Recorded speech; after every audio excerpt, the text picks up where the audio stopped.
Издательство «Эксмо» представляет Айзек Азимов. Цикл «Галактическая империя». Книга первая.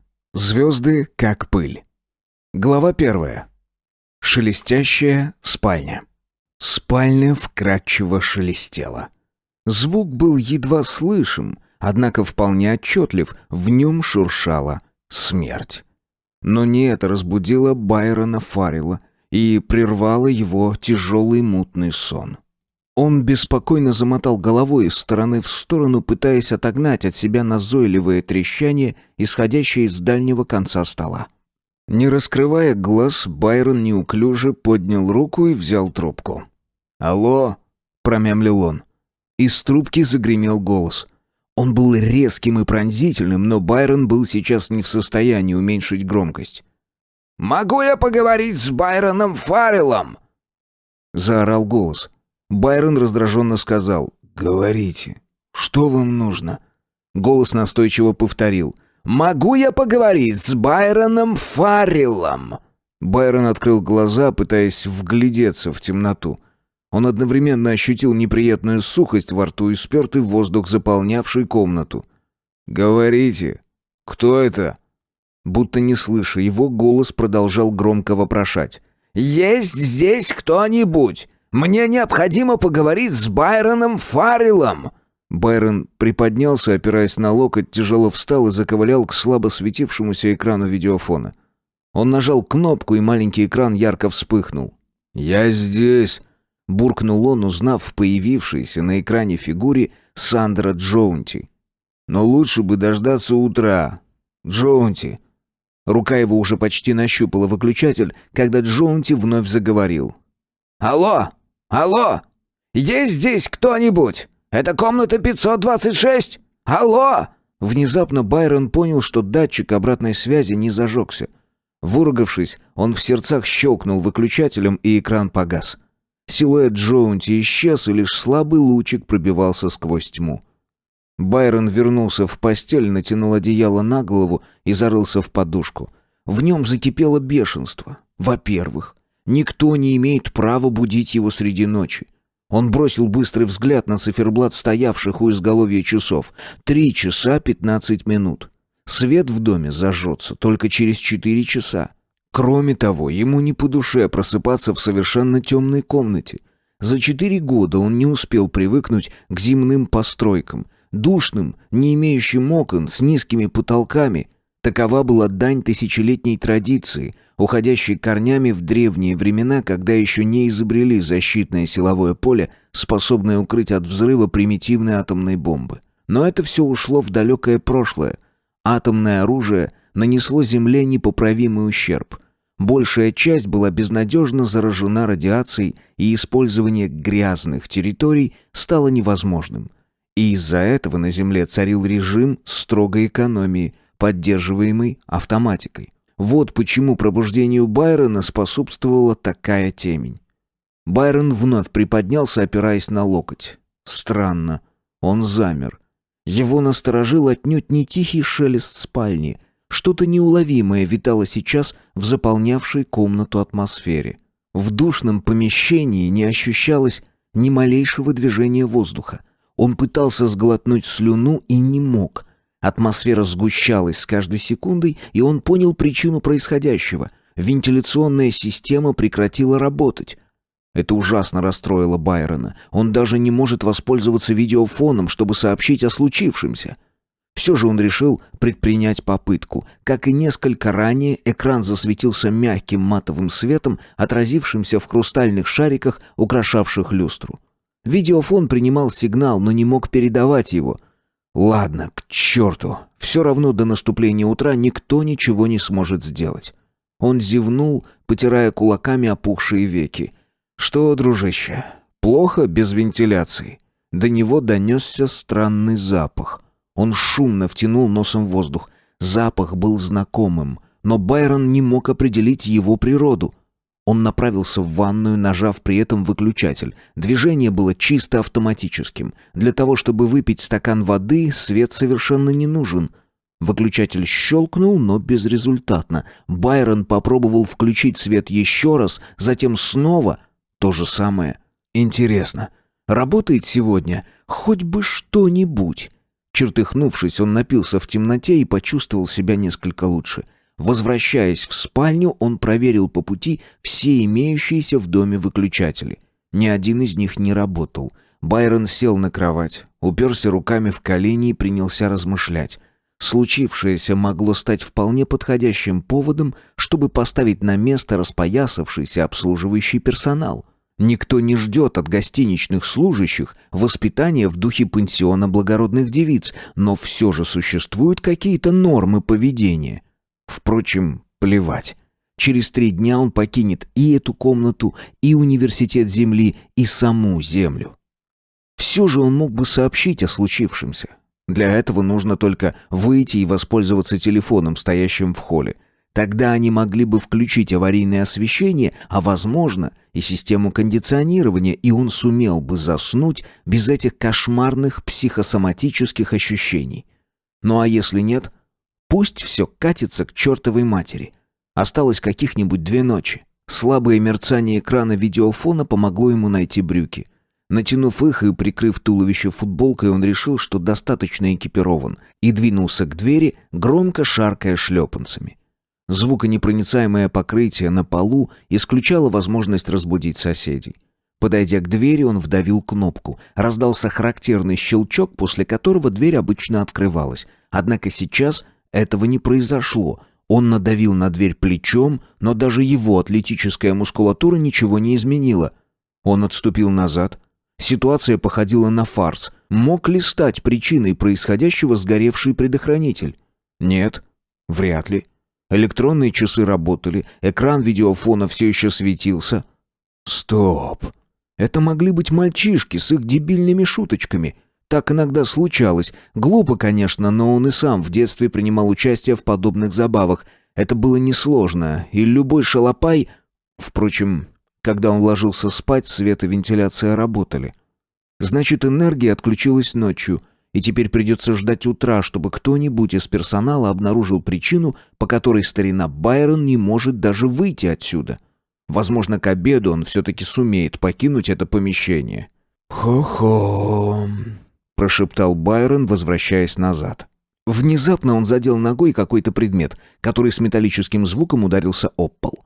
Байрон попытался рассмотреть его, но предмет закатился под кровать. Байрон достал его и принялся рассматривать. Это был маленький цилиндрик с отверстием в верхней части. Он поднес находку к носу и чихнул. Так вот, откуда шел странный запах. Вне сомнений, это хлороформ. Конечно, проделки мальчишек. Они рассчитывали, что он проспит всю ночь, предоставив им полную свободу действий. Байрон мысленно попытался шаг за шагом воспроизвести происшедшее. Приоткрыть дверь было делом несложным. Потом в комнату подбросили цилиндр с хлороформом и захлопнули дверь. Препарат действовал медленно, однако через некоторое время его пары заполнили бы всю комнату. Тогда они смогли бы войти, разумеется, в масках. О боже! Даже влажный носовой платок способен в течение 15 минут предохранить от действия хлороформа. Этого времени вполне хватило бы. Теперь понятно, что произошло с вентиляционной системой. Ее отключили, чтобы хлороформ не выветрился слишком быстро. Сломанный видеофон не позволял ему попросить помощи извне. Заблокированная дверь мешала выйти из помещения. Отсутствие света должно было породить в его душе панику. «Веселые детишки». Байрон фыркнул. Случившееся не более чем глупая шутка. Ему захотелось выломать дверь, и хорошо тренированные мускулы напряглись при одной мысли об этом. Но он знал, что игра не стоит свеч. Эти двери способны устоять даже при ядерном взрыве. Чёртовы традиции. Но выход должен быть, и он найдет его. А для этого ему понадобится свет. Настоящий свет, а не слабое свечение экрана видеофона. Последняя проблема решалась просто. В шкафу у него хранился карманный фонарик. Нащупывая рукой замок шкафа, он на мгновение ужаснулся от мысли, что эта дверца тоже окажется заблокированной. Однако она поддалась и отъехала в сторону. Байрон подмигнул сам себе. Они и не догадались заблокировать дверцу шкафа. А может, им просто не хватило времени? И вдруг, когда он уже держал фонарик и даже успел включить его, Стройность его умозаключений резко поколебалась. Затаив дыхание, он прислушался. Лишь сейчас он уловил заполнивший спальню шелест. Он услышал приглушенный, едва уловимый шорох, напоминающий отдаленный разговор, и сразу же узнал эти звуки. Их было невозможно не узнать. Звуки имели только одно значение. Пришел конец света. Именно такой шелест звучал здесь 1000 лет назад. Короче говоря, это был звук счетчика радиоактивности, определяющего уровень гамма-излучения. Прибор отсчитывал единственное, для чего был предназначен — смерть. Медленно, на цыпочках, Байрон двинулся назад. С расстояния 6 футов он увидел белый луч, пробивающийся сквозь тьму. Там, в дальнем углу, находился счетчик, но его внешний вид ничего не говорил Байрону. Счетчик находился здесь с самого начала. Большинство студентов, прибывших на Землю из внешних миров, в первую же неделю приобретали подобный счетчик. Все они знали о необходимости предохранения от царившей на Земле радиации. Правда, вскоре они благополучно забывали о приборе, но Байрон оказался не столь обеспечен, за что и благодарил сейчас небо. Он пошарил рукой по столу, ища оставленные там с вечера наручные часы. Те оказались на месте. Когда он осветил циферблат лучом фонарика, рука его слегка задрожала. Стекло часов, даже не стекло, а пластик, очень твердый и обычно прозрачный, как слеза, оказался белым. Он отвел руку с часами и взглянул на циферблат под другим углом. Тот остался белым. Байрон вспомнил инструкцию. Индикатором сильного радиационного заражения был голубой цвет. И именно он ассоциировался на Земле со смертью. Как только индикатор загорался голубым светом, владелец счетчика по земным законам должен был немедленно отправиться в больницу для прохождения лечения. Это правило никогда не нарушалось. Врачи с помощью фотоэлектрических приборов изучали интенсивность свечения и определяли степень заражения. Ярко-голубой свет нес в себе смерть. Он был необратим, как и происшедшие в человеке изменения. Он не оставлял надежды. Человеку оставалось только ждать несколько дней или несколько недель. Единственное, чем теперь могли ему помочь в больнице, тщательно подготовиться к кремации. Но сейчас свет был белым, и у Байрона отлегло от сердца. Уровень радиоактивности не слишком велик. Что это? Обратная сторона шутки? Поразмыслив, Байрон засомневался. Никто не стал бы шутить таким образом, особенно на Земле, где за незаконное хранение радиоактивных материалов заключали в тюрьму. Здесь, на Земле, весьма серьезно относятся к радиации. Для этого имеются достаточно весомые основания. Ему пришла в голову мысль о преднамеренном убийстве. Но почему? Для этого не было никаких причин. Прожив на свете 23 года, он не нажил ни одного серьезного врага, который мог бы желать его смерти. Байрон пригладил взъерошенные волосы. Мысль о врагах раздражала его, да и повода думать так не было. Он вновь вернулся к шкафу. Там должно было находиться то, что излучало радиоактивные частицы, что-то такое, чего еще 4 часа назад там не было. Нужный предмет сразу же бросился ему в глаза. Маленькая коробочка, ни одна из граней которой не превышала 6 дюймов. Байрон узнал ее, и губы его задрожали. Он слышал о подобных вещах, хотя видеть ему такие штуки до сих пор не приходилось. Он направил счетчик на дверь спальни. Шелест слегка утих, потом и вовсе прекратился, но как только Байрон поднес часы к коробочке, счетчик заработал вновь, сомнений не оставалось. В шкафу пряталась радиационная бомба. Уровень радиации пока не являлся смертельным, это был только детонатор. Где-нибудь снаружи коробочки находилась и сама атомная бомба. Пока что содержащиеся в ней изотопы находятся в состоянии покоя, но при определенных условиях может произойти взрыв, и тогда смертоносный поток радиоактивного излучения убьет все живое в радиусе 6 миль от эпицентра взрыва.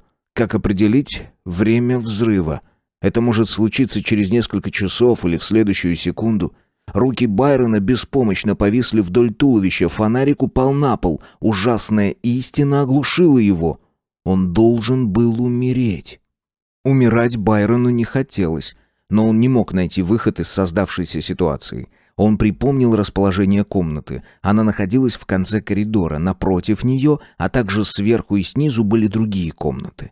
Комната сверху ничем не могла оказаться ему полезной. Соседняя комната на этом же этаже граничила своей ванной с его ванной, что тоже не могло помочь. Оставалась комната внизу. В помещении было несколько складных стульев. Байрон взял один из них. Размахнувшись, он ударил им об пол. Стул глухо стукнул. Байрон методично стал наносить удары, с каждым разом все сильнее и сильнее. Ему было необходимо разбудить спящего соседа. Не прерывая своих усилий, Байрон обдумывал, в каких выражениях извиниться перед соседом за причиненное беспокойство. Внезапно до него донесся слабый шум, и он замер, занеся стул над головой. Шум повторился. Он исходил от входной двери. Байрон опустил стул и вслушался в темноту, ожидая услышать шум открывающейся двери. Кто-то из-за двери окликнул его по имени. «Фаррелл! Фаррелл!» И потом: «Ты здесь? С тобой все в порядке?» «Не входите!» — крикнул он. До его сознания вдруг дошло, что при открывании двери бомба может взорваться. Видимо, его услышали, и тяжелые шаги зазвучали, удаляясь вглубь коридора. Раздался громкий щелчок, и воздух в комнате сотрясла вибрация. За ней последовал взрыв, сорвавший дверь с петель. Вспышка яркого света осветила коридор. Лежащий на полу Байрон раскинул руки в стороны и закричал: «Не входите! Во имя всего святого, не входите! Это бомба!» Перед ним возникли силуэты двух мужчин. Одним из них был Джоунти, другим — Эсбек, комендант здания, полуголый и злой. «Бомба?» — недоверчиво переспросил он, но Джоунти перебил его. «Какого типа?» В руке его был бластер. Байрон ощутил нелепость ситуации. Байрон сумел лишь пожать плечами. «Ладно», — пробормотал Джоунти с рассеянным видом и обратился к коменданту. «Будет лучше, если вы немедленно эвакуируете всех живущих в этом крыле общежития и перекроете коридоры. Я бы не советовал вам дожидаться наступления утра». Потом Джоунти повернулся к Байрону. «Радиус ее действия составляет не менее 200 футов. Как она сюда попала?» «Не знаю», — ответил Байрон, вытирая тыльной стороной ладони выступивший на лбу пот.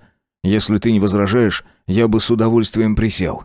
Он заметил, что его часы остались на столе, и ощутил дикое желание вернуться за ними. В коридоре сновали разбуженные студенты. Они покидали свои комнаты. «Идем со мной», — приказал Джоунти. «Будет лучше, если мы поскорее уберемся отсюда». «Как ты оказался здесь?» — спросил Байрон. «Только не сочти мое любопытство проявлением неблагодарности, ладно?» «Я звонил тебе. Никто не ответил, и я решил, что должен проведать тебя». «Проведать меня?» Байрон попытался скрыть охватившую его тревогу. «Зачем?» «Чтобы предупредить о том, что твоя жизнь в опасности». Байрон нервно засмеялся. «Это я уже ощутил». «Это была лишь первая попытка. Они предпримут и другую».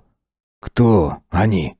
«Не здесь, Фаррелл», — возразил Джоунти. «Для этого мы должны уйти отсюда. Я хочу быть уверенным, что нас никто не слышит. Ты теперь под колпаком, и я должен заботиться о собственной безопасности». Глава 2. Нить в пространстве. Комната отдыха была пуста. В ней царила темнота. Вряд ли кому-нибудь пришло бы в голову заглянуть сюда в половине 5 утра, но Джоунти выжидал, прислушиваясь к отдаленному шуму. «Нет», — наконец решился он, — «мы не будем включать свет. Для того, что я хочу сказать, тебе он не нужен». «За сегодняшнюю ночь я по горло сыт темнотой», — проворчал Байрон. «Мы не будем закрывать дверь». Спорить Байрону не хотелось. Он плюхнулся в ближайшее кресло, оказавшись лицом к тускло освещенному дверному проему. Теперь, когда все кончилось, на него навалилась смертельная усталость. Джоунти тем временем занимался странным на первый взгляд делом. Он подпер дверь своей модной тростью таким образом, что ее набалдажник освещался проникающим светом. «Не спускай с нее глаз», — велел он. «Она даст нам понять, когда посторонний человек приблизится к двери». Байрон вяло заметил. «Мне совершенно не хочется играть в конспираторов. Если ты намерен что-нибудь сказать мне, говори. Я знаю, что ты спас мне жизнь, и завтра буду в состоянии высказать тебе мою благодарность. Но сейчас все, что мне нужно, это немного выпивки и много отдыха». «Я вполне понимаю твое состояние», — сочувственно произнес Джоунти. «Но если я позволю тебе сейчас терять время на отдых, то последствия этого легкомыслия трудно себе представить. Мне хотелось бы объяснить тебе, что именно я имею в виду. Тебе известно, что я знаком с твоим отцом?» Вопрос прозвучал настолько неожиданно, что Байрон чуть было не подскочил в кресле. После паузы он сказал: «Отец никогда не рассказывал об этом». «Я был бы удивлен, если бы он стал рассказывать. Я был известен ему под другим именем. Кстати, ты что-нибудь знаешь о своем отце?» «Почему ты спрашиваешь?» «Потому что ему угрожает большая опасность». «Что?» Джоунти молитвенно сложил руки.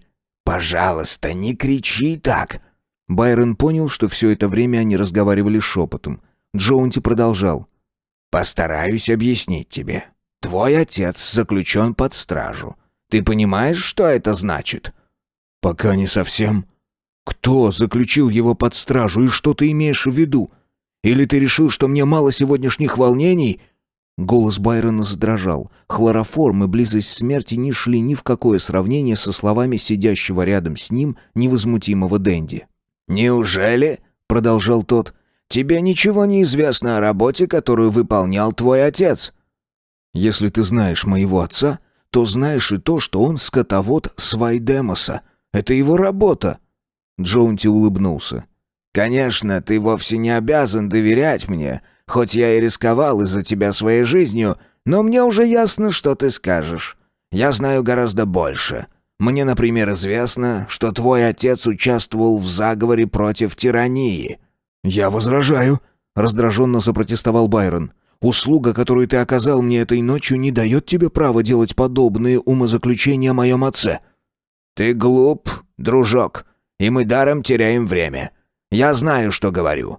Тирания арестовала твоего отца, и он может умереть». «В это невозможно поверить», — Байрон привстал с кресла. «Мне это доподлинно известно». «Давай прекратим это, Джоунти. Я уже давно не верю в сказки, и поэтому...» «Продолжай!» Голос Джоунти зазвучал насмешливо. «Как ты думаешь, зачем я рассказываю тебе все это? Позволь напомнить, что только моя осведомленность, в которую ты не веришь, позволила мне предотвратить попытку убить тебя. Здравый смысл изменяет тебя, Фаррелл?» «Начни сначала и объясни мне все подробно». «Я слушаю тебя», — прошептал Байрон. «Прекрасно. Уверен, что ты считаешь меня деревенским простачком из королевства космической туманности, хотя на самом деле я прибыл с Веги». «Я предполагал это по твоему акценту, но данный факт не казался мне достойным внимания». «Тем не менее это важно, друг мой. Я прибыл сюда потому что, как и твой отец, не люблю тиранию. Более 50 лет тираны угнетают наш народ. Это продолжается слишком долго». «Я не интересуюсь политикой», — Джоунти возвысил голос. «Поверь, я не принадлежу к числу эмиссаров, стремящихся вовлечь тебя в неприятности. Я только хочу, чтобы ты знал правду. Год назад они поймали меня так же, как сейчас твоего отца, но мне удалось сбежать и добраться до земли, где, как мне казалось, я буду в безопасности, пока не придет время вернуться. Вот то, что ты должен знать обо мне». «Сэр, вы рассказали мне гораздо больше, чем я мог надеяться». Байрон не смог скрыть неприязни к собеседнику. Претенциозные манеры Джоунти действовали ему на нервы. «Понимаю, но ты должен знать это, потому что именно благодаря всему мною сказанному я встретил твоего отца. Он работал со мной, или вернее я с ним, и при этом твой отец выступал не как знатный дворянин с планеты Нефелос. Ты понимаешь меня?» Байрон кивнул. «Да». «Не стоит дальше углубляться в это. У меня прекрасные источники информации, и я знаю, что он арестован. Это правда. Покушение на твою жизнь — лишь подтверждение тому». «Это почему же?» «Могут ли тираны, схватившие отца, оставить на свободе сына?» «Ты хочешь сказать, что тираны поместили бомбу в мою комнату? Полный бред». «Отнюдь не бред. Попытайся поставить себя на их место. Тираны управляют 50 мирами. В их распоряжении имеются самые различные средства. Они опутали пространство паутиной, которую невозможно разорвать. Не удивлюсь, если та же паутина тянется и на расстоянии 500 световых лет от Земли». Байрон все еще переживал свой ночной кошмар. До его слуха доносился шум из коридоров, он почти физически ощутил, как шелестит в его комнате счетчик, и возразил своему собеседнику. «В этом нет никакого смысла. В конце недели я собираюсь возвращаться в Нефилос. Они не могут не знать этого. Почему же им понадобилось убивать меня именно здесь? Чтобы заполучить меня тираном, пришлось бы всего лишь немного подождать». Собственная логика восхитила его. Джоунти приблизился, и его дыхание коснулось виска Байрона. «Твой отец популярен. Его смерть, тираны отлично понимают, это может привести к самым пагубным последствиям, вплоть до массовых беспорядков. Возможен бунт, а ты, как новый господин Вайдемоса, можешь возглавить его. Это не входит в их планы. Но если ты умрешь в каком-нибудь удаленном мире, это вполне удовлетворит их». «Я не верю тебе!» Байрон все еще пытался сопротивляться. «Ты заходишь слишком далеко, Фаррелл». Джоунти расправил плечи. «Тебе не стоило бы полностью игнорировать услышанное.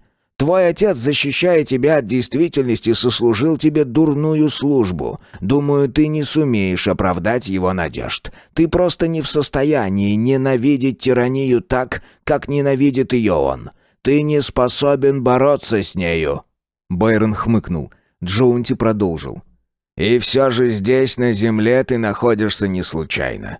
Это тоже может служить объяснением, почему тираны хотят убить тебя». Все это ужасно напоминает дешевую мелодраму. «Да ну? Что ж, пусть так. Если ты не хочешь посмотреть правде в глаза, то позже будешь вынужден сделать это. Будут и другие попытки покушения на твою жизнь, причем какая-нибудь из них может оказаться удачной. С сегодняшней ночи ты мертвец, Фаррелл». Байрон моргнул. «Постой, а тебе-то какое до этого дело?» «Я патриот. Я мечтаю увидеть мое королевство свободным. Я мечтаю о временах, когда его народ сам изберет себе правительство». «Стоп. В чем твоя личная заинтересованность? Я не верю в абстрактный идеализм, особенно если его проповедуешь ты. Прости, если я обидел тебя». Последние слова прозвучали с откровенной издевкой. Джоунти вновь присел и, как бы не замечая иронии, продолжил. «Мои земли конфискованы. Все, что оставил мне в наследство мой отец, а ему его отец, отобрали. Как ты думаешь, это достаточно серьезная причина для того, чтобы мечтать о революции? Лидером восстания должен был стать твой отец. И ты предашь его?» «Я? Но мне всего 23 года. Я ничего об этом не знаю. Поищи лучше кого-нибудь другого». «Найти другого несложно. Но он не будет сыном твоего отца. Если твоего отца убьют, то господином Вайдемоса станешь ты. И поэтому мне нужен именно ты, даже если бы тебе было всего 12 лет, и ты был бы полным идиотом. Ты мне нужен по той причине, по которой тираны стремятся избавиться от тебя. И если ты не послушаешь меня, то угодишь им в лапы. Ведь бомба в твоей комнате была. Ее подложили, чтобы убить тебя. Кто, кроме них, мог бы желать твоей смерти?» Джоунти замолчал в ожидании ответа. «Никто», — прошептал Байрон. «Никто из тех, кого я знаю, не мог хотеть убить меня. Значит, все, что ты сказал о моем отце, правда?» «Правда. Рассматривай это как объявление войны». «Ты считаешь, что так будет лучше? Думаешь, благодарные народы когда-нибудь воздвигнут мне памятник? Один против ядерной заразы, находящейся на расстоянии десятков тысяч миль отсюда?» Его голос окреп. «Думаешь, это осчастливит меня?» Джоунти выждал, но Байрон ничего не собирался прибавлять к сказанному. «И что же ты намерен делать?» — спросил Джоунти наконец. «Намерен отправиться домой». «Ты так ничего и не понял!» «Повторяю, я намерен отправиться домой. Чего ты хочешь от меня? Если отец еще жив, я постараюсь освободить его, а если он умер, я...» «Успокойся!» — резко оборвал его Джоунти. «Ты рассуждаешь как младенец. Тебе не удастся вернуться в Нефилос. Ты не понимаешь этого? С кем я разговариваю? С сопляком или с юношей, знакомым со здравым смыслом?» «И что же ты предлагаешь?» — тихо спросил Байрон. «Знаком ли ты с правителем Родии?» «Лучшим другом тиранов? Я знаю его. Любой житель королевства знает его. Хенрик V, правитель Родии». «Встречал ли ты его когда-нибудь?» «Нет». «Именно на этом и строится мой план. Ты не знаешь этого человека, Фаррелл. Это настоящий дьявол. Но если тираны конфискуют Вайдемос, как это случилось с моими владениями, им завладеет никто иной, как Хенрик». «Почему?» «Потому что Хенрик имеет определенное влияние на тиранов, и это может помочь нам». «Не вижу, как именно. Скорее, он предаст меня в их руки». «Да, это в его духе, но у тебя есть шанс избежать подобного финала. Помни, титул, который ты носишь, важен и почетен, но он не сможет служить тебе защитой. В любом заговоре бывает вождь, который ведет за собой всех. Твое имя привлечет на твою сторону людей, но тебе понадобятся деньги, чтобы удержать их. У тебя нет времени раздумывать. Оно прошло в тот момент, когда в твоей комнате оказалась бомба. Теперь наступила пора действий. Я могу дать тебе рекомендательное письмо Хенрику с Родии». «Ты так близко знаком с ним?» «Никогда не делай поспешных выводов. Однажды во главе посольства я побывал при дворе Хенрика. Он наверняка не сможет вспомнить меня, но самолюбие не позволит показать этого. Таким образом, ты будешь представлен ему. Письмо я дам тебе завтра утром. В полдень на Родию отправится корабль. Твой билет у меня. Я отправлюсь туда же, но другим маршрутом. Отбрось сомнения, ты сможешь справиться с этим». «Но защита диплома...» «Пустая формальность. Это так важно для тебя?» «Уже нет». «У тебя есть деньги?» «Да, достаточно». «Отлично. Это лучше, чем если бы их было слишком много». Речь Джоуди стала торопливой. «Фаррелл!» «Что?» «Возвращайся к остальным. Никому не сообщай о своем отъезде. Пусть поступки говорят сами за себя». Байрон задумчиво кивнул. Где-то далеко в сознании промелькнула мысль, что его миссия обречена на провал, и он не сможет спасти отца от гибели. Он не подготовлен к тому, что должно случиться. Ему слишком мало известно. Он может попасть в западню. Но теперь, когда он знал правду, или, по крайней мере, большую ее часть об участии отца в заговоре, ему был крайне нужен один документ, хранящийся в архивах здесь, на земле. Однако у него не было времени, чтобы искать документ, не было времени спасти отца, не было даже времени жить. «Я сделаю все, как ты сказал, Джоунти». Сандер Джоунти взглянул на него, и в его взгляде не было восхищения. Затем он сделал несколько шагов в сторону окна. Перед ним сверкнули огни ночного города. На горизонте виднелись голубые вспышки. Память прошедших войн. Несколько секунд Джоунти всматривался в небо. Прошло более 50 лет с тех пор, как тирания положила конец мирному существованию его страны, разделив ее на два лагеря. Сейчас между ними пролегла пропасть. Однако всякая сила порождает еще большую силу. Действия тиранов вызывали сопротивление. Организовать это сопротивление было длительным и сложным делом. Что ж, он засиделся на земле. Пришла пора возвращаться. Там, дома, остались те, кто должен сейчас связаться с ним. Он поспешил в свою комнату. Войдя в комнату, Сандер сразу же уловил сигнал. Этот сигнал не могли засечь никакие локаторы. Поэтому он не боялся. Звук шел к нему через гиперпространство, и источник его находился на расстоянии 1500 световых лет от Земли. Приемопередающим устройством был он сам. Его нервная система, его мозг. Он уловил повторяющийся через равномерные промежутки сигнал. Вызов, вызов, вызов, вызов, вызов. Передать сигнал было несколько сложнее, чем принять его. Для этого требовалось полное сосредоточение. Помощь в этом могла оказать пуговица, которую он сейчас сжимал в кулаке. Она усиливала подаваемые мысленные сигналы. «Я здесь!» Необходимости представляться не было. Сигнал вызова плавно перешел в связную речь. «Приветствуем вас, сэр. Захват Вайдемоса произошел. Хотя, конечно, эта новость еще не стала достоянием общественности. Меня это не удивляет. Кто-нибудь еще замешан в этом? Нет, сэр. Господин Вайдемоса не сделал ни одного заявления. Сильный и преданный человек. Да, но нужно нечто большее, чем просто сила и преданность. Немного осмотрительности никому не помешает. Ладно, неважно. Я говорил с его сыном, новым господином, который уже оказался лицом к лицу со смертью. Он может быть нам полезен. Можно узнать, каким образом, сэр? Время покажет.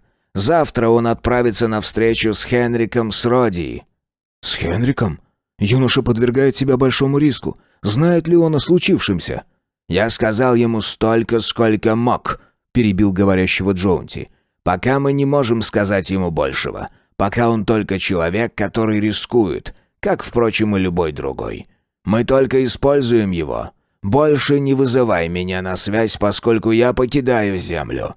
И не попрощавшись, Джоунти оборвал сеанс связи. Он тщательно обдумал события сегодняшнего дня и особенно ночи, мысленно взвешивая каждое из них. Губы его растянулись в усмешке. Все складывалось превосходно. Комедии было положено отличное начало.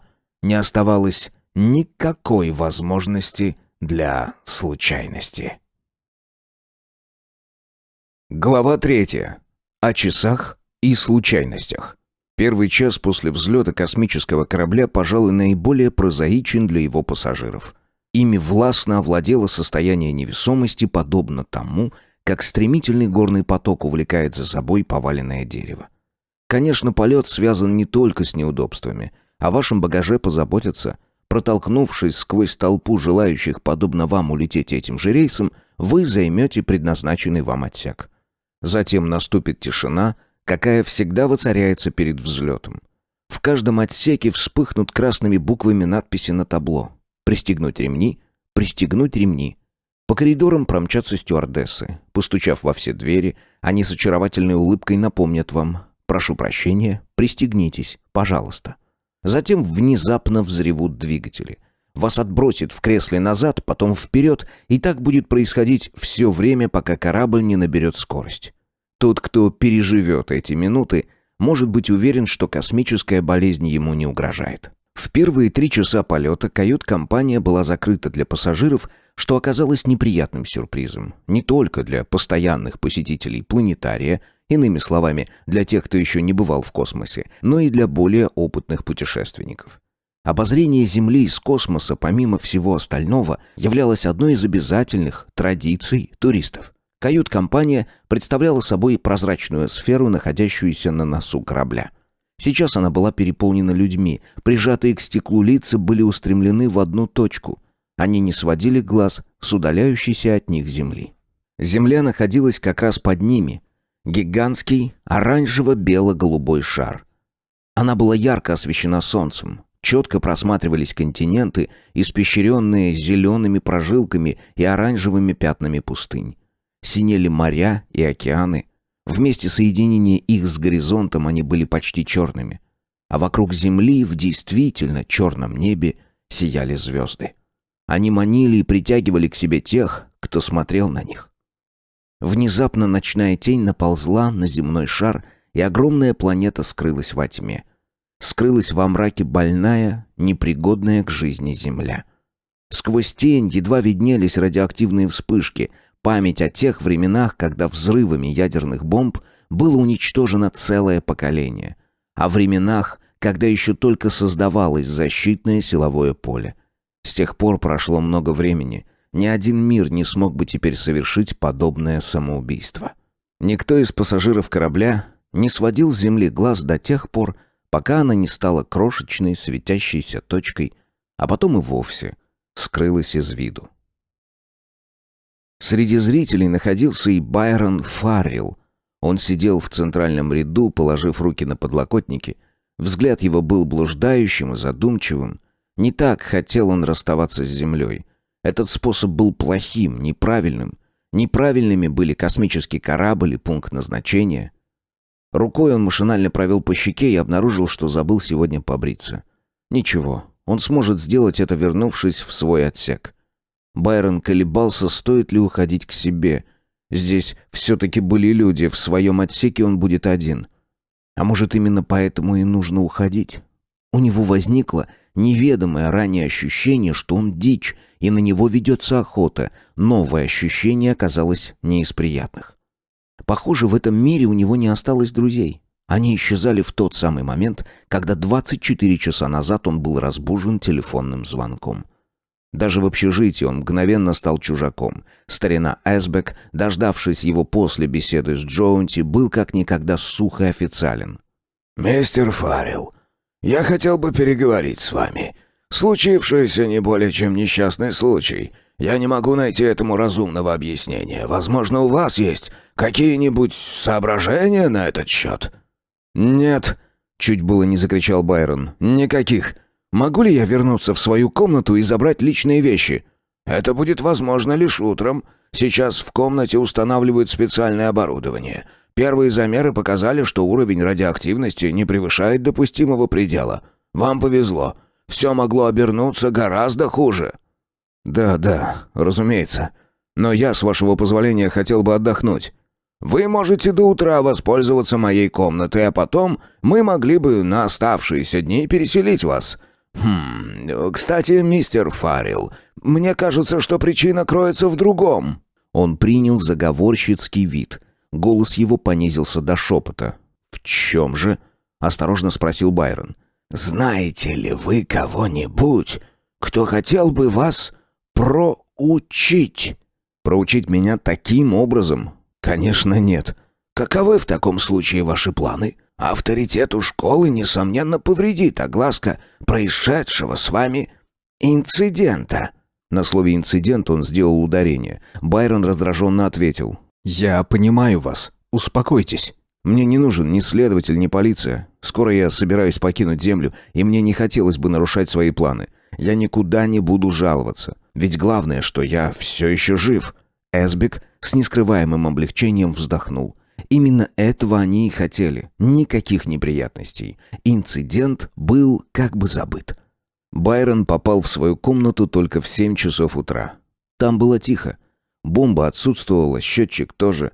Наверное, Эсбек забрал их и утопил в озере. Улики уничтожены. И свет, и видеофон вновь работали. Лишь дверь с выломанным замком напоминала о случившемся. Ему предоставили другую комнату. Там, приняв меры предосторожности, Байрон вызвал по телефону воздушное такси. Он полагал, что его никто не видит. Пусть себе решают загадку, как он исчез. В аэропорту он встретил Джоунти, и тот подал знак. Они сделали вид, что не знакомы друг с другом, но Джоунти успел незаметно передать Байрону маленький черный шарик, оказавшийся персональной капсулой, и билет до Родии.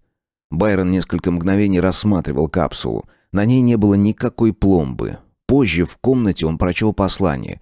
Это было коротенькое, рекомендательное письмо, не более того. Мысли юноши задержались на особе Сандера Джоунти. До появления того в комнате Байрона в роковую минуту они были едва знакомы. Байрон знал его имя, они обменивались кивками при встрече, вот и все. Джоунти не нравился ему. Его безукоризненные манеры, холодность и вычурная одежда раздражали Фаррелла. Но это не имело ничего общего с происходящими сейчас событиями. Байрон почти физически ощутил присутствие Джоунти. Этот человек — мастер создавать ситуации. Он знал, что будет делать сам, знал, что будет делать Байрон, мог заставить Байрона делать все, что сочтет нужным. И вот Байрон один и чувствует себя как никогда маленьким, беспомощным и испуганным. Он пытался переключиться на мысли об отце, но это не помогло. «Мистер Мэллейн!» Имя повторили 2 или 3 раза, прежде чем Байрон сообразил, что именно это имя стояло на переданном ему Джоунти билете. Его вымышленное имя. На это имя была забронирована каюта для него. «Я, Мэллейн. В чем дело?» Голос обращающегося к нему человека в форме члена экипажа был лишен каких бы то ни было эмоций. «Должен сообщить вам, что номер вашей каюты изменен и что ваш багаж уже перенесен. Вот ваш новый ключ. Надеюсь, это не слишком расстроит вас». «Что это значит?» Байрон так резко поднялся с кресла, что несколько пассажиров по соседству устремили на него удивленные взгляды. С чем это связано? Гнев овладел им. Его чуть не убили. Потом вынудили покинуть землю, подобно преступнику. Он направлялся туда, не знаю куда, чтобы делать там то, не знаю что. А теперь им еще вздумалось гонять его взад-вперед по кораблю. Это был предел. «Мне нужен капитан», — заявил он. «Пожалуйста, как вам угодно». И после коротких переговоров по крошечной рации: «Вас вызовут. Ждите». Капитан Хирм Гордел был маленьким крепышом. Он подчеркнуто уважительно принял возмущенного пассажира. «Мистер Малейн», — зачастил он, — «очень жаль, что пришлось побеспокоить вас». Капитан ослепительно улыбнулся. «Очень сожалею», — сказал Байрон. «Но, насколько мне известно, если каюта забронирована, то никто, и даже вы, сэр, не имеете права выселить меня из нее». «Простите, мистер Малейн, но поймите, это совершенно вынужденная мера. В последнюю минуту на борт прибыла одна важная персона и попросила разместить ее поближе к гравитационному центру судна. У этого человека больное сердце, и он не в силах перенести высокий гравитационный порог. У нас не было выбора». «Но почему вы остановились на мне?» «Ну, кто-то ведь должен был. Вы путешествуете в одиночестве, вы молоды, вам не страшна гравитация». Его глаза оценивающе скользнули по атлетической фигуре собеседника. «Более того, я уверен, что ваша новая каюта покажется вам куда более привлекательной, чем старая. Вы совершенно ничего не потеряете. Совершенно!» Капитан шагнул в сторону Байрона. «Позвольте мне лично показать вам ваши новые апартаменты». Спорить Байрону не хотелось. Доводы капитана выглядели убедительно. Они вышли из капитанской рубки. По дороге капитан спросил: «Вы не могли бы составить мне компанию за ужином завтра вечером? К этому времени мы уже совершим наш первый прыжок». «Благодарю, весьма польщен», — ответил Байрон. «Странно», — подумал он. «Наверняка капитан хочет проследить за ним, но слишком уж рьяно он берется за дело». Длинный стол капитана занимал целую стену в салоне. Байрон, единственный из сидящих за столом, был без галстука. Он занимал место в центре. Перед ним находилась табличка с указанием его имени. Ошибки не было. Слуги капитана были отлично вышкалены. Байрон не страдал излишней скромностью. Он сын господина Вайдемоса, и этим все сказано.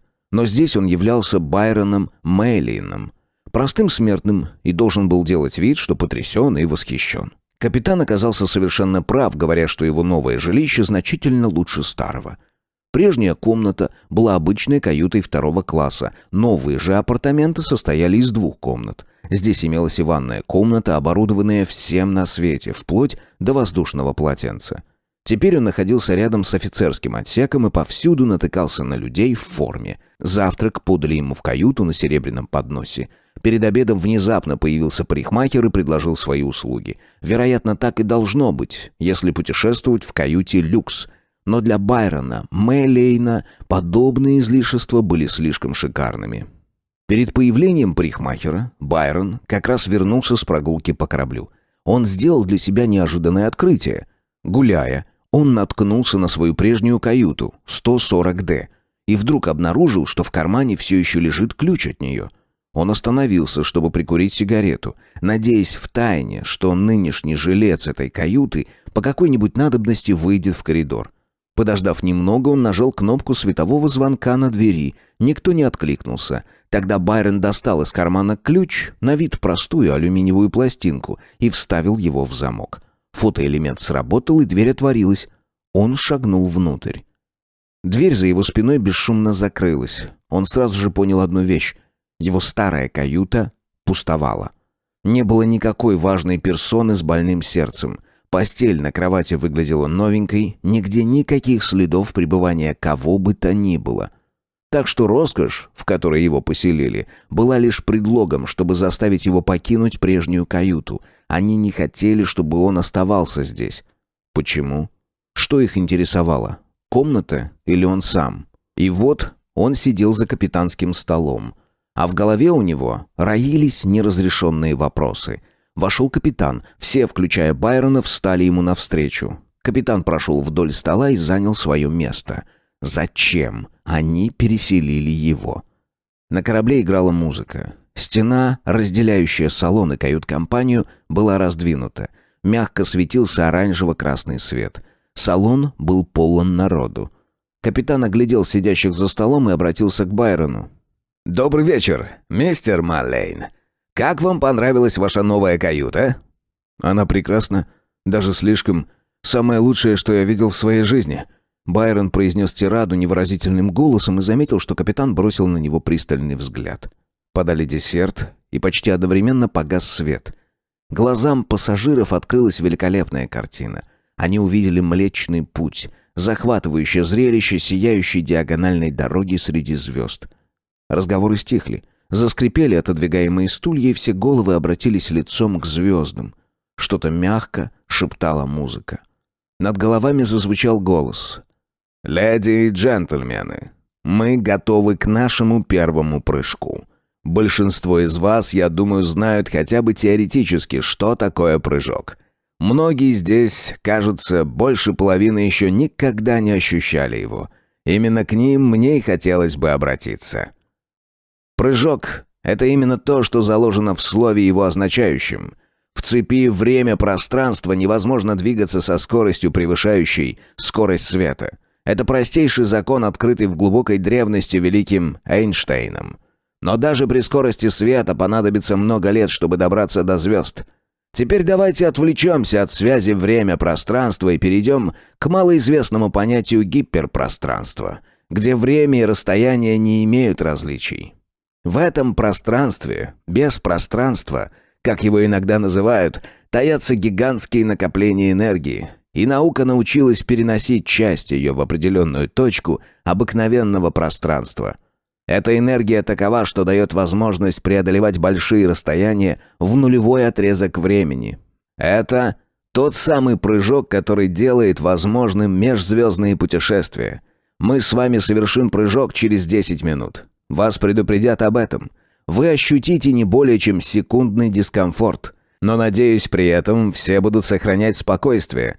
Благодарю за внимание». На корабле погасли все огни, и только звезды за окнами ярко сияли во тьме.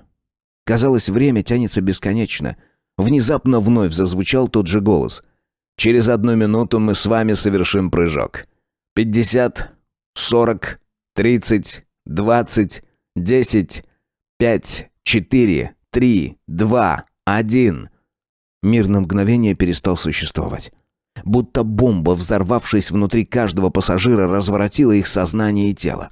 В это же самое мгновение, за долю секунды, была преодолена 1000 световых лет, и корабль, находившийся раньше на краю Солнечной системы, мчался теперь в глубинах межзвездного пространства. Кто-то неподалеку от Байрона воскликнул: «Взгляните на звезды!» Жизнь вернулась к обитателям большой комнаты и за столом прошелестела. «Звезды! Смотрите!» Вид звезд был теперь совершенно иным. Центр Великой Галактики, удаленный от Земли на 300 тысяч световых лет, сейчас приблизился, и звезд стало меньше. Они были разбросаны в черном пространстве, излучая при этом холодный свет. Байрон, сам того не желая, вспомнил вдруг сентиментальное стихотворение, написанное им в 18-летнем возрасте под воздействием своего первого космического полета. Он тогда направлялся на ту самую Землю, которую покинул сейчас столь поспешно. Губы его беззвучно зашевелились. «Звезды, как пыль, окружают меня. В небе не сыщешь прекраснее огня». Вновь зажегся свет, и Байрон очнулся. Он по-прежнему находился в салоне космического корабля, и сидящие с ним за одним столом люди разговаривали на самые прозаичные темы. Он взглянул на часы и долго не мог отвести от них взгляд. Эти часы он оставлял ночью в ванной. Они уцелели после происшествия с бомбой, и с тех пор он неоднократно смотрел на них. Неужели он мог не заметить то, что они пытались сказать ему? Стекло на них было белым, а не голубым. Оно было белым. События этой ночи внезапно стали на свои места. Удивительно, как один факт способен перевернуть отношение к происходящему. Он резко встал, бормоча себе под нос слова извинения. Покинуть стол до ухода капитана было нарушением этикета, но его это мало волновало сейчас. Он спешил в свою комнату, перескакивая через несколько ступенек, в попыхах забыв, что можно воспользоваться лифтом. Он влетел в каюту и первым делом осмотрел ванную и встроенный туалет. Он не очень надеялся поймать кого-либо. то, что они могли сделать, они уже давно сделали. Байрон тщательно исследовал свой багаж. Отличная работа. Не оставляя никаких следов, они похитили его документы, пачку писем от отца, даже капсулу с письмом к Хенрику с Родии. Так вот, зачем им понадобилось переселять его. Их не интересовала ни старая, ни новая комната. Им был важен сам процесс перемещения. В их распоряжении оказалось около часа времени, чтобы рыться в его багаже и совершить то, что они совершили. Байрон ничком упал на кровать и постарался сосредоточиться. Отличная поездка. Спланировано все без исключения. Если бы не часы, он даже не смог бы догадаться о том, как прочны сети, которые сплела в космосе тирания. Раздался звонок в дверь. «Войдите», — сказал Байрон.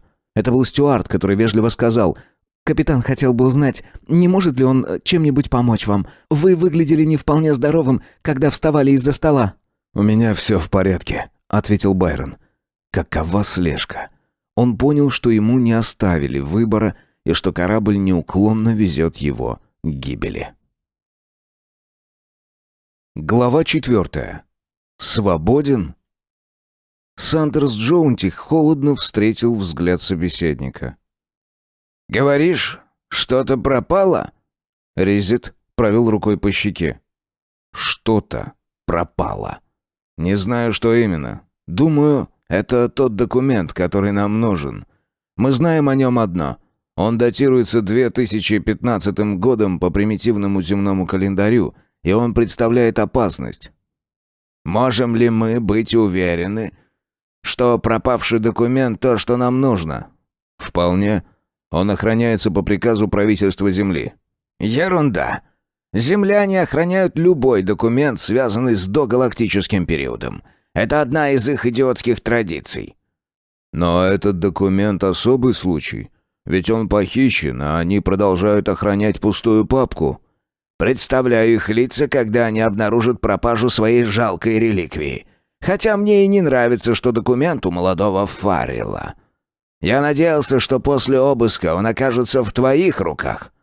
«У мальчишки документа нет», — улыбнулся его собеседник. «Откуда тебе это известно?» «Потому что документ похищен более 20 лет назад». «Что?»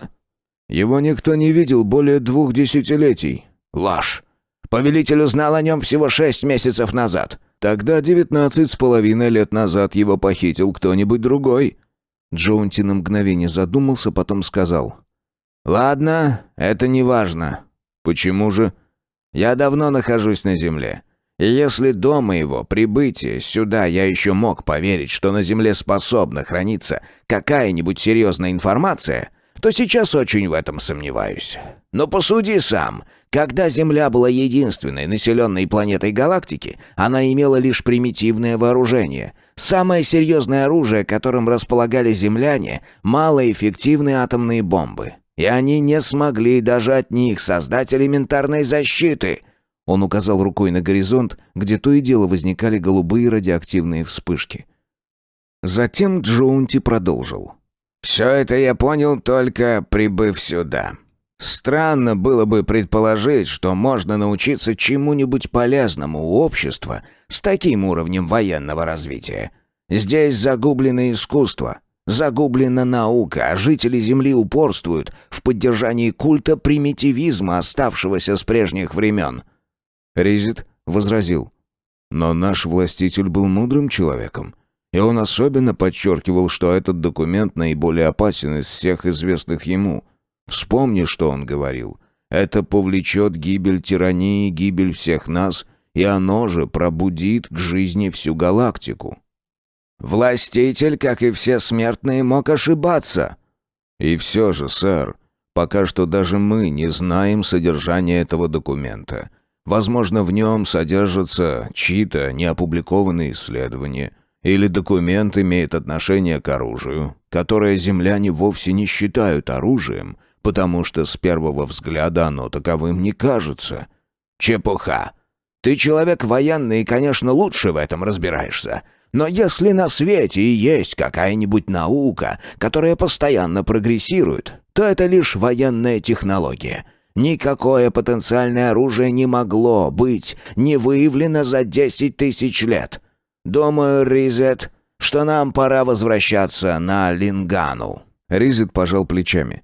Он не был убежден в правоте собеседника. Джоунти и сам до конца не верил в то, что говорил. Плохо дело. Любой житель галактики мог сейчас обладать этим проклятым документом. А если он у тиранов? Нет. Лучше уж пусть это будет властитель. Потому что документ мог попасть к человеку типа Аратапа. Аратап. Единственный после властителя человек, чьи поступки невозможно предсказать. Наиболее опасный из всех тиранов. Саймок Аратап — коротышка с круглыми маленькими глазками. Его предками были путешественники, покинувшие когда-то свои неуютные миры и отправившиеся на поиски лучшей жизни к планетам Королевства Космической Туманности. Его отец возглавлял целую эскадру небольших космических кораблей. На своем долгом пути эти корабли ломались, возрождались и вновь попадали в крушение. Иногда они терпели поражение от нападавших на них больших и мощных линкоров. Миры Королевства Космической Туманности были устроены на старый лад, но тираны быстро переделали их. Благодаря силе и скорости своих кораблей им удалось подавить соседние королевства одно за другим.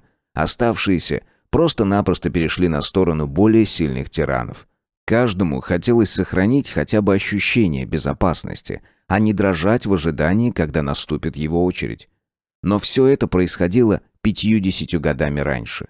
Сейчас королевства космической туманности были полностью оккупированы и превратились в вассалов. Миры не стоят ломаного гроша, думал иногда Аратап, а цена человеческой жизни еще ниже. Он смотрел на стоящего перед ним юношу. Это был почти мальчик. Высокий, широкоплечий, привлекательное лицо, обрамленное коротко подстриженными волосами. В определенном смысле Аратапу было жаль его. Парень был явно напуган. Сам Байрон не назвал бы обуревающее его чувство страхом. Скорее, он квалифицировал бы его как напряжение. Всю свою жизнь он считал тиранов гигантами. Его сильный и суровый отец был, по рассказам других, робким и покорным в их присутствии. Иногда они приезжали на Вайдеймос, и отец снабжал их книгами с большей части планет Нефилоса. Бывало, отец сопровождал тиранов в поездках. Они всегда сидели во главе стола, их обслуживали первыми. Когда они говорили, все остальные разговоры вокруг стихали. Еще ребенком Байрон удивлялся, что эти невзрачные, маленькие люди способны так твердо и властно управлять. Но зато он всегда понимал, что тираны для его отца являются тем же, чем он сам является для своего скотника. Он научился почтительно говорить с ними и называть их «ваше превосходительство». Байрон усвоил это так хорошо, что уже одно то, что он стоит лицом к лицу с одним из тиранов, рождало в нем чувство, которое он именовал напряжением. Судно, он считал его своей тюрьмой, в один прекрасный день стало ею официально. Они в это время приближались к Родии. В дверь его каюты постучались, и вошли двое крепких мужчин. За ними последовал капитан, который обратился к нему невыразительным голосом. «Байрон Фаррелл, вы арестованы по моему приказу, и вам придется ответить на вопросы представителя Великого Короля».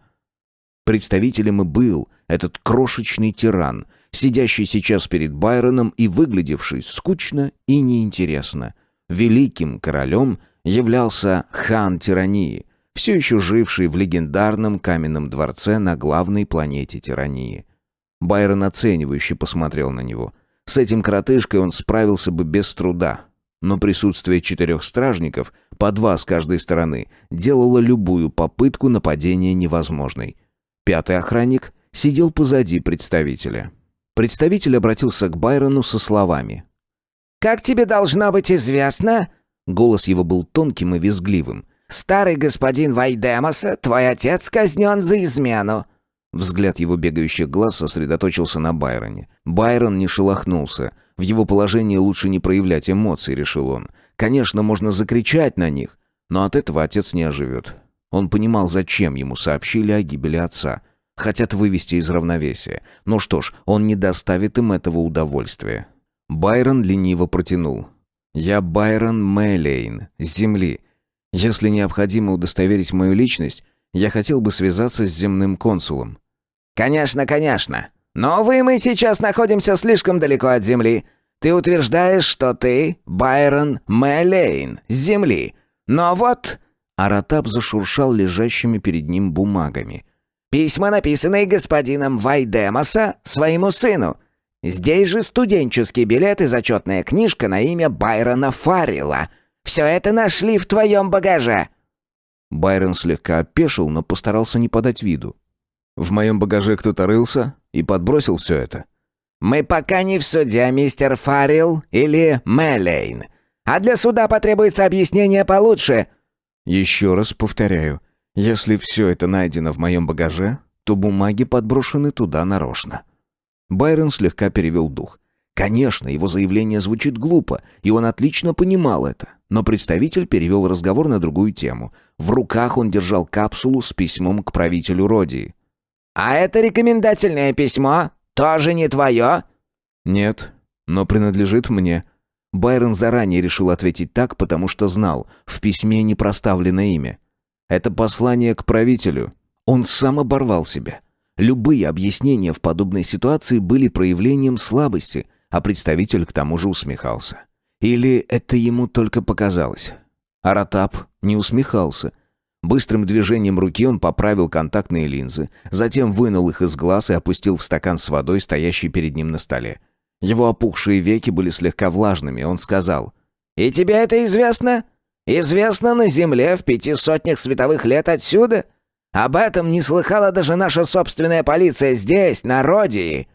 «Полиция на Родии. Послание было написано на Земле». «Вижу. Кто ты? Агент? Или просто хочешь предупредить Хендрика о чем-то?» «Конечно, второе». «Да ну, и почему же ты решил это сделать?» «Потому что рассчитывал получить особое вознаграждение». Аратап улыбнулся. «Вот теперь в твоих словах есть намек на правду. О чем же конкретно ты собирался ему рассказывать?» «Это я скажу только правителю». Вспышка гнева, но только на мгновение. «Хорошо. Тиранов не волнует местная политика. Мы устроим тебе беседу с правителем и таким образом внесем свой вклад в его безопасность. Мои люди соберут твой багаж, и ты можешь быть свободен. Уведите его!» Последние слова относились к охранникам. Аратап вновь надел контактные линзы, и глаза его тут же приняли более осмысленное выражение. Обратившись к главному охраннику, он сказал: «Думаю, мы не должны сводить глаз с юного Фаррелла». Офицер коротко кивнул. «Слушаюсь. Тем более, что мне его история кажется довольно бессвязной». «Разумеется. Но это дает ему возможность выкрутиться. Юные глупцы, взявшие за образец поведения героев видеосериалов, легко попадаются. Конечно, он сын экс-господина». «Вы уверены? Тогда уже одно это серьезное преступление». «То есть вам кажется, что я ошибаюсь? Почему же?» «А что, если он послан отвлекать наше внимание от настоящего Байрона Фаррелла?» «Нет, я уверен в обратном. И потом у нас есть фотографии». «Чьи? Мальчишки?» «Сына господина. Хочешь взглянуть?» «Конечно». Аратап взял со стола пачку фотографий. «Помимо этого у меня есть нечто, что, безусловно, произведет на вас впечатление.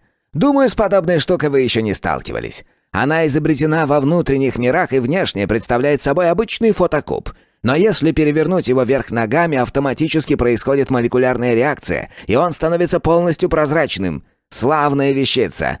Фотокуб был обыкновенным стеклянным кубиком, черным и прозрачным. Каждая грань его равнялась 3 дюймам. Аратап повернул его, и стекло на мгновение помутнело, а потом с необычайной ясностью с него вдруг улыбнулось приятное юношеское лицо.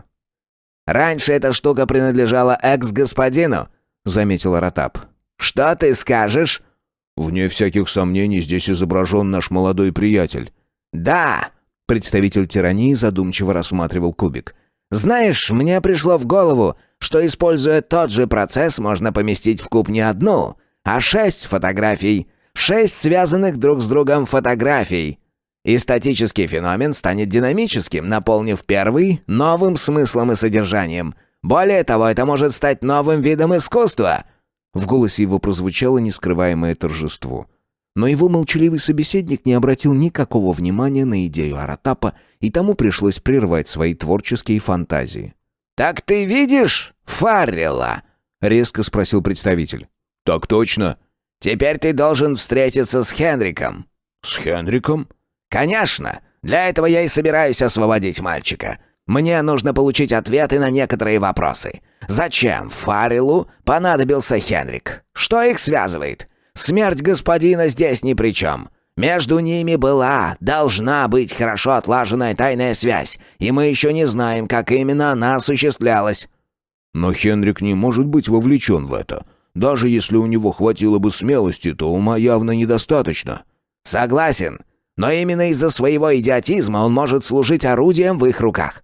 Если так, то это станет нашей ахиллесовой пятой. Поэтому необходимо тщательно все проверить». Он вяло махнул рукой. Собеседник отдал ему честь, щелкнул каблуками и вышел. Аратап задумчиво крутил в руке фотокуб, созерцая, как чернота сменяется изображением. Жизнь во времена его отца была значительно проще. В завоевании чужой планеты крылось жестокое величие, тогда как в манипулировании ничего не понимающим парнишкой была только жестокость. Но это было необходимо. Глава 5. Не самая удачная ситуация. Люди заселили Родию не слишком давно. Даже по сравнению с Центурионом или Сириусом. Планеты Арктура, например, были освоены более 200 лет назад, когда первые космические корабли пересекли границы туманности лошадиной головы в поисках пригодных для жизни планет. Лишь немногие из исследованных планет удовлетворяли условиям, необходимым для существования человеческого организма. В галактике насчитывается от 1 до 2 тысяч биллионов звезд, являющихся источниками света и тепла. Среди них есть 500 биллионов планет, где уровень гравитации в одних случаях составляет 120% земного, а в других не достигает и 60%. Некоторые из них слишком жаркие, другие слишком холодные. Атмосфера многих ядовита, потому что состоит преимущественно или полностью из неона, метана, аммония, хлоридов, даже силиконового тетрафлуорида. На некоторых планетах нет воды. Другие состоят почти сплошь из океанов, наполненных сульфатодиоксидами. На третьих нет углерода. Поэтому ни один из этих сотен тысяч миров не может быть обитаем. Жизнь сосредоточена всего лишь в 4 миллионах миров, пригодных для существования. О количестве заселенных миров идут постоянные споры. По данным галактического альманаха, Родия была 1098-м миром, где поселились люди. По иронии судьбы, Тирания, завоевавшая Родию, числилась 1099-й. История повторяется. Период развития и экспансии в транстуманном регионе ничем не отличался от аналогичного периода в других точках галактики. Планетарные республики быстро добились успеха. У каждой из них было собственное правительство. Затем в их жизнь вторглась тирания, и планеты оказались колонизированы, а после и вовсе растворились внутри сателлита. Так появилась маленькая империя. Только на Родии сохранялась некоторая стабильность, и этому способствовала правящая династия Хенриадов. Хотя тирания за каких-нибудь 10 лет сумела расширить границы своей империи на всю территорию транстуманности, форма правления на Родии не изменилась. Она даже укрепилась. Хенриады были чрезвычайно популярны в народе, и тиранам нужно было лишь уметь влиять на них. Точнее, правитель не обязательно происходил из чистых хенриадов. Должность эта формально являлась выборной из числа членов наиболее влиятельного семейства планеты. Семейство хенриадов устраивало тиранов по ряду причин, и не без их помощи Хенрик, 5-й по счету, был избран правителем. С позиции тирании это был полезный выбор. В момент избрания Хенрик выглядел красивым и статным мужчиной, да и сейчас он все еще производил приятное впечатление. Его волосы слегка посеребрила седина, но брови оставались густыми и такими же черными, как и глаза его дочери. Сейчас он смотрел на свою дочь, а она была взбешена и не скрывала этого. Высокая, всего на 2 дюйма ниже отца, при его росте не менее 6 футов, вспыльчивая девушка, темноволосая и темноглазая, чье лицо сейчас потемнело от гнева. Она беспрестанно повторяла: «Я не могу этого сделать! Я не буду этого делать!» Хенрик отвечал ей: «Но Арта, это же неразумно! Что я могу поделать? Разве в моем положении можно выбирать?» Если бы мама была жива, она сумела бы найти выход из положения». И девушка топнула ногой. Ее полное имя Артемида, королевское имя, которое в каждом поколении Хенриадов носила одна из женщин. «Да, несомненно. Черт меня побери, у твоей матери был талант на эти вещи. Иногда мне кажется, что ты пошла только в нее и ничуть не похожа на меня, но серьезно, Арта, ты не оставила ему никакой надежды. Возможно, ты могла бы взглянуть на него более благосклонно». «Что ты имеешь в виду?» «Ну...» Он сделал рукой неопределенный жест, затем положил руку ей на плечо, но она резким движением сбросила ее. «Я провела с ним вечер», — раздраженно ответила она. «и он попытался поцеловать меня. Это было омерзительно». «Все целуются, дорогая моя. Конечно, поцелуи не значат сейчас того, что означали во времена твоей прабабки. Это лишь дань традициям. Молодая кровь, Арта, горячая кровь». «Молодая кровь?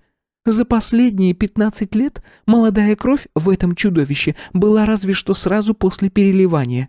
Он на 4 дюйма ниже меня, отец. Как я могу показаться на людях с пигмеем?» «Он важная персона, очень важная». «Это не прибавляет ему в росте ни дюйма. Он кривоног, как все они, и у него дурно пахнет изо рта». «Пахнет изо рта?» Артемида шмыгнула носом. «Да, и не просто пахнет, а воняет. Это очень неприятный запах. Мне он не нравится, и я сказала ему об этом». До Хенрика с трудом дошел смысл ее последних слов. Он побледнел, а голос его понизился до шепота. «Ты сказала ему об этом? Ты считаешь, что высокопоставленная особа из королевского двора тирании может иметь неприятное личное качество?» «Да. Как тебе известно, у меня есть орган, именуемый носом. И когда этот тип подошел слишком близко, я зажала нос и толкнула его. Он шмякнулся на спину, размахивая своими кривульками». Она пальцами показала, как именно было дело, но Хенрик этого не видел, так как в этот момент закрыл лицо руками. На миг выглянув наружу, он жалобно спросил: «Что же теперь будет? Как ты могла так поступить?» «Не бойся. Знаешь, что он мне ответил? Его слова переполнили чашу моего терпения. Я поняла, что не могу находиться рядом с мужчиной, который всего 4 футов ростом». «Но что же он сказал тебе?» «Он сказал... Отойди от видео, папа. Он сказал... Ха! Смелая девушка! После этого она мне нравится еще больше». И 2 слуг помогли ему подняться на ноги. Но больше он не пытался дышать мне в лицо. Хенрик почесал в затылке, затем внезапно схватил Артемиду за руку. «Ты могла бы выйти за него замуж. И не спорь, во имя политической необходимости. Это было бы просто шуткой». «Что значит «не спорь»? Какой такой шуткой? Мне что, пришлось бы сложить пальцы левой руки в фигу, подписывая правый брачный контракт?» «Нет, что ты?» Хенрик был смущен. «Зачем же так? Арта, я просто удивляюсь твоему упрямству». «Что ты имеешь в виду?» «Что я имею в виду? Погоди, а о чем это мы? Я не могу сосредоточиться, когда ты споришь со мной. Что я хотел сказать?» «Что-то о моем замужестве. Вспомнил?» «Ах, да, я хотел сказать, что к замужеству не стоит относиться слишком серьезно». «Как я понимаю, ты предлагаешь мне иметь любовников?»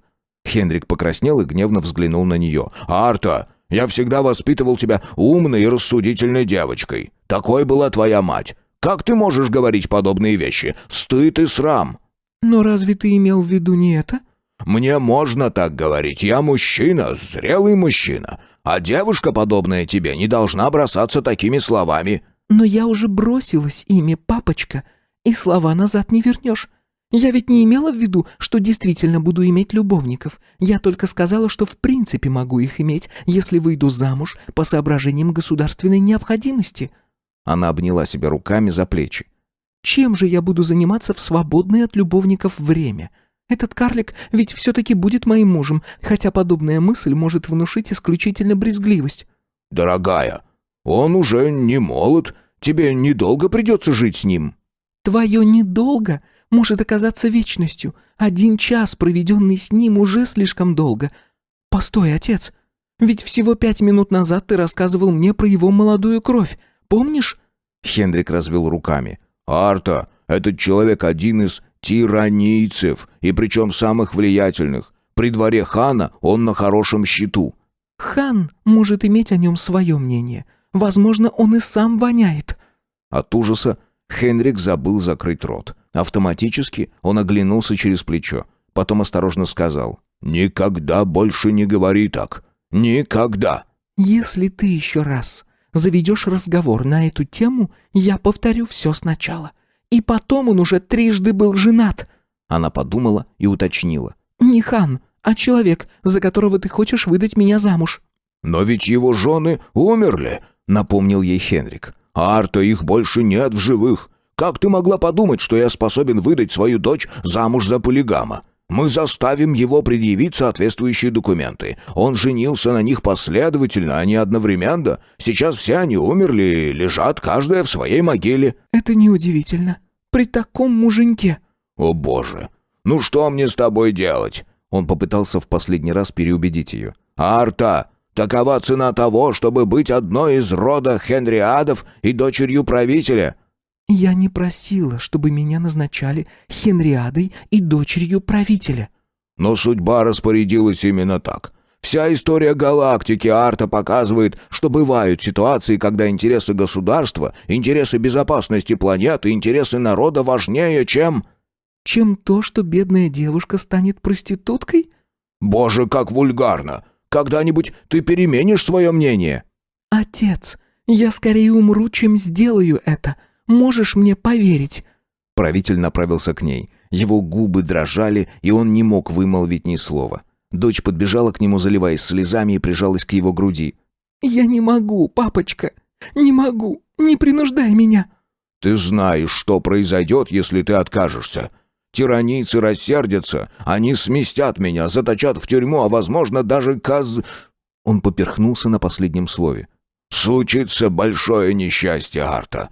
Сейчас наступили трудные времена. Господин Вайдемоса на прошлой неделе был схвачен и, я думаю, даже убит. Помнишь его, Арта? Он гостил у нас при дворе полгода назад. Большой человек с круглым лицом и глубоко посаженными глазами. Сперва ты даже боялась его». «Я помню». «Ну так теперь он мертв. Чья теперь очередь? Моя? Твой бедный отец должен стать следующим. Поверь, времена сейчас очень сложные, и то, что он гостил у нас при дворе, может навлечь на нас беду». «Почему же обязательно беду? Ты ведь не связывался с ним?» «Конечно нет. Но если мы огорчим хана тирании отказом вступить в брак с одним из его любимчиков, они могут подумать именно то, о чем ты спросила». Хенрик помахал перед глазами рукой, отгоняя от себя кошмарную воображаемую картину. «Я пойду в свою комнату», — продолжил он. «Отдохни. Когда немного вздремнешь, начинаешь чувствовать себя лучше. Посмотрим. Во всяком случае, нам обоим необходим отдых». Артемида посмотрела на отца и вздохнула. Ее лицо оставалось задумчивым, а на лбу пролегли глубокие морщинки. Внезапно раздался звук чьих-то шагов, и она резко обернулась. «В чем дело?» Тон был более резким, чем ей хотелось бы. Это был Хенрик. Его лицо побледнело от страха.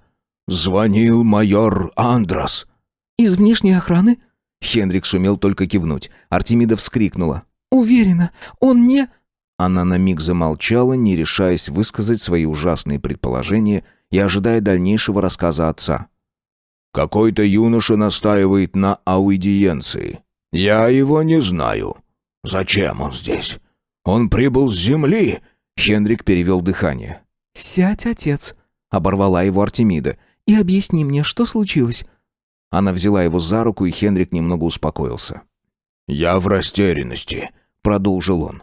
«Этот юноша пришел сюда с рекомендательным письмом. Он говорит, что знает о плане покушения на мою жизнь. На мою жизнь. И они велят мне выслушать его». Он глуповато улыбнулся. «Народ любит меня. Никто не захочет убивать меня, верно?» Хенрик внимательно посмотрел на дочь и расслабился, когда она ответила. «Конечно, никто не собирается убивать тебя». Тогда он вновь заговорил. «Ты думаешь, это могут быть они?» «Кто?» «Тиранийцы!» Он понизил голос до еле слышного шепота. «Совсем недавно здесь был господин Вайдемоса, и вот он убит!» Хенрик внезапно закричал. «А сейчас они послали кого-то убить меня! Меня!» Артемида встряхнула его с такой силой, что правитель разом пришел в себя. «Отец, сиди тихо, ни слова, слушай меня. Никто не собирается убивать тебя, слышишь? Никто тебя не убьет. Господин Вайдемоса был здесь 6 месяцев назад, помнишь? 6 месяцев назад, думай».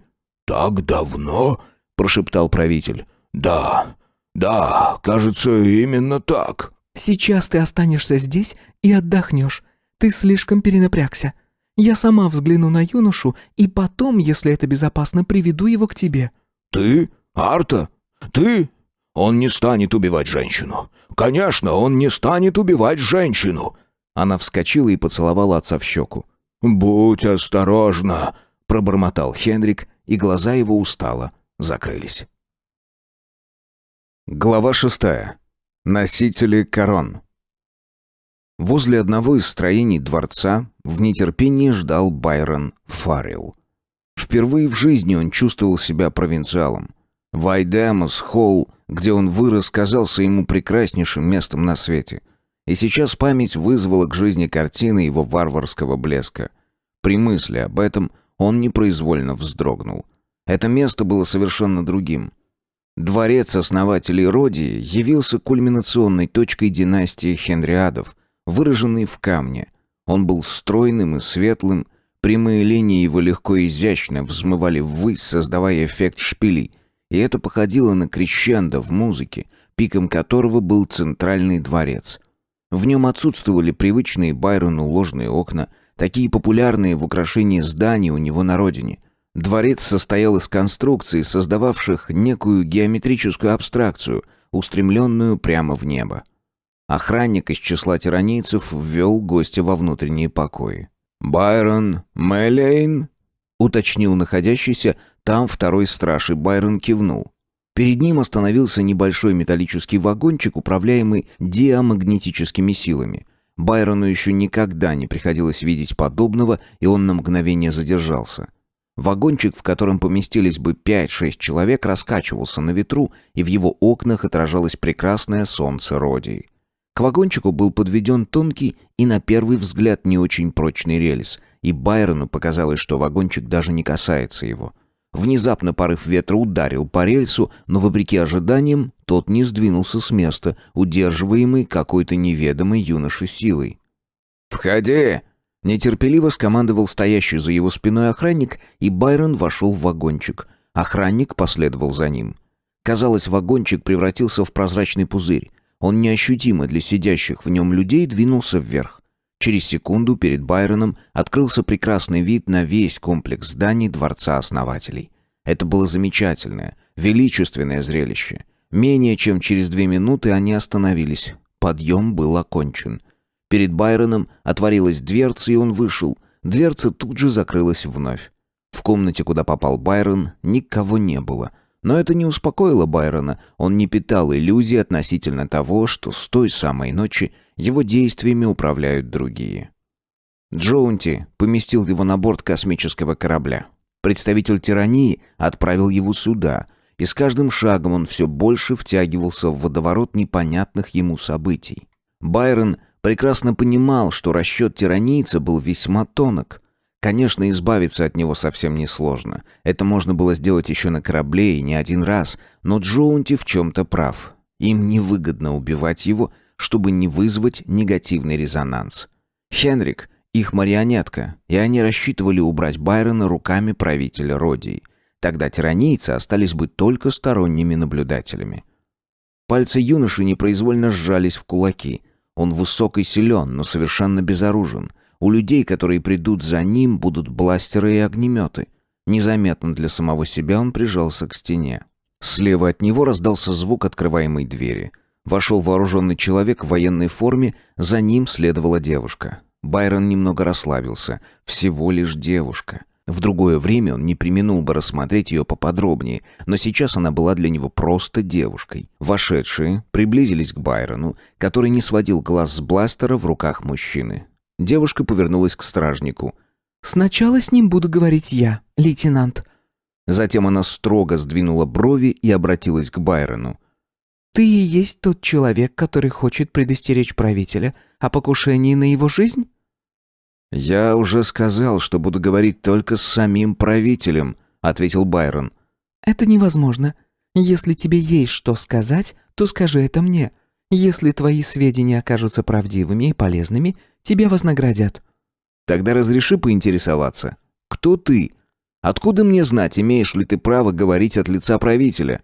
Казалось, девушка удивилась заданному ей вопросу. «Я его дочь. И я собираюсь задавать вопросы, а не отвечать на них. Ты прибыл откуда-то извне системы?» «Я с земли», — Байрон подумал и добавил. «Ваша светлость». Обращение удовлетворило ее. «Где же она находится?» «Это маленькая планета в секторе Сириуса, ваша светлость». «А как зовут тебя?» «Байрон Мэлэйн, ваша светлость». Она задумчиво смотрела на него. «Значит, с Земли. А ты умеешь управлять космическим кораблем?» Байрон едва сдержал улыбку. Она проверяет его. Ей отлично известно, что космическая навигация является запрещенной наукой в мирах, контролируемых тиранией. «Да, ваша светлость», — ответил Байрон. Раз они позволили ему так долго оставаться в живых, он мог позволить себе признаться в этом. На Земле космическая навигация запрещена не была, а за 4 года можно научиться многому. «Очень хорошо», — сказала она. «Ну а что ты хочешь рассказать?» Внезапно он решился. Он никогда не пошел бы на такой шаг, будь здесь только охранник. Если эта девушка не лжет, и она действительно дочь правителя, то может помочь ему. «Ваша светлость, собственно, никакого покушения нет». Девушка рассердилась. Она резко повернулась к своему спутнику. «Теперь ваша очередь, лейтенант. Добейтесь от него правды». Байрон отступил, ощутив холодное прикосновение бластера охранника и торопливо произнес. «Подождите, ваша светлость. Выслушайте меня. Это был для меня единственный способ увидеться с правителем. Разве вы не в состоянии это понять?» Он повысил голос. «Вы должны сообщить его превосходительству, что я Байрон Фаррелл, и прошу предоставить мне убежище». Именно такие слова в давние времена произносили попавшие в беду феодалы. Слова эти были привычными, пока феодалы не утратили своей власти, но теперь с приходом тиранийцев это был всего лишь архаизм, не более того. Она удивленно вздернула брови. «Разве ты происходишь из аристократической семьи? Мне кажется, минуту назад ты представлялся как Мэлэйн». И тут в разговор вмешался новый голос. «Совершенно верно. Но это всего лишь псевдоним. Ты Байрон Фаррелл, мой дорогой юный сэр. Вне всяких сомнений, ты Фаррелл. Ошибиться просто невозможно». В дверном проеме стоял маленький улыбающийся человечек.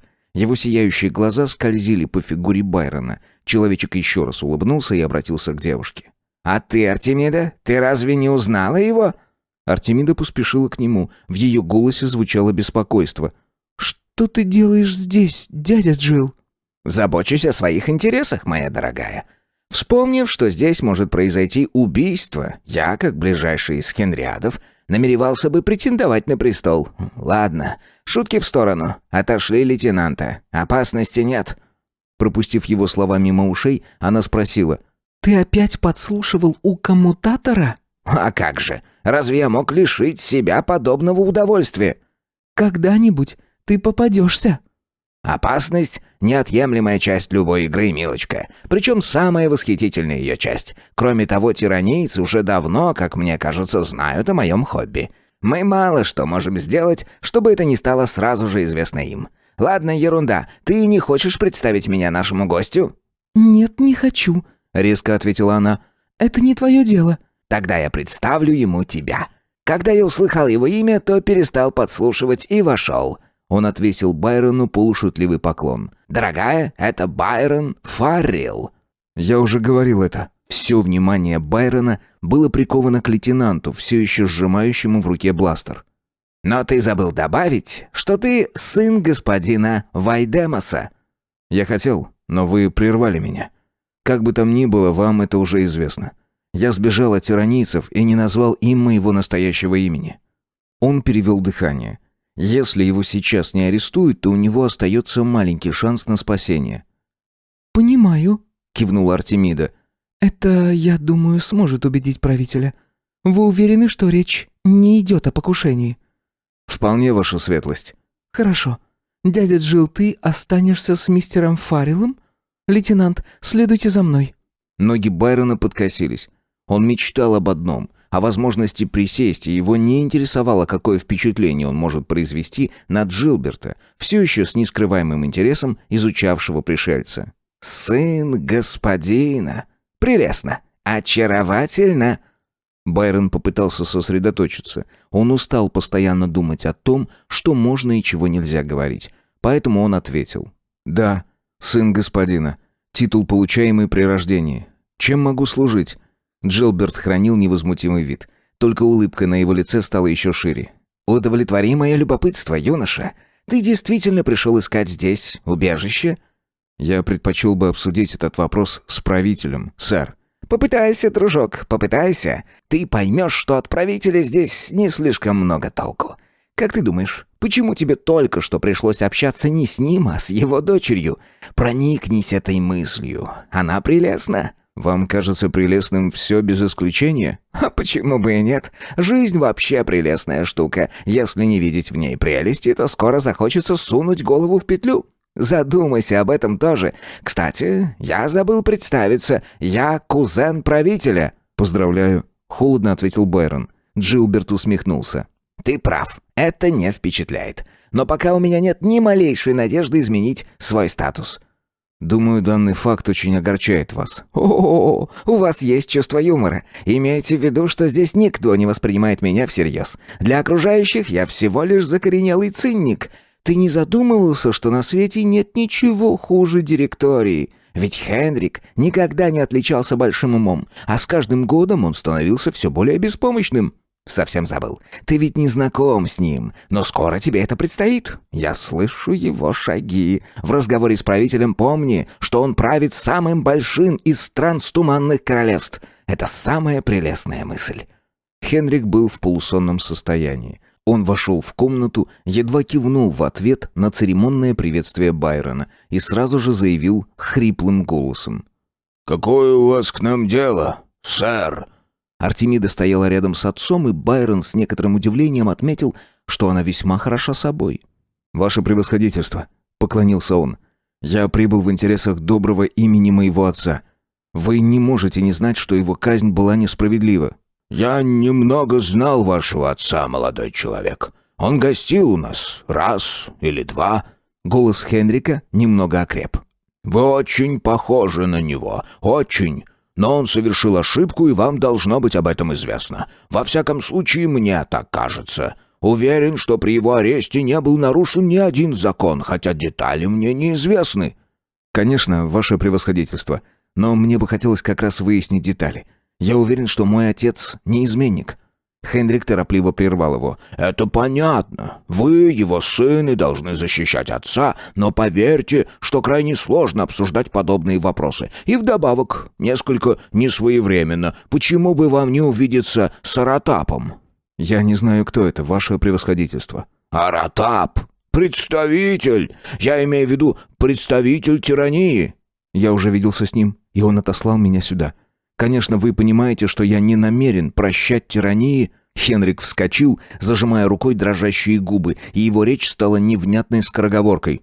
«Вы говорите, вас послал сюда Аратап?» Я счел необходимым сказать ему... «Не повторяйте, что вы ему говорили. Я ничем не могу помочь вам, господин... Ой, мистер Фаррелл. Это не входит в мою юрисдикцию, исполнительный совет. Не толкай меня, Арта. Я не могу говорить о серьезных вещах, если ты мешаешь мне. Должен сказать свое слово. Джилберт, ты побеспокоишься о том, чтобы мистеру Фарреллу был оказан хороший прием. Я подумаю, что можно будет сделать. Да, я проконсультируюсь в исполнительном совете. Это только юридическая формальность, но очень важная, очень важная». Он повернулся, чтобы уйти, что-то бормоча себе под нос. Артемида немного помедлила и осторожно коснулась плеча Байрона. «Минуточку. Это правда, что ты умеешь управлять космическим кораблем?» «Естественно, правда». Байрон улыбнулся ей, и после недолгого колебания она ответила ему улыбкой. «Джилберт», — добавила она, — «с тобой мы поговорим позднее». И поспешно вышла. Байрон долго смотрел ей вслед. К действительности его вернул вопрос Джилберта. «Уверен, что ты голоден или, по крайней мере, умираешь от жажды. Жизнь, как я понимаю, все еще продолжается». «Да, благодарю вас». Байрон не вполне понял, что имеет в виду его собеседник, но расслабился и пришел в отличное расположение духа. Она хорошенькая, очень хорошенькая. Но Хенрик никак не мог расслабиться. Его одолевали ужасные мысли. Это ловушка. Мальчишку послал Аратап, и это ловушка. Он сжал голову руками, погрузился в глубокое раздумье и вскоре понял, что ему нужно делать. Глава 7. Виртуоз мысли. На все планеты рано или поздно опускается ночь. Она не может поступить иначе, хотя светлое время суток продолжается от 15 до 22 часов. Любой путешествовавший с планеты на планету человек может это подтвердить. На многих планетах период сна сведен до минимума. На других периоды день-ночь примерно равны между собой. На третьих в принципе отсутствуют понятия свет и тьма. Но приход ночи всегда и везде имеет важное психологическое значение, связанное с эмбриональной фазой развития организма. Ночь — это пора страхов и беззащитности, и сердце до восхода солнца замирает в ожидании неизвестного. Во дворце не было сенсоров, способных показать наступление ночи. Но инстинкт безошибочно подсказал Байрону ее наступление. Он знал, что ночная тьма за пределами дворца вовсе не кромешная, и ее нарушает сияние звезд. В это время в туманности лошадиной головы большинство звезд становились видимыми. Но звездный свет не мог рассеять мрак в душе Байрона. С момента короткой беседы с правителем он больше не видел Артемиду, и это огорчало его.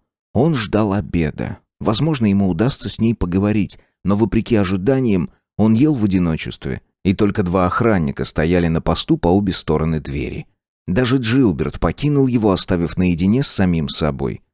По возвращении Джилберт сказал: «Вначале мне хотелось бы показать мою лабораторию. Мы с Артемидой решали сейчас, что с тобой делать».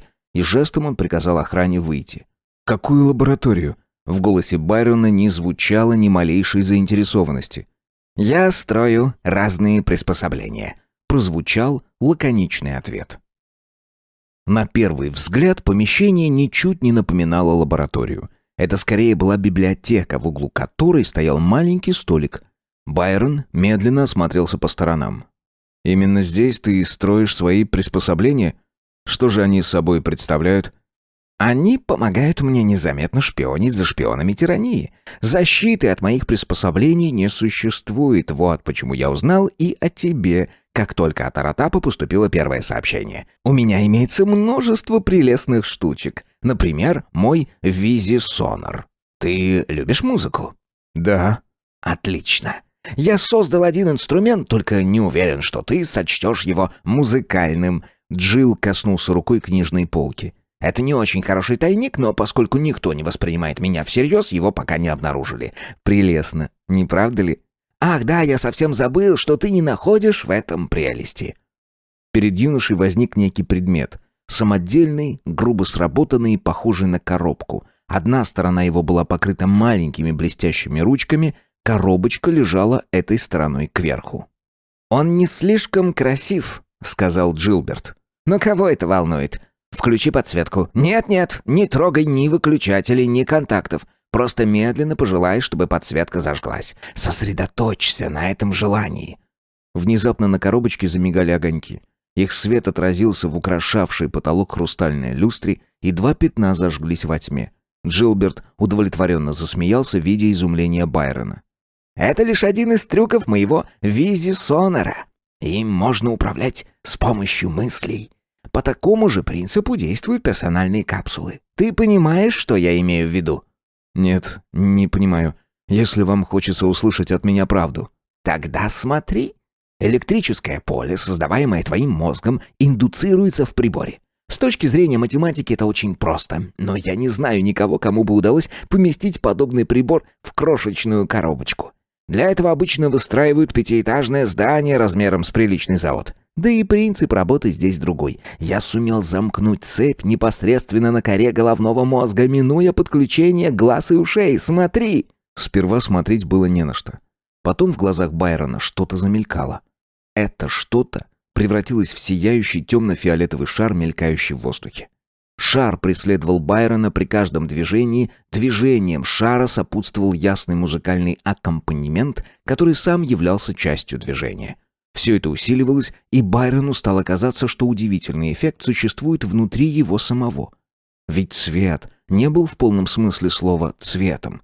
Он скорее был цветным звуком, не производящим шума. Его можно было потрогать, не прикасаясь к нему. Потоки цвета лизали его руки и ноги, не причиняя боли. Байрон испугался. Он уже не видел своих рук и не чувствовал их. Он беззвучно вскрикнул, и все исчезло. Перед ним стоял Джилберт и смеялся. Комната была освещена. «Что произошло?» — растерянно спросил юноша. «Не знаю. Я ничего не ощущал. Разве ты не понял? Твои видения — продукт твоего собственного мозга. И я не знаю, как можно объяснить подобный феномен. Все время, пока ты концентрируешься на ощущениях, твой мозг преломляет их в привычные знакомые формы. Это всего лишь попытка соединить одновременно свет, звук и прикосновение. Кстати, а как насчет запаха? Иногда мне кажется, что пахнет какой-то дрянью. Думаю, что опыты на собаках позволили бы вызвать к жизни самые разнообразные запахи. Мне очень хочется испробовать все это на животных. Я люблю смотреть, какое впечатление производит мое изобретение на других». В задумчивости он провел рукой по кнопкам на коробочке. «Изредка я думал, что если изучить возможности этой штуки до конца, то можно создавать на ней симфонии нового типа. Можно делать то, чего не сделаешь просто со звуком или просто со светом. Но, боюсь, я не способен сделать это». Байрон раздраженно прервал его. «Я хочу задать тебе один вопрос». «Сколько угодно». «Почему ты не хочешь использовать свои научные дарования в целях всеобщего блага? А вместо этого играю в детские игры? Не знаю. Может быть, мои увлечения не так уж бесполезны, но то, что они противозаконны, это факт». «Противозаконны? Что именно?» «Визисонор. Приборы для слежки за шпионами тоже. Если бы тиранийцы узнали о них, это явилось бы для меня смертным приговором». «Ты, наверное, шутишь». «Вовсе нет. Видно, что ты вырос в провинции. Молодежь не может помнить того, что было давным-давно».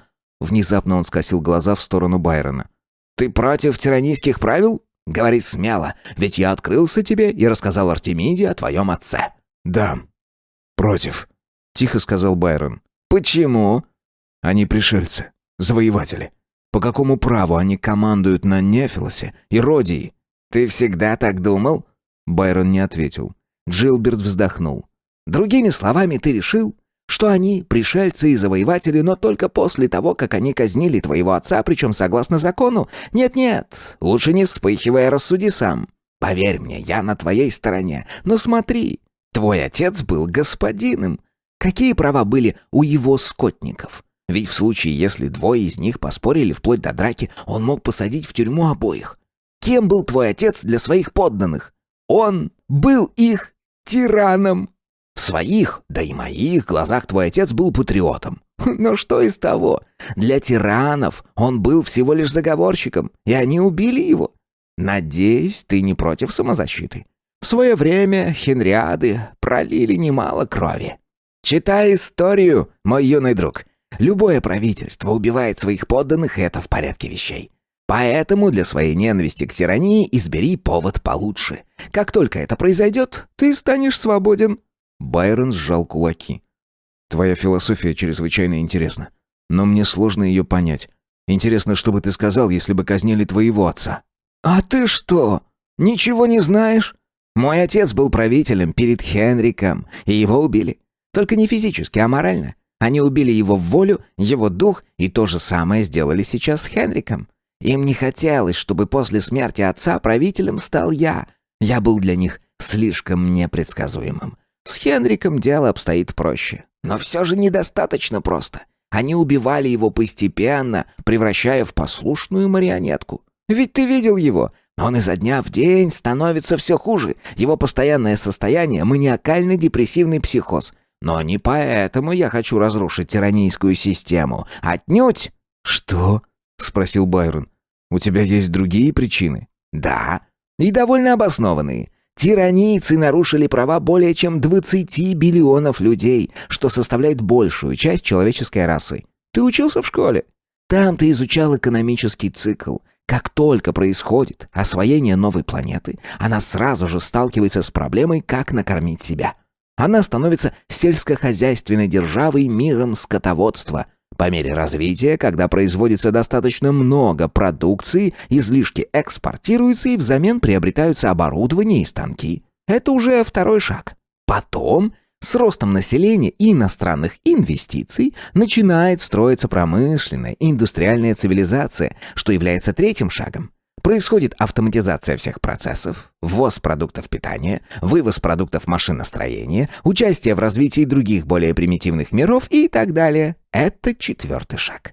Развитые миры всегда быстро становятся густо заселенными. Они укрепляют свою военную мощь, поскольку война — это поле деятельности машин, и они всегда окружают себя сельскохозяйственными мирами.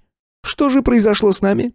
Мы находились на третьей ступени. У нас развивалась промышленность. А сейчас этот рост полностью остановлен. Более того, повернут вспять.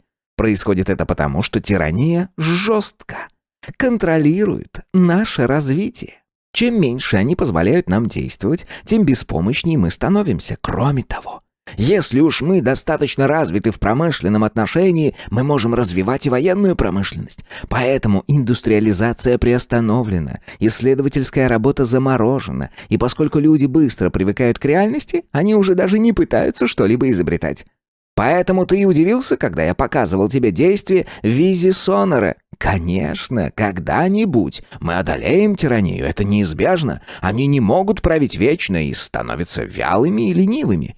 Со временем они утратят многие традиции, их съест коррупция. Но понадобится столетия, потому что история не терпит спешки. А когда эти столетия пройдут, мы все еще будем сельскохозяйственной державой, не имеющей промышленных или научных достижений, в то время как наши соседи, избежавшие контроля тирании, будут сильными и урбанизированными. Поэтому королевства, по сути, навсегда останутся колониями. Они никогда не смогут выкарабкаться, и все мы будем только зрителями в великом театре человеческих свершений». «Кое-что из того, что ты говорил, мне известно», — сказал Байрон. «Это естественно, если учесть, что ты получил образование не здесь, а на Земле. Земля необыкновенно развита в социальном отношении». «Разве?» «Конечно! Вся галактика пребывает в постоянном состоянии экспансии со времен первых известных нам межзвездных путешествий. Мы уже были развивающимся и весьма незрелым обществом. Очевидно, что человечество достигает зрелости только в одном месте, и только однажды, и это случилось на Земле непосредственно перед ее катастрофой. Население Земли находилось в безопасности от географической экспансии, и поэтому столкнулось с такими проблемами, как перенаселенность, истощение ресурсов и так далее. Эти проблемы никогда не стояли перед другими планетами галактики. Они форсировали изучение общественных наук. Мы упустили в этом плане многое, и нам есть о чем жалеть. Потому что эти науки — прелестная штука. Хенрик в молодости был великим примитивистом. Он имел целую коллекцию земных предметов, аналогов которым не находилось нигде в галактике. С тех пор, как он стал правителем, это увлечение отошло, как и многие другие. В некотором смысле я унаследовал его. Земная литература неподражаема. Она чрезвычайно интроспективна, чего нет в нашей экстравертной галактической цивилизации. Это восхищает меня больше всего». «Ты утешил меня», — улыбнулся Байрон. «Ты так долго был серьезным, что я начал бояться, не утратил ли ты своего чувства юмора». Джилберт пожал плечами. «Я расслабляюсь, и это прекрасно. Кажется, это происходит со мной впервые за много месяцев. Знаешь ли ты, что такое все время играть роль? Скрывать свою личностную сущность 24 часа в сутки. Даже с друзьями. Даже наедине с самим собой не забывать о необходимости притворяться. Выглядеть безобидным чудаком. А ведь жизнь можно спасти, только если живешь так, как живу я. Но я все равно могу бороться с ними». Он поднял глаза, и его голос торжествующе зазвучал в маленькой лаборатории. «Ты умеешь управлять космическим кораблем? Я этого не умею. Разве это не странно? Ты рассуждаешь о моих научных способностях, а я Не умею управлять простейшим космическим одноместным кораблем. Но ты умеешь это делать, и из этого вытекает, что ты должен покинуть Родию». Вывод был совершенно безошибочным, но Байрон не подал виду. Он холодно спросил: «Почему?» «Как я уже говорил, мы с Артемидой беседовали о тебе и предусмотрели такую возможность. Когда выйдешь отсюда, иди прямо в ее комнату, она ждет тебя. Я начертил план, так что тебе не придется расспрашивать, как пройти через переходы». Он пододвинул к Байрону маленькую металлическую пластинку. «Если тебя кто-нибудь остановит, скажи, что тебя вызывают к правителю, и проходи дальше. Не переживай, что твои слова могут показаться кому-то неубедительными». «Постой!» Байрон не хотел влипать в детективную историю еще раз. Хватит с него Джоунти, уговорившего сесть в космический корабль, и представителя тирании, отгадавшего все его тайны раньше, чем он успел их рассказать. Ему надоело быть игрушкой в чужих руках. Довольно. Они могли ограничить его в действиях, но не в желаниях.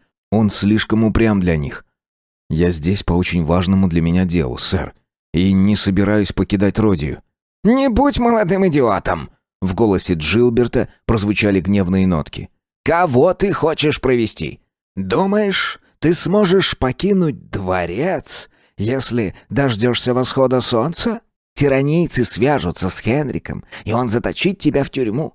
Он только и делает, что ждет их приказа, потому что самая страшная работа для него — это решать самому, как поступить. Он мой кузен, и я хорошо знаю его, поверь». «А если даже и так, что тебе до этого? Почему ты так заботишься обо мне?» Байрон отбросил всякую вежливость. Он не будет больше марионеткой в чужих руках. Джилберт, вставая с места, произнес: «Я хочу, чтобы ты взял меня с собой.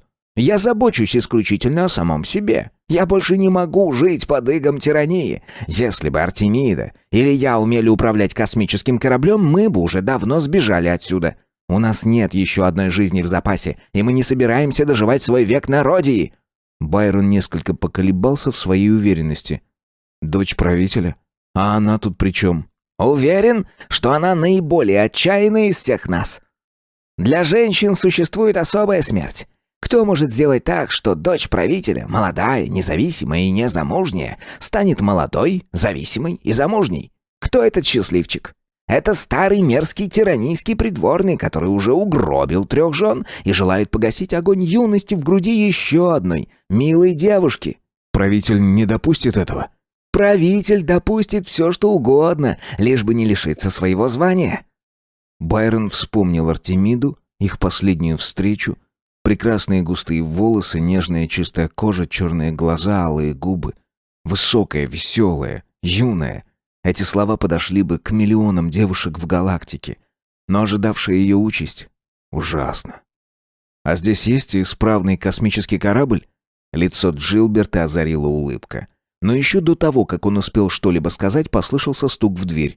Он повторился, и Джилберт сказал: «Лучше открой дверь». Байрон выполнил просьбу. В комнату вошли 2 охранника. Один из них отдал честь Джилберту и повернулся к Байрону. «Байрон Фаррелл, от имени представителя тирании и правителя Родии я арестую тебя». «По какому обвинению?» «По обвинению в измене». Джилберт смотрел в сторону. Выражение его лица изменилось. «На этот раз Хенрик поспешил. Он действовал быстрее, чем я ожидал. Восхитительная мысль!» Он вновь играл свою роль. Старина Джилберт. «Следуй за мной», — сказал охранник, а другой подтолкнул Байрона в спину нейронным хлыстом.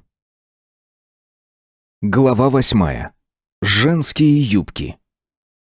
В горле у Байрона пересохло. Если бы он попытался вступить в драку, вооруженные охранники легко одолели бы его. Он знал это и не стал испытывать судьбу. Не оставалось другого выхода, кроме как подчиниться.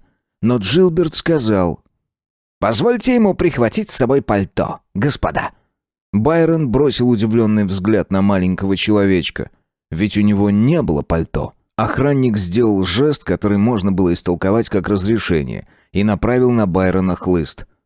«Ты слышал, что сказал милорд? Быстро бери пальто и идем».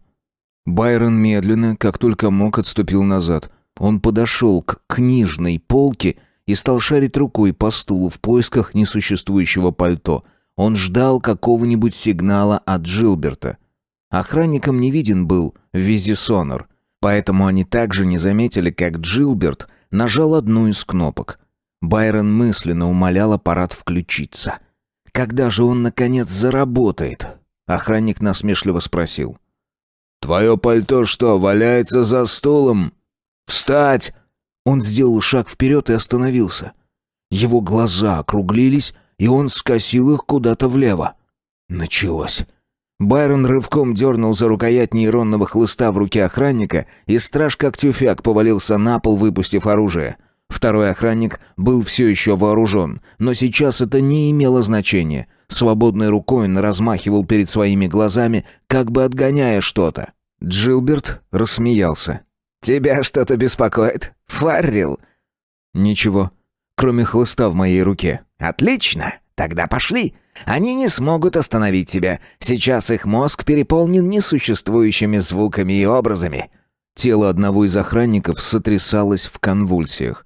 Казалось, наступает агония. «Осторожнее!» — предупредил Джилберт. Второй охранник, сделав внезапный выпад, свалил юношу на пол. Это была атака вслепую. Вряд ли он видел Байрона в этот момент. Его пустые глаза не выражали никаких эмоций. Он хрипло дышал Байрону прямо в ухо. Юноша брыкался, пытаясь высвободиться, но у него ничего не получалось.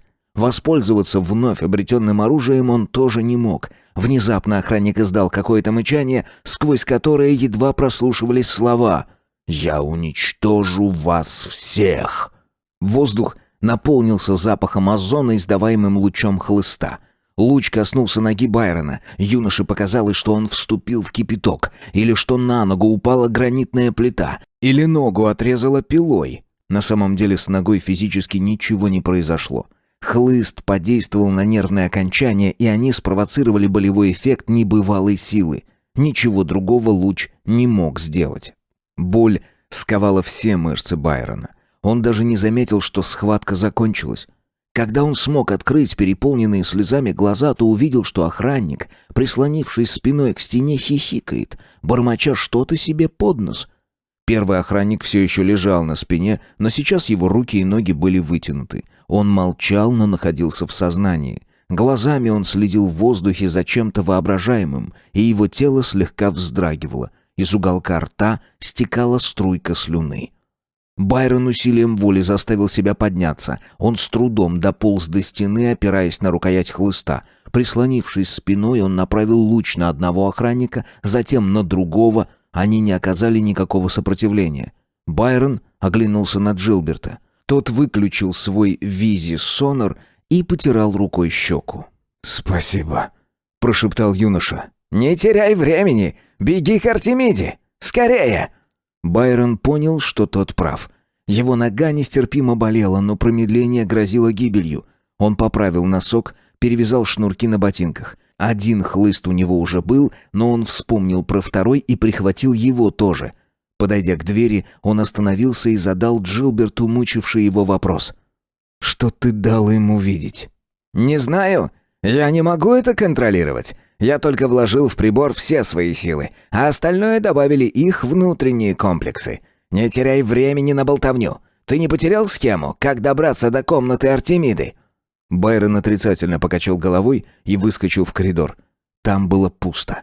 Он не мог передвигаться быстро, поэтому попытался изобразить, что просто вышел прогуляться. Глянув на часы, он вспомнил, что не выставил их по местному радийскому времени. Они все еще показывали время, которым пользовались на борту космического корабля. При таком отсчете 100 минут составляли час, а 1000 — день. Сейчас на них высвечивалось 876, и это ничего не значило на Родии. Стены всегда имеют глаза и уши, и Байрон почувствовал это почти сразу же, как только вышел в коридор. Поэтому он торопливо сверился со схемой Джилберта и повернул вправо. Остановившись у двери в конце коридора, он коснулся рукой фотоэлемента. Дверь распахнулась. «Входите, молодой человек». Это была Артемида. Байрон скользнул в комнату, и дверь закрылась. Он, ничего не говоря, смотрел на девушку. «Странно», — подумал Байрон, «но наибольшее значение для меня имеет сейчас то, что на мне не свежая и продранная у плеча рубашка, а на лице должно быть видна свежая ссадина. Кроме того, ему захотелось немедленно вычистить ботинки. Она подвела его к креслу, усадила и взволнованно спросила. «Что случилось? Что с твоей ногой?» «Поранился», — коротко ответил он. «Ты готова бежать?» Она просияла. «Значит, ты берешь нас с собой?» Но Байрон еще и сам не знал, как ему поступить. Его нога ужасно соднила, и он украдкой потирал голень рукой. «Как добраться до корабля?» — спросил он. «Я намерен как можно скорее покинуть эту чертову планету. Если хочешь следовать за мной, могу прихватить тебя за компанию». Она вспыхнула. «Ты мог бы быть и повежливее. Ты с кем-то дрался?» «Да, с охраной твоего отца, намеревавшаяся арестовать меня. Они забыли о моих священных правах». «О, извини». «И ты извини меня. Ничего нет странного в том, что тиранийцы более 50 лет помыкают нами, ведь мы сами охотно помогаем им в этом. Люди, подобные твоему отцу, пойдут на все, лишь бы удержаться у власти. Они даже готовы забыть кодекс чести джентльмена. Впрочем, какая разница?» «Я уже попросила прощения, господин». Она надменно произнесла этот титул. «Но, пожалуйста, не считай, что ты вправе осуждать моего отца. Ты слишком мало о нем знаешь». «Я не хочу обсуждать это. Нам нужно спешить, пока не подоспела стража. Ладно, я не хотел оскорбить твои чувства. Все в порядке». Байрон не вполне владел собой, но, черт возьми, его не каждый день секли нейронным хлыстом, и ему это решительно не понравилось. И потом они покушались на его свободу. Разве этого мало? Артемида разозлилась. Не на отца, конечно, а на этого глупого молодого человека. Что он возомнил о себе? Он слишком молод, почти ребенок, вряд ли старше ее, как ей показалось. И вообще... Раздался звук коммуникатора, и она торопливо сказала. «Пожалуйста, подождите минутку, и мы пойдем». Это был голос Джилберта. В нем звучал страх. «Арта, в твоем крыле все в порядке?» «Он здесь», — ответила Артемида. «Отлично. Ничего не говори, только слушай. Не выходите из комнаты. Его ищут по всему дворцу, и он может попасться им в лапы. Я попытаюсь что-нибудь придумать, но ради бога, не двигайтесь с места!» Он не стал ждать ответа и прервал связь. «Значит так», — сказал Байрон, который все слышал. «Что прикажешь делать? Оставаться и, возможно, навлечь на тебя беду? Или испытать судьбу и попытаться выбраться отсюда?» «Ох, да замолчи же, идиот!» Они замерли, глядя в лицо друг другу. Гнев застилал Байрону глаза. Черт побери, он пытается ей помочь, а она позволяет себе так с ним разговаривать. Она не выдержала первая и, отведя глаза в сторону, прошептала: «Извини». «Все в порядке», — холодно ответил он. «Ты только высказала свое мнение». «Ты не должен был так говорить о моем отце. Ты ведь не знаешь, что такое быть правителем. Он служит на благо людей, что бы ты о нем ни думал». «Ну, конечно же, он хочет выдать меня тиранийцам именно на благо людей. Весь смысл именно в этом». «В некотором роде это так. Он должен подтвердить им свою лояльность, иначе они могут сместить его и упразднить эту форму правления на Родии. Что же лучше?» «Если дворянин забывает о чести...» «Не думай только о себе. В этом твоя ошибка». «Мне не кажется, что я не прав, когда не хочу умирать. Я предпочитаю сопротивляться, прежде чем умру. Мой отец боролся». Он понимал, что ситуация становится мелодраматичной, но эта девчонка словно провоцировала его. «И чем это помогло твоему отцу?» — с издевкой спросила она. «Ничем. Он был убит». Артемиде стало стыдно. «Мне очень жаль». И добавила, как бы обороняясь. «У меня ведь тоже есть проблемы, как ты знаешь». Байрон напомнился. «Я знаю. Ладно, ну его, все, ко всем чертям». Ноге его стало несколько легче, и Байрон слабо улыбнулся. Артемида попыталась изменить тему. «Знаешь, а на самом деле ты не урод». Байрон глупо улыбнулся. «Ну, если...» Внезапно Артемида рукой зажала ему рот. Они замерли, глядя в сторону двери. Снаружи, в коридоре, раздался топот множества ног. Затем топот прекратился, и в дверь позвонили. Джилберт работал быстро. Сперва он спрятал свой визи-сонар. Затем вызвал капитана охраны. Он продемонстрировал ему 2 лежащих охранников и поведал о том, что арестованный сбежал. Капитана это огорошило. Попытавшись привести своих подчиненных в чувство, он обратился к Джилберту. «Мой господин, я не совсем понял из твоих слов, что же произошло». «То, что ты видишь», — ответил Джилберт. Они пришли арестовать его, а он не подчинился, и теперь он убежал, а я не знаю куда». «Одна деталь, мой господин», — настаивал капитан. «Дворец хорошо охраняется, и я уверен, что он не сможет выскользнуть из него. Но как ему удалось справиться с охранниками? Ведь мои люди были вооружены, он же был безоружен». «Он сражался как тигр из моего укрытия, из-за вон того стула». «Мне очень жаль, мой господин, что все это произошло у тебя на глазах. Но почему ты не попытался помочь им?» «Прелестная мысль, капитан. Если твои вооруженные до зубов головорезы нуждаются в помощи такого старика, как я, то, кажется, пришло время заменить тебя кем-нибудь другим». «Отлично. Мы обыщем весь дворец, найдем его и посмотрим, сможет ли он повторить проделанное». «Хотелось бы сопровождать вас, капитан». Капитан удивленно приподнял брови. «Я бы не советовал моему господину этого делать. Это опасно». Хенриадов не стоило бы предупреждать об этом, но Джилберт лишь улыбнулся. «Я знаю, но иногда даже опасность бывает восхитительна». Солдаты приступили к поискам через 5 минут. Джилберту хватило этого времени, чтобы позвонить Артемиде. Услышав сигнал, Байрон и Артемида похолодели. Он повторился, потом в двери постучали, и они услышали голос Джилберта. «Давайте я попробую, капитан!» И громко, настойчиво. «Артемида!» Байрон сделал шаг вперед, но девушка жестом приказала ему молчать. Она отозвалась «Минутку, дядя Джилл», и нажала кнопку, утопленную в стене. Байрон в растерянности следил за ее действиями. Одними губами девушка прошептала «Сюда». И ее руки стали быстро расстегивать застежки на платье. Байрон не мог отвести глаз от нее. Застежки, наконец, расстегнулись, и платье скользнуло к ногам Артемиды. Она схватила другое платье, подтолкнула его рукой в гардеробную, сама выскочила оттуда и закрыла за собой дверь. Байрон оказался в кромешной темноте. Ни одного лучика не пробивалось из-под дверного проема. В воздухе пахло духами, он нащупал рукой стопку юбок и спрятался за ними.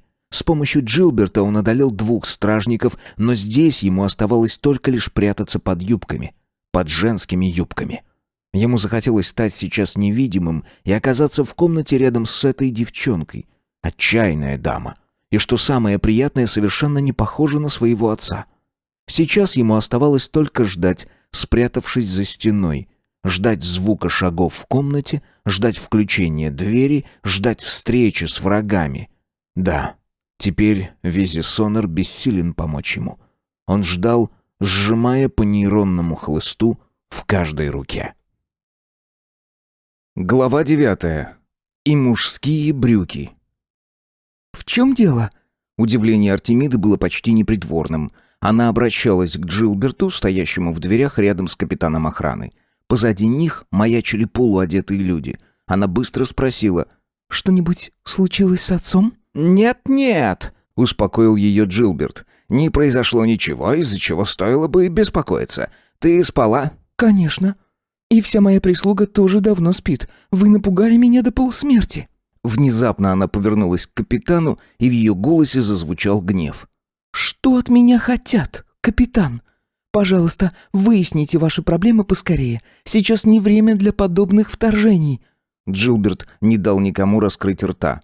«Произошла восхитительная вещь. Артемида, молодой человек, как там его зовут? Ну, ты меня поняла. Сбежал, снеся 2 головы на своем пути. Сейчас мы как раз охотимся на него, и я, как верный пес, помогаю капитану в этом нелегком деле».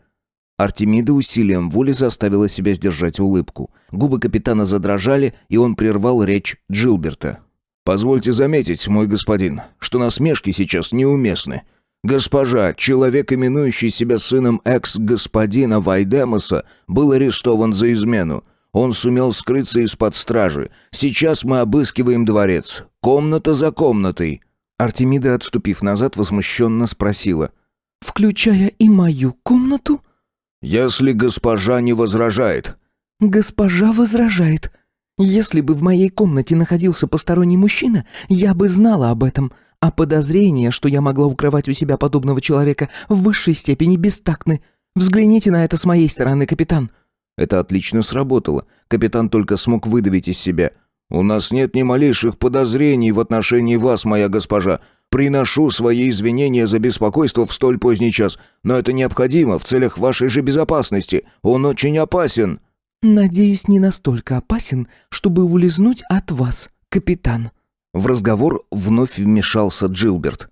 «Капитан, хочу предложить выставить охрану у двери госпожи Артемиды, чтобы ничто не могло потревожить ее сон. И тогда, моя дорогая...» Он поцеловал кончики пальцев племянницы. «Вы простите нас». «Будет достаточно», — холодно возразила Артемида, «просто запереть и заблокировать мою дверь».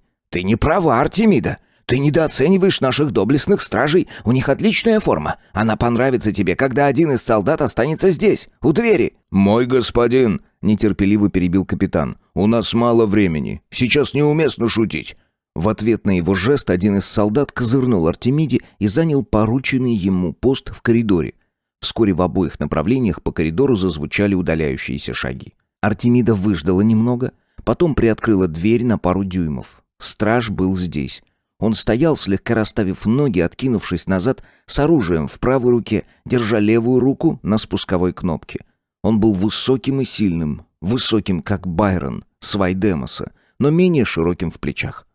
Ее приятно удивило вдруг, что Байрон, молодой и неразумный в своих взглядах на вещи, был более мускулистым и сильным. С ее стороны глупо сердить Байрона, вдобавок на него очень приятно смотреть. Она прикрыла дверь и потихоньку направилась в гардеробную. Байрон услышал шум отворяемой двери, он затаил дыхание, а его пальцы крепче стиснули оружие. Артемида уставилась на хлысты. «Осторожнее!» Он шумно выдохнул и спрятал хлысты в карманы. Это было не самое удобное место, но ничего лучшего он придумать не смог. «Это на случай, если кто-нибудь обнаружит меня», — сказал он.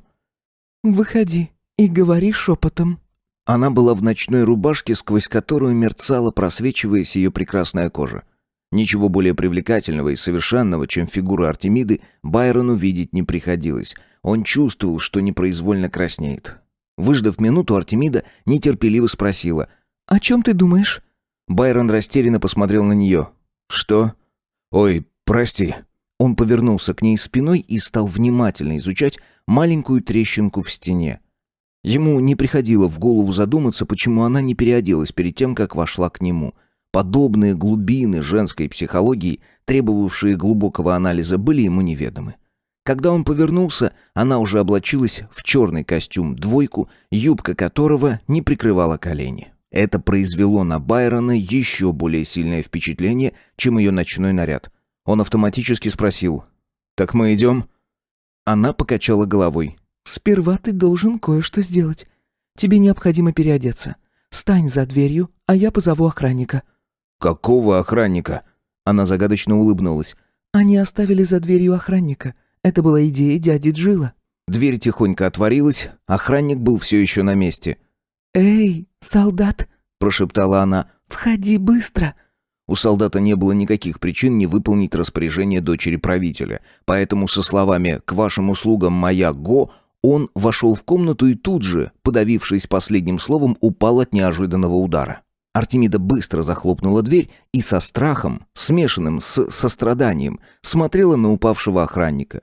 Она никогда раньше не видела залитого кровью лица и в ужасе отвернулась.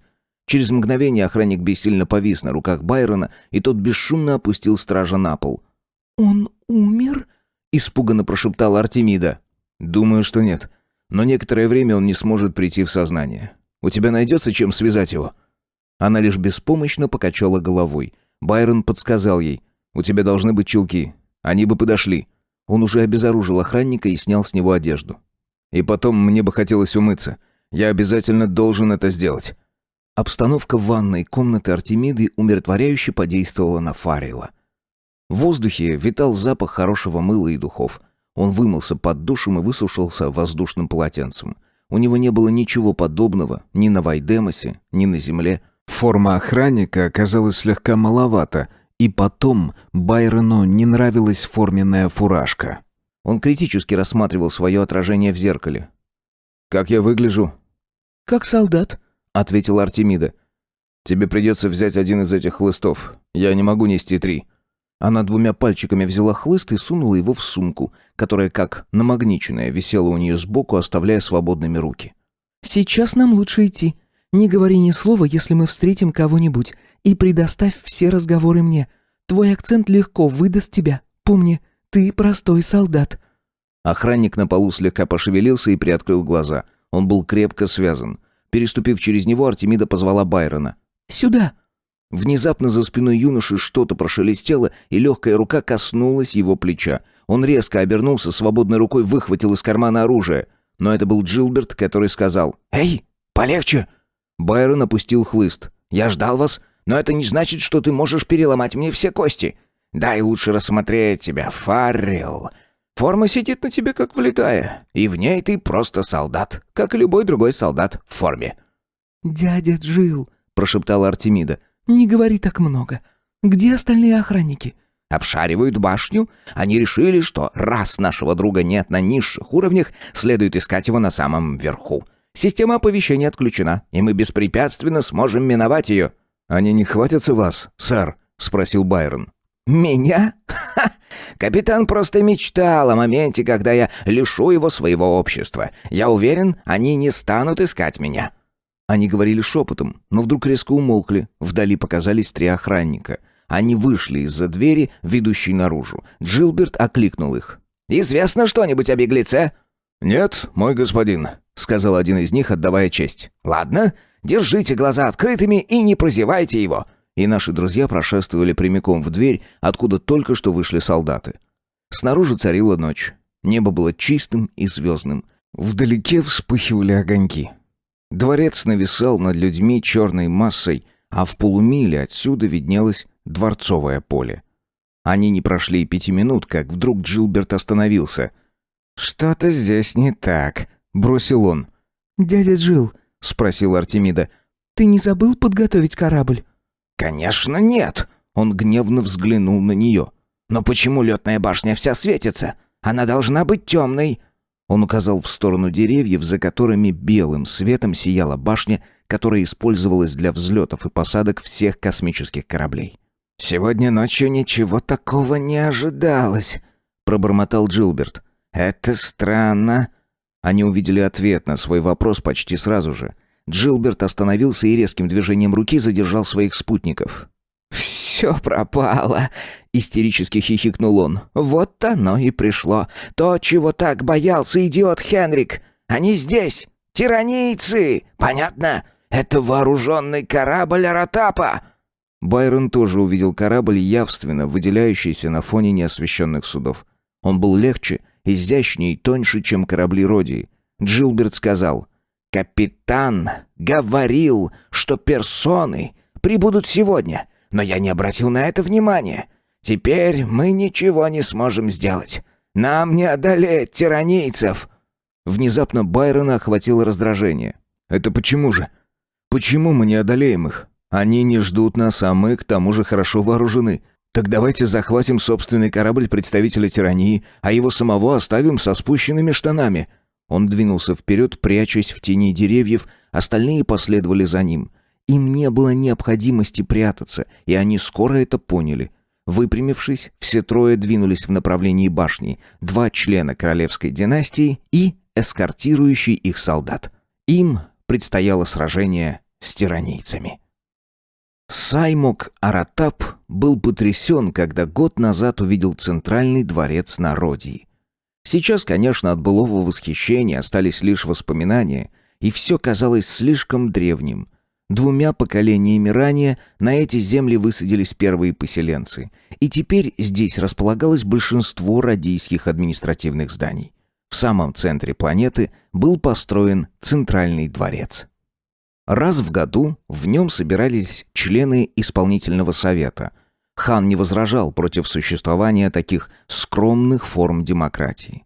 И утверждали все серьезные решения за последние 12 месяцев.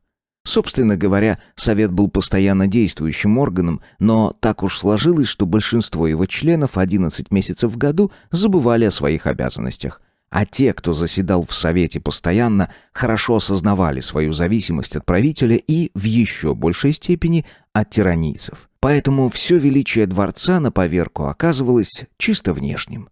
Там проживала семья правителя, большой штат прислуги и незначительное количество охраны.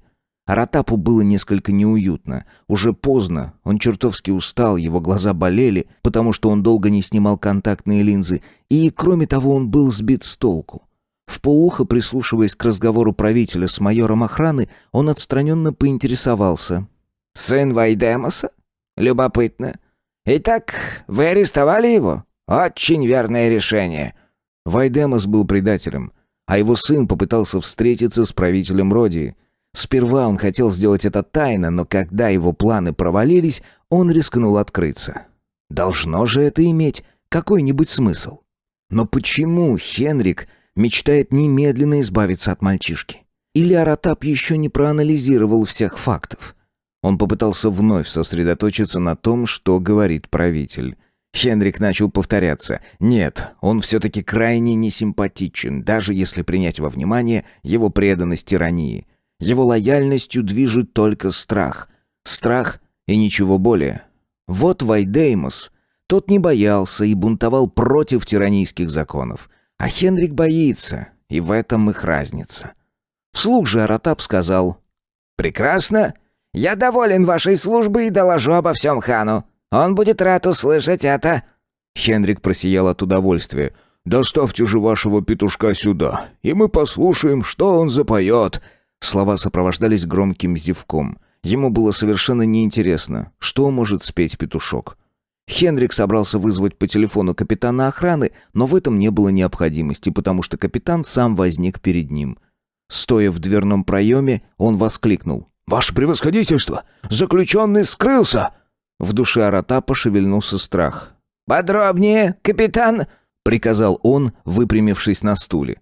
Глотая слова, капитан объяснил, как все произошло. Закончил он словами: «Прошу разрешить мне, ваше превосходительство, объявить общую тревогу. Он может улизнуть в любую минуту».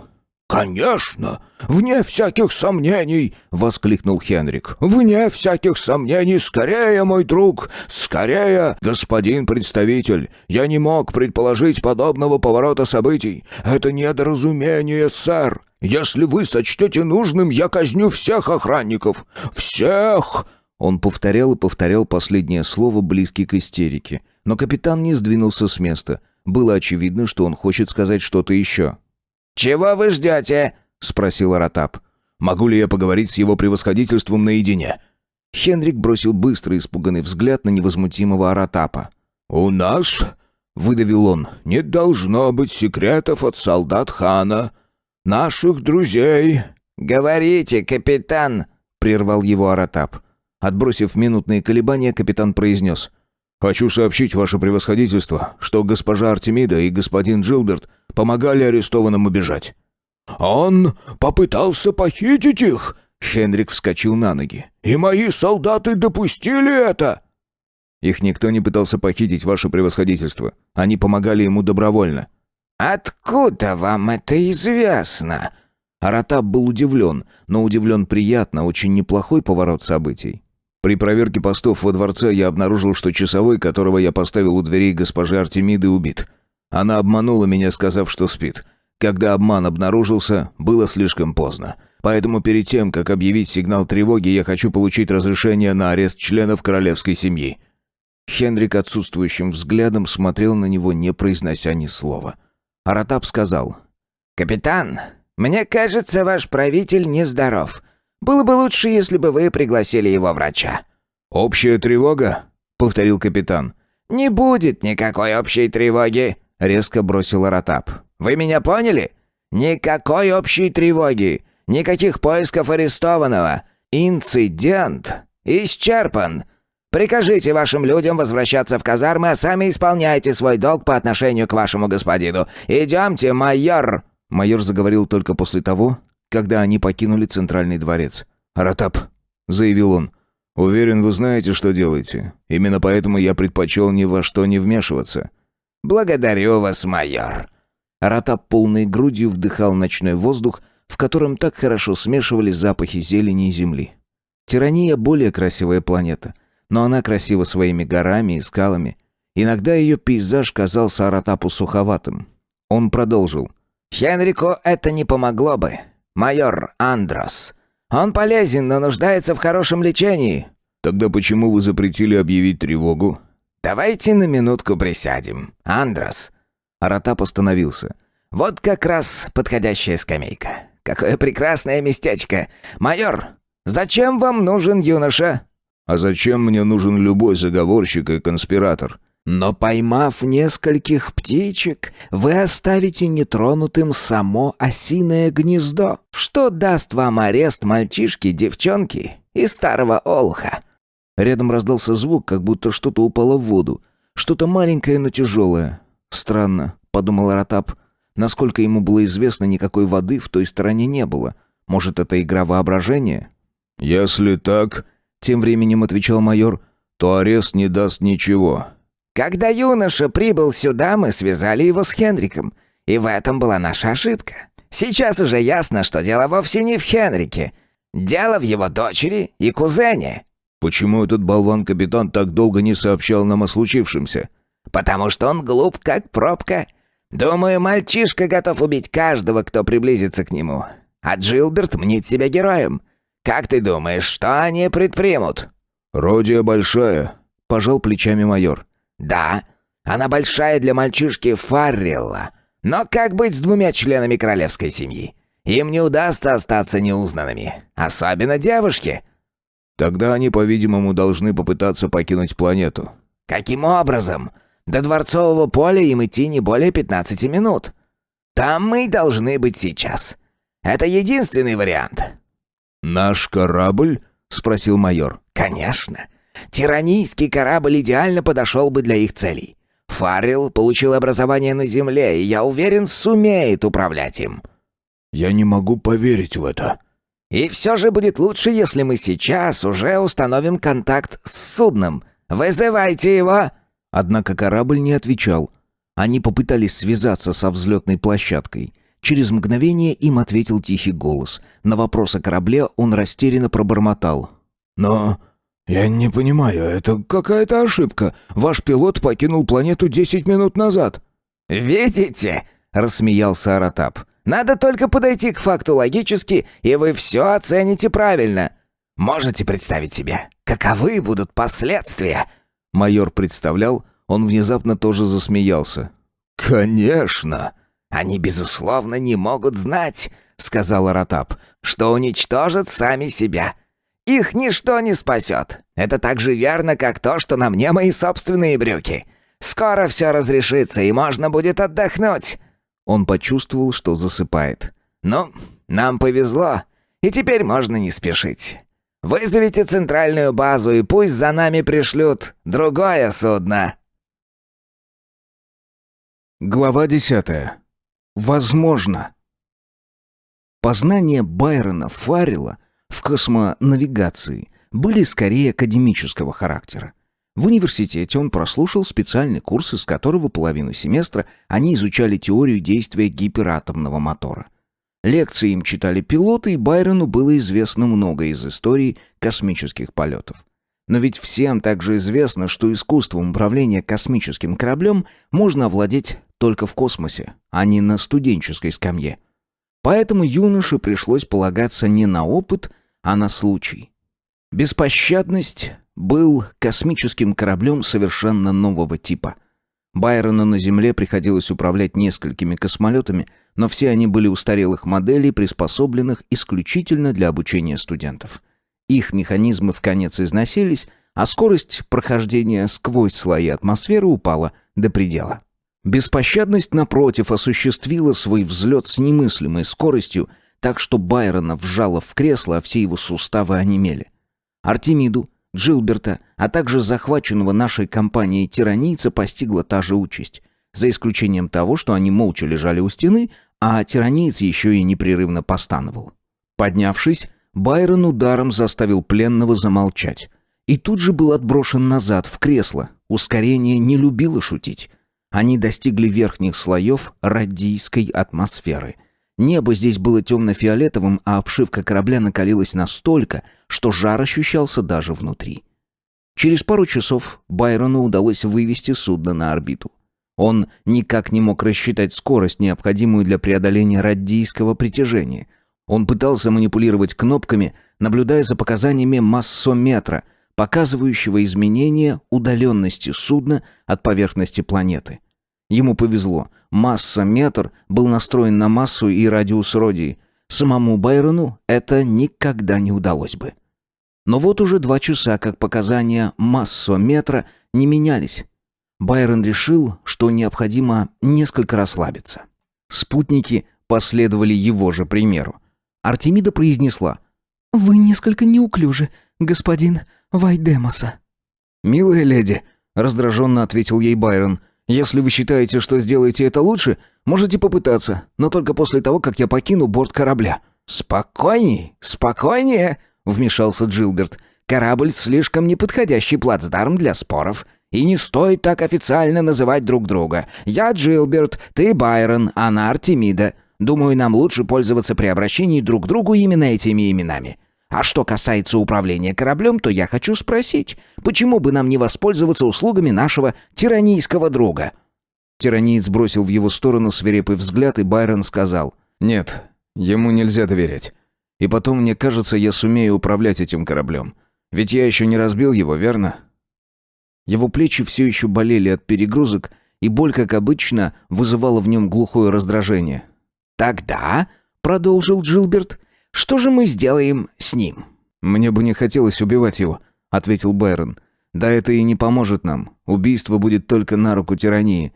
Насильственная смерть одного из представителей этой чертовой расы. Уже, с их точки зрения, непростительный поступок». «Но где же выбор?» «Нам придется высадить его». «Отлично. Каким образом и где?» «На Родии». «Что?» «Это единственное место, где они не рассчитывают нас найти. Кроме того, мы все равно скоро опустимся на планету». «Почему?» «Посмотри, ведь это корабль представителя, и он используется для кратковременных полетов. Он не приспособлен для длительных космических путешествий. Кроме того, отправляясь в долгий путь, не мешало бы запастись едой и водой». Артемида согласно закивала. «Он прав. Молодец. Мне это даже в голову не пришло. Очень разумно, Байрон». Байрон сделал безразличный вид, но ему были весьма приятны ее слова. Она впервые обратилась к нему по имени. Когда она хочет, то может быть очень милой. Джилберт перебил ее похвалы. «Но он по рации сообщит о нашем местопребывании». «Не думаю», — ответил Байрон. «На Родии наверняка есть незаселенные места.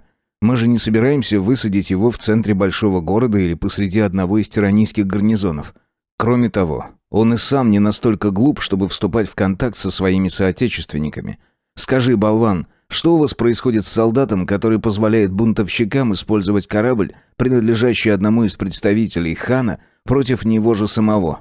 Заключенный ничего не ответил, но резко побледнел, а губы его задрожали. Байрону не хотелось бы сейчас оказаться на месте этого бедняги. 2 днями позже они приземлились на окраине поселка Саусвока. Они выбрали это место потому, что поселок находился вдали от густонаселенных районов планеты. Тиранийскому солдату предстояло преодолеть более 50 миль до ближайшего крупного города. Посадка на пустынном берегу прошла удачно, и Байрон в качестве пилота почувствовал себя более уверенно. Пора было думать об удовлетворении своих естественных потребностей, какими были голод и жажда. Раздобыть провизию в городе означало подвергать себя страшному риску, но выбора не оставалось. Друзья понимали, что им нужна еда вполне определенного вида. Она являлась продуктом пищевой промышленности тиранийцев и предназначалась для длительных космических перелетов. Это были стандартные пищевые концентраты, содержащие строго выверенное количество калорий и минеральных веществ. По размеру они представляли собой 1/20 от веса пищи животного происхождения и хранились в виде брикетов при низкой температуре. Конечно, вкусовые качества концентрированной еды оставляли желать лучшего, но с этим приходилось мириться. Артемида уже некоторое время пребывала в состоянии некоторой раздражительности и неустанно повторяла, что еда эта омерзительна. Байрон понимал, что отнюдь не еда причина плохого настроения, все дело было в нехватке пространства. Например, у них не было раздельных спален. Корабль был военным, поэтому удобства для пассажиров на нем не предусматривались.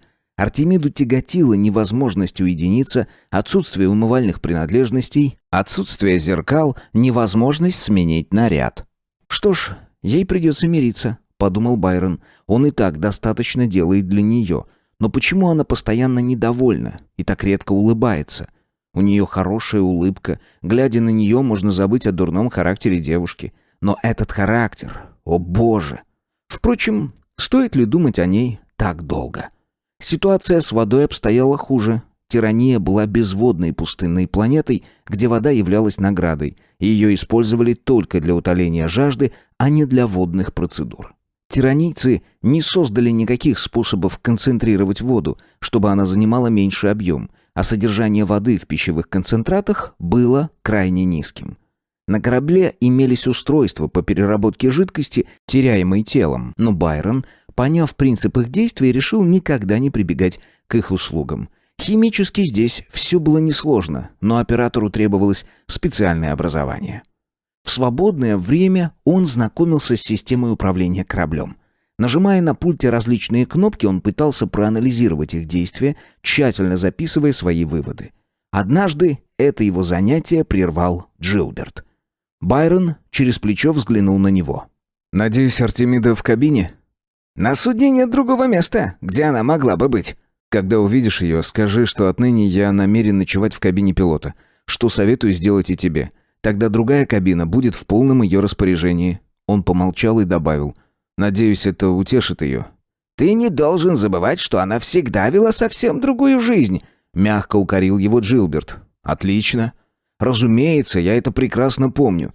Как ты думаешь, какой жизнью жил я? Я ведь тоже не родился на одном из необитаемых астероидов, как тебе известно. Между прочим, все детство я провел во дворце Нефилоса. Так что не нужно драматизировать ситуацию. Что я могу поделать, если на корабле не предусмотрена ванная? Она дуется на меня так, будто я проектировал этот чертов корабль». Этот взрыв предназначался не Джилберту. Просто Байрону необходим был выход эмоций. Дверь распахнулась, на пороге стояла Артемида. Она холодно сказала: «Будь я на вашем месте, мистер Фаррелл, я бы воздержалась от крика. Ваш голос слышен даже в самом дальнем уголке корабля». «Это мало волнует меня», — ответил Байрон. «Если что-то на корабле не устраивает тебя, прошу помнить, что если бы твой дорогой папаша не пытался меня убить, а тебя выдать замуж, мы никогда не оказались бы здесь». «Не смей так дурно говорить о моем отце». «Я буду говорить о ком угодно и что угодно». Джилберт зажал руками уши. «Пожалуйста!» — завизжал он. Это произвело мгновенный эффект. «Зачем нам спорить?» Как ни в чем не бывало, продолжил Джилберт. «Ведь очевидно, что чем скорее мы выберемся отсюда, тем лучше будет для всех нас». «Я согласен с тобой, Джилл», — кивнул Байрон. «Давай уйдем куда-нибудь, где мне не придется терпеть ее капризы. Тоже мне женщина на космическом корабле».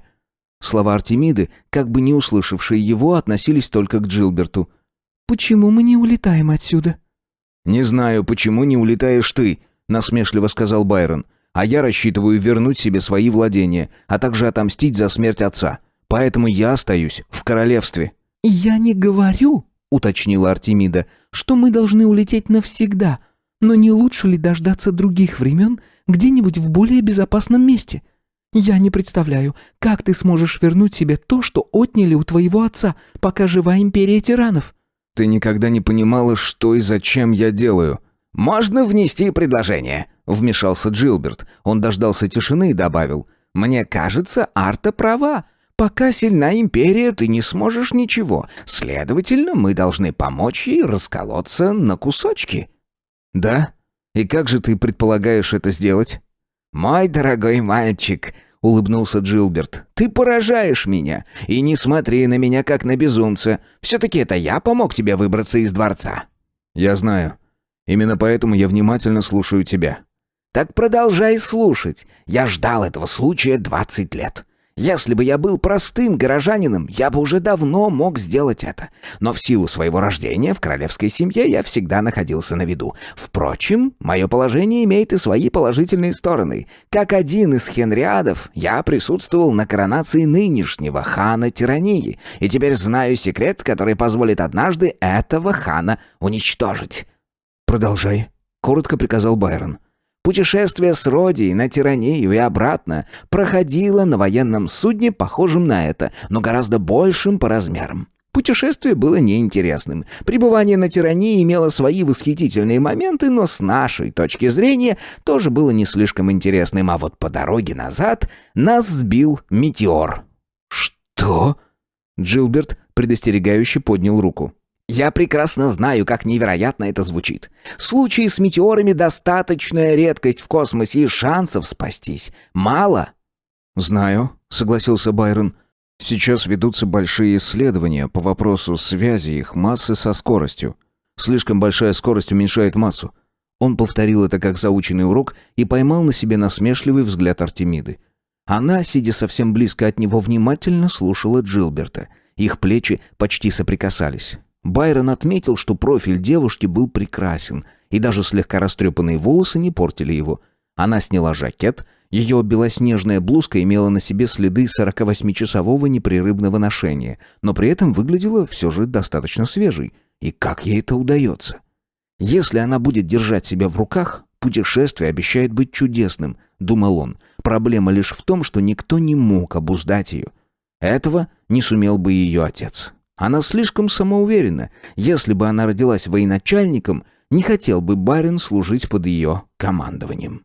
Он только было начал мечтать, что случилось бы, если бы ему удалось подчинить ее своей воле. Как она повернула к нему голову, и их глаза встретились. Байрон тут же отвел взгляд и сосредоточился на речи Джилберта. Он и так упустил несколько фраз. «Я не знаю, почему не сработал экран. На это, пожалуй, не ответит никто. Метеор ударил по обшивке и вполне мог бы пробить ее насквозь, тогда нас ничто не спасло бы. Но его рикошетом отбросило в сторону. Осколок попал в каюту и разрубил на кусочки 2 находившихся там придворных. Меня спасло лишь то, что в это время я был в туалете. Когда я вошел в каюту, встревоженный страшным грохотом, она была залита кровью. То, что произошло потом, я помню слабо, хотя год за годом я тщательно восстанавливал цепь событий. После осмотра корабля мне стало ясно, что в живых остался только я один. Все остальные по той или другой причине были мертвы.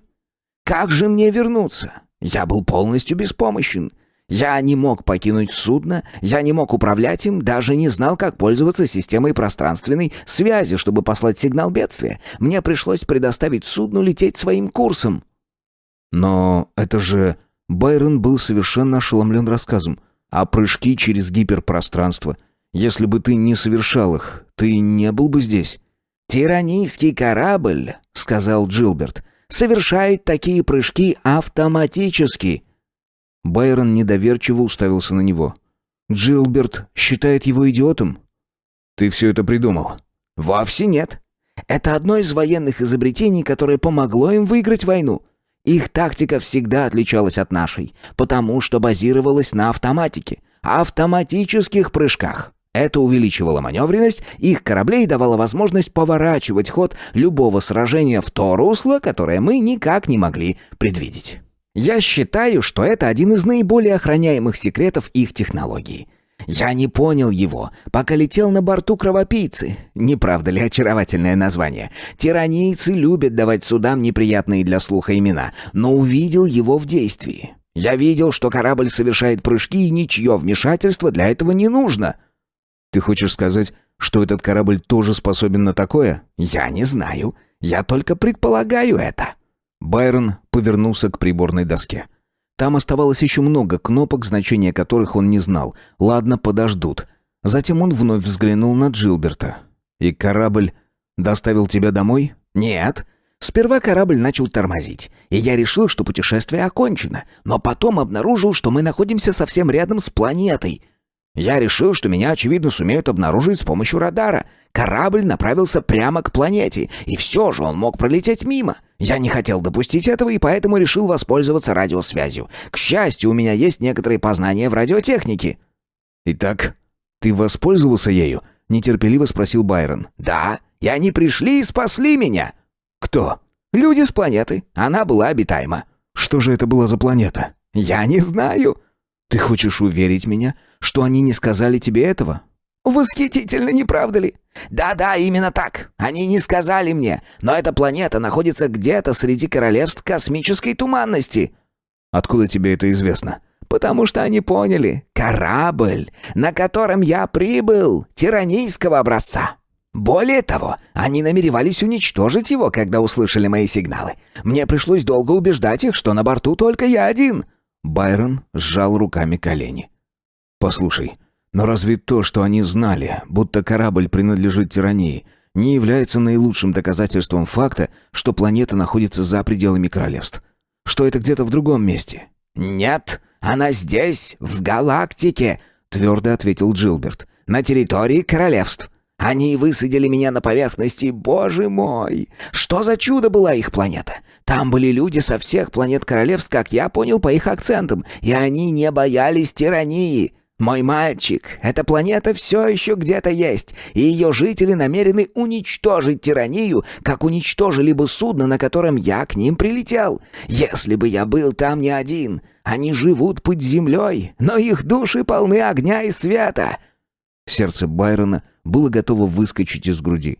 Ему искренне хотелось поверить в рассказ Джилберта. Во всяком случае, это возможно. Возможно. Глава 11. Или невозможно. Или невозможно. С языка Байрона срывались вопросы один за другим. Откуда тебе известно про их планету? Как долго ты там находился? Что ты видел? Джилберт безразлично ответил: «Дело не в том, что я видел. Они очень мало показали мне, и потом, после того, как они сняли меня с корабля, я был в крайне плохом состоянии. Я почти ничего не ел и выглядел гораздо хуже, чем обычно. Потом я немного пришел в себя. Они переправили и меня, и судно на поверхность планеты. Конечно, судно их интересовало больше, чем я, ведь с его помощью они могли постичь тайны тиранийской инженерии. Меня же отправили в некоторое подобие госпиталя».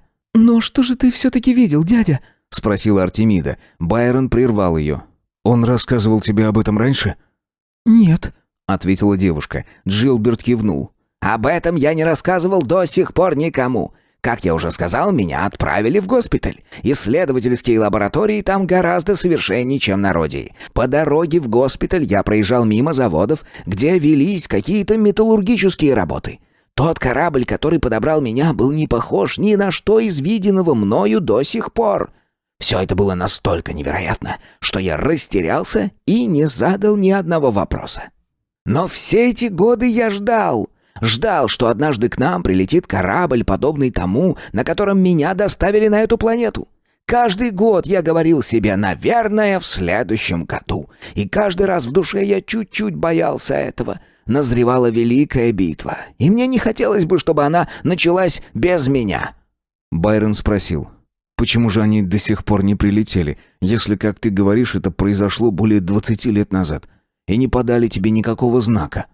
К тому же не было сообщений ни о каких странных космических кораблях, и ты все еще думаешь...» Джилберт вспыхнул. «Да, я думаю. 20 лет не такой большой срок, чтобы организовать бунт против планеты, правящей 50 системами. Я был там в момент зарождения мятежа. Все это время, я уверен, они не переставали готовиться к схватке. Они создавали новые корабли, разрабатывали более совершенное оружие и готовили людей к нападению. Только в видеотриллерах люди сразу же кидаются в бой. На самом деле оружие создают сегодня, усовершенствуют завтра, а используют только послезавтра.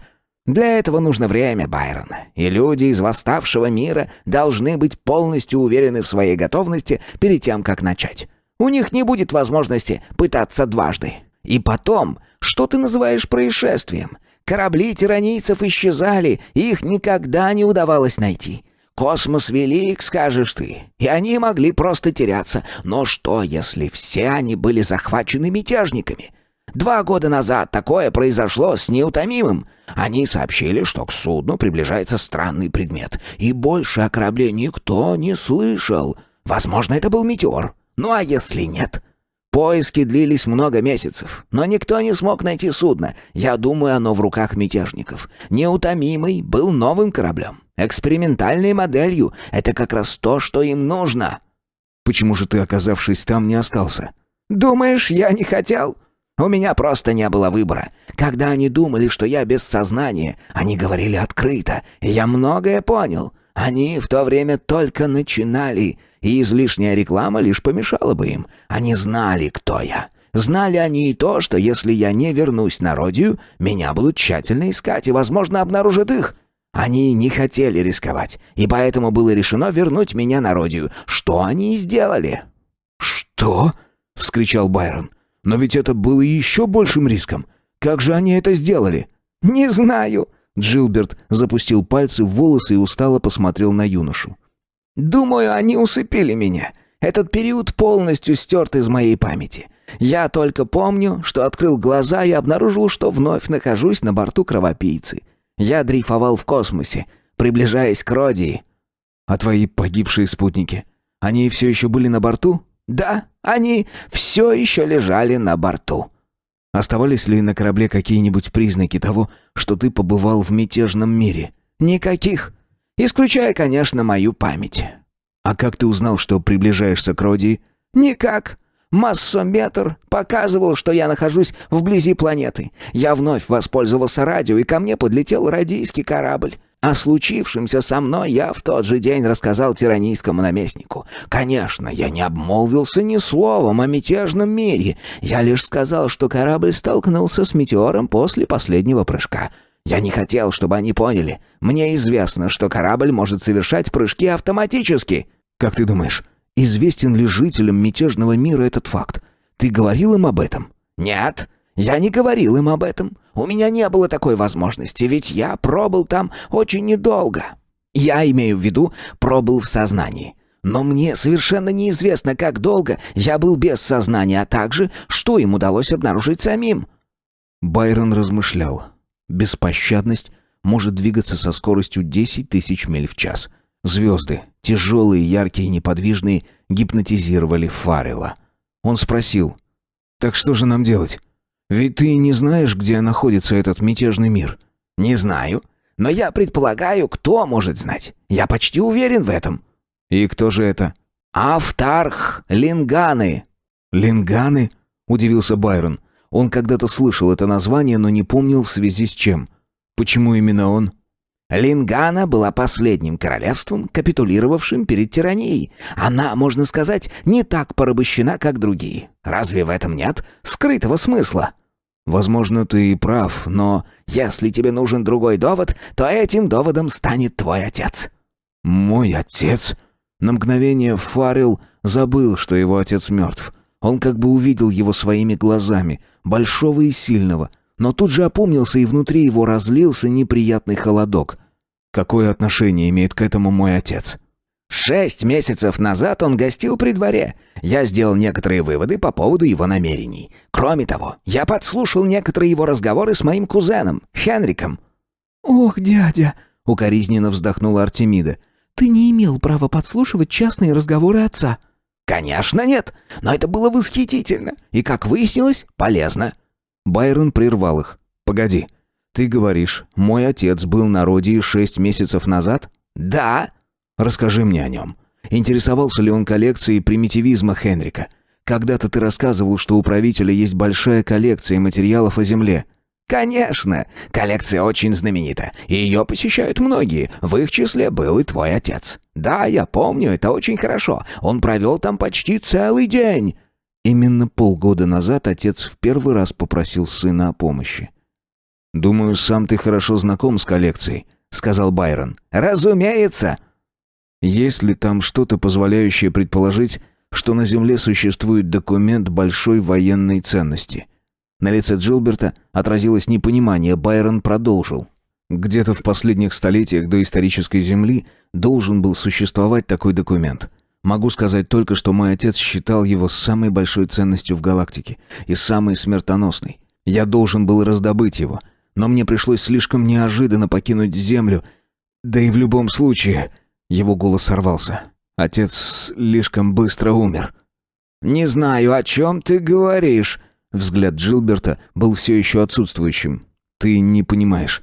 Первый раз отец упомянул о документе 6 месяцев назад. Он должен был узнать о нем именно здесь, на Родии. И ты ничего не можешь мне об этом рассказать?» Но Джилберт только отрицательно покачал головой. «Хорошо. Продолжай свой рассказ», — бросил Байрон. «Они говорили об Автархе Линганы, твой отец и мой кузен. Из их слов мне стало ясно, что Автарх возглавлял заговор. А потом сюда прибыла миссия с Линганы во главе с самим Автархом. Я рассказал ему о мятежном мире. Ты только что утверждал, что никому об этом не рассказывал. Кроме Автарха, я должен был знать правду. Что же он тебе ответил? Практически ничего. Но для него это явно была не новость. Возможно, он не доверял мне. Ведь я мог работать на тиранию. Откуда ему было это знать? Но все же он не захлопнул передо мною дверь. Это наш единственный шанс. «Да?» — переспросил Байрон. «Тогда летим на Лингану. Одно место, я думаю, стоит другого». Мысли об отце вывели его из равновесия, и по сравнению с этим все остальное не имело значения. Пусть будет Лингана. Пусть будет Лингана. Легко сказать. Но как добраться на этом суденышке до планеты, удаленной на 35 световых лет отсюда? 200 триллионов миль. Двойка с 14 нулями после нее. Если лететь со скоростью 10 тысяч миль в час, максимальная скорость беспощадности, то понадобится более 2 миллионов лет, чтобы добраться туда. Байрон с отчаянием листал справочник космического навигатора в надежде найти хоть какую-нибудь подсказку. Там в подробностях были описаны десятки тысяч звезд, и каждая изображалась в 3 проекциях. Справочник состоял из сотен страниц этих проекций, обозначенных греческими буквами Ро, Тета, Фи. Ро – расстояние от центра галактики в парсеках. Тета – угол по отношению к галактической оси. Линии, соединяющие центр галактики и Солнце планеты Земля. Фи – угол по отношению к линии, перпендикулярной галактической оси. 2 последних значения выражались в радианах. Совместив 3 схемы, можно было получить представление о положении планеты в космосе. Все это были величины заданные. Зная положение планеты и скорость ее вращения, рассчитывались скорость и направление. Это были незначительные, но необходимые расчеты. Миллионы миль по космическим меркам, расстояния ничтожные, но для космического корабля это долгий путь. Имело значение также положение корабля. Байрон отметил для себя 2 известные звезды и вычислил по расстоянию между ними и Солнцем Родии их настоящие координаты. Расчеты были сделаны наспех, но оказались достаточно точными, в этом он был уверен. Байрон рассчитал также, что через 6 часов полета им придется совершить прыжок. После этого он закончил последние приготовления к полету. 2 других его спутника в это время спали. Он сказал себе, что это хорошо, и что ему не хотелось бы, чтобы кто-нибудь крутился под ногами. Тут он услышал слабый звук чьих-то шагов. На пороге стояла Артемида. «Привет», — кивнул он. «Почему ты не спишь?» «Можно мне войти?» — шепотом спросила она. «Я не помешаю тебе?» «Зависит от того, что тебе нужно». «Я постараюсь все делать правильно». Что-то она уж слишком покладисто, подумал он. «Я ужасно боюсь», — сказала вдруг она. «А ты?» Он хотел сказать «нет», но внезапно ему перехотелось притворяться. Он смущенно улыбнулся и ответил. «Тоже». Казалось, это успокоило ее. Она уселась на пол, вытянув ноги, и принялась рассматривать груду справочников на столе. «Ты нашел все эти книги здесь?» «Да, конечно. Без них невозможно управлять космическим кораблем». «И ты все в них понимаешь?» «Не все. Хотя надеюсь, что понимаю достаточно. Для того, чтобы попасть в Лингану, нам предстоит сделать прыжок». «Это сложно?» «Нет, если понимать в схемах и уметь читать карту. Но для этого нужен опыт, а его-то у меня и нет. Кстати, мы могли бы совершить несколько прыжков, но я надеюсь обойтись одним». Он не хотел говорить ей всего. Не хотел ее пугать. В то же время ему было необходимо поделиться своими опасениями с кем-нибудь. Есть несколько моментов, которых я не знаю, хотя их нужно знать. Я не уверен в точности моих расчетов. «И что может произойти, если ты ошибся?» Мы можем слишком приблизиться к солнцу Линганы. Она задумалась и потом сказала. «Ты не представляешь себе, насколько я чувствую себя лучше». «После того, что я рассказал тебе?» «Конечно. Только что я чувствовала полную нашу беспомощность. Теперь же я знаю, что мы попадем туда, куда стремимся, и что все в наших руках». Байрон был польщен. Как она изменилась. «Я не уверен, что все в наших руках». Она жестом остановила его. «Да, я знаю. Ты сумеешь управиться с кораблем». И Байрон почувствовал, что он тоже верит в это. Она повернулась к нему лицом.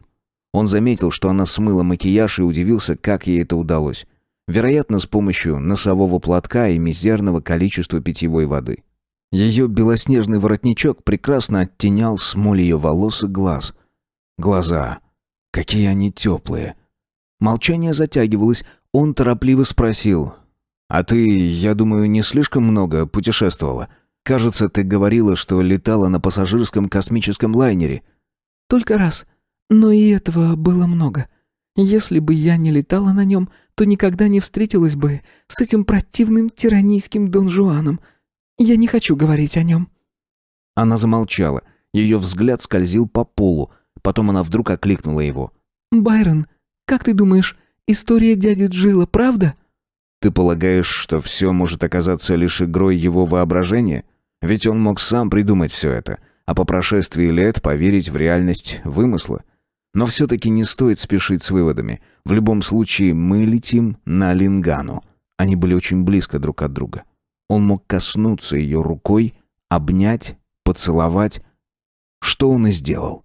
Казалось, ситуация не располагала к этому. Только что они говорили о прыжке и Джилберте, а теперь она тихо и податливая лежала в его объятиях. Первым его порывом было извиниться, но она не делала никаких попыток высвободиться, только положила голову ему на плечо.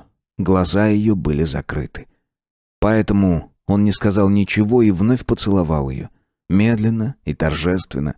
Это было лучшее, что он мог сделать в данный момент, и он понимал это. Наконец она мечтательно спросила: «Ты голоден? Я принесу тебе немного концентратов, только разогрею их слегка. Тебе должно понравиться, и мне бы не мешало привести себя в порядок». Она направилась к двери, но вдруг остановилась. В ее голосе прозвучала легкая насмешка. «После поцелуев пищевые концентраты должны показаться просто божественными». Когда в каюту зашел Джилберт, это случилось часом позже, он не выразил никакого удивления по поводу мирно беседующих Арты и Байрона. Не прокомментировал он и тот факт, что рука юноши покоилась на талии его племянницы. Он спросил: «Когда мы совершим прыжок, Байрон?» «Через полчаса». Прошли полчаса. Приборы были включены, разговоры стихли. Во время «Зеро» Байрон набрал в легкие побольше воздуха и перевел рычаг из крайнего правого положения в крайнее левое. Корабль тряхнуло, и Байрон на мгновение потерял сознание. Когда через минуту он пришел в себя, звезды в смотровом окне преобразились. Байрон выровнял судно.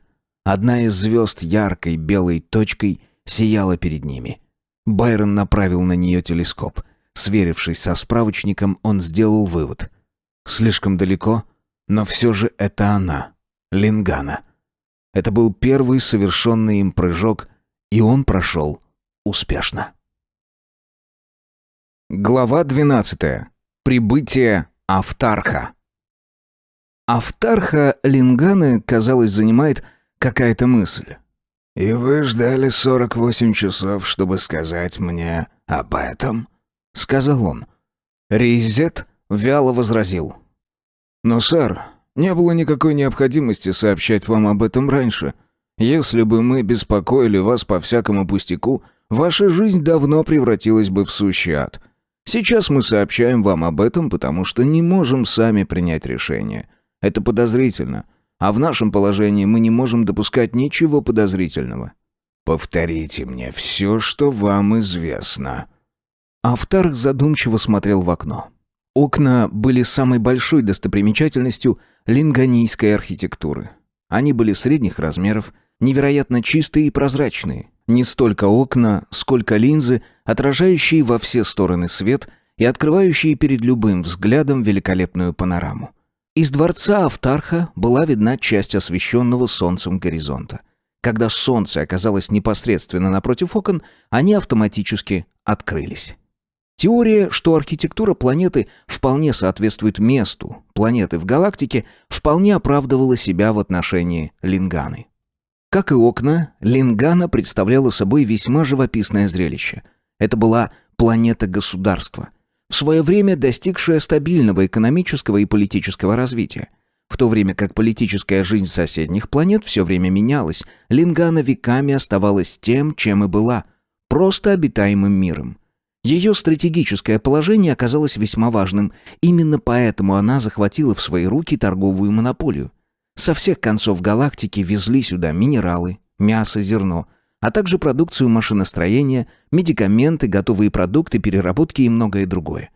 Из своих окон Лингана видела всю галактику, хотя и стояла несколько особняком. Не отводя взгляда от окон, Автарх сказал: «Начнем с почтового корабля. Где он впервые встретился с гостями?» «Менее чем в 100 тысячах миль от Линганы. Точные координаты не имеют значения. С тех пор мы следим за ними. Сейчас они находятся на орбите над планетой». «Они не приземляются? Ждут чего-то?» «Да». «Как вы считаете, долго ли они намерены ждать?» «Боюсь, что нет. Мы тщательно наблюдали, но они не посылают никаких сигналов». «Отлично», — сказал Автарх. «Прервемся на минуту. Они остановили почтовый корабль, что, безусловно, является нарушением нашего договора о взаимодействии с тиранией». «Я сомневаюсь, что они тиранийцы. Их действия скорее похожи на действия заключенных, бежавших из тюрьмы». «Возможно, таким образом они пытаются сбить нас с толку. В любом случае, все это направлено лишь на одно. Они хотят встретиться со мной». «Да, они настаивают на встрече с Автархом». «Больше ничего?» «Больше ничего». «Они не входили в почтовое судно?» «Нет. Мы все время прекрасно их видим. За штурвалом находится молодой человек аристократической наружности. Он попросил передать вам одно слово. Джилберт. Говорит это вам что-нибудь?» Автарх, как бы не слыша вопроса, продолжал смотреть в окно. На Лингане не всегда царила власть автархов. Когда-то ею управляли различные династии мелких удельных князьков. Это были сплошь аристократические семьи. Они были чрезвычайно богаты, и их мало волновали проблемы землевладения. Из-за этого Лингану постигла обычная в таких случаях участь. Власть переходила от одной семьи к другой. Интриги и дворцовые перевороты стали хроническими, так что если Родия была образцом политической стабильности, то Лингана могла служить образцом беспорядка и анархии. «Безалаберный, как Лингана», — говорили люди. Соседние планеты объединялись в группы и становились могущественнее, а на Лингане гражданская война становилась неуправляемой. Поэтому соседи путем долгой цепи интриг заменили многих князьков одним сильным правителем, сосредоточив в одних руках всю власть. При Автархии Лингана укрепилась и стабилизировалась. Даже тирания относилась к ней с некоторым почтением. В то время как другие планеты королевств космической туманности уже давно были верными вассалами тирании, Лингана подписала с ней договор о взаимодействии, теоретически дающий обеим сторонам равные права. Автарх правильно оценил ситуацию. Он знал, какую опасность несет для грядущих поколений тирания, и сейчас появление тиранийского корабля могло стать началом конца, началом полного краха. Он спросил: «На корабле есть солдаты?» «Очевидно, нет. Массометр показывает присутствие всего 3. «И что же ты предлагаешь?» «Не знаю. Единственный известный мне Джилберт — это Джилберт из Хенриадов, с Родией. Вы знакомы с ним?» «Я видел его во время моего последнего визита на Родию». «Вы, конечно, ничего ему не рассказывали?» «Конечно». Глаза Ризита округлились. «Возможно, это ловушка, и Джилберт используется в качестве приманки». «Я думал об этом. Конечно, прибытие корабля подозрительно. Меня долго не было на Лингане, и я вернулся только на прошлой неделе. А через несколько дней опять собираюсь уезжать. Они застали меня именно тогда, когда меня можно было застать». «А может, это совпадение?» «Я не верю в совпадение. Но есть способ проверить наши подозрения. Я посещу это судно. Один». «Это невозможно, сэр!» Ризит был ошеломлен. Его лицо покраснело до такой степени, что приняло почти малиновый оттенок. «Ты споришь со мной?» — раздраженно спросил Автарх. И именно потому, что он был Автархом, Ризит сказал: «Как вам будет угодно, сэр». Пассажиры беспощадности вот уже 2 дня болтались на орбите. Джилберт, наблюдавший за Линганой, был твердо уверен, что за ними тоже установлено постоянное наблюдение. Байрон, бреясь, выслушивал его доводы по этому поводу. Добрившись, он осмотрел свое лицо в зеркале, и тут в дверном проеме возникла Артемида. «Я думала, ты собираешься спать». «Я спал», — ответил он. Потом проснулся. Он посмотрел на нее и улыбнулся. Она потрогала его щеку. «Ты выглядишь сейчас как 18-летний. Они все еще наблюдают за нами?» «Да. Неужели это тебя беспокоит?» «Я нахожу, что это глупо». «Можешь объяснить, почему, Арта?» «Почему бы нам не приземлиться на поверхность Линганы?» «Мы подумаем об этом. Пока что мы не готовы для подобного риска. Лучше все же немного подождать». Джилберт вдруг воскликнул. «Говорю вам, они движутся!» Байрон подскочил к экрану. Прочитав показания массометра, он обернулся к Джилберту. «Наверное, ты прав». Он присел к компьютеру и стал внимательно изучать его показания. «К нам направляется маленький корабль, Джилберт. Как ты думаешь, тебе удастся наладить с ним связь?» «Я попытаюсь», — ответил Джилберт. «Запомни, не видеосвязь, а только звуковую». Менее 10 минут понадобилось Джилберту, чтобы выполнить его задание. Теперь Байрон знал планы линганийцев. Он повернулся к Артемиде. «Они собираются послать к нам человека». «А мы обязательно должны им это позволить?» «А почему бы и нет? Одного человека. Мы ведь вооружены». «Но что будет, если мы подпустим их корабль слишком близко?» «Мы на тиранийском военном корабле Арта. И одолеем их, даже если перед нами лучшее судно Линганы. У нас есть 5 крупнокалиберных бластеров». «А ты умеешь ими пользоваться?» «К несчастью, нет.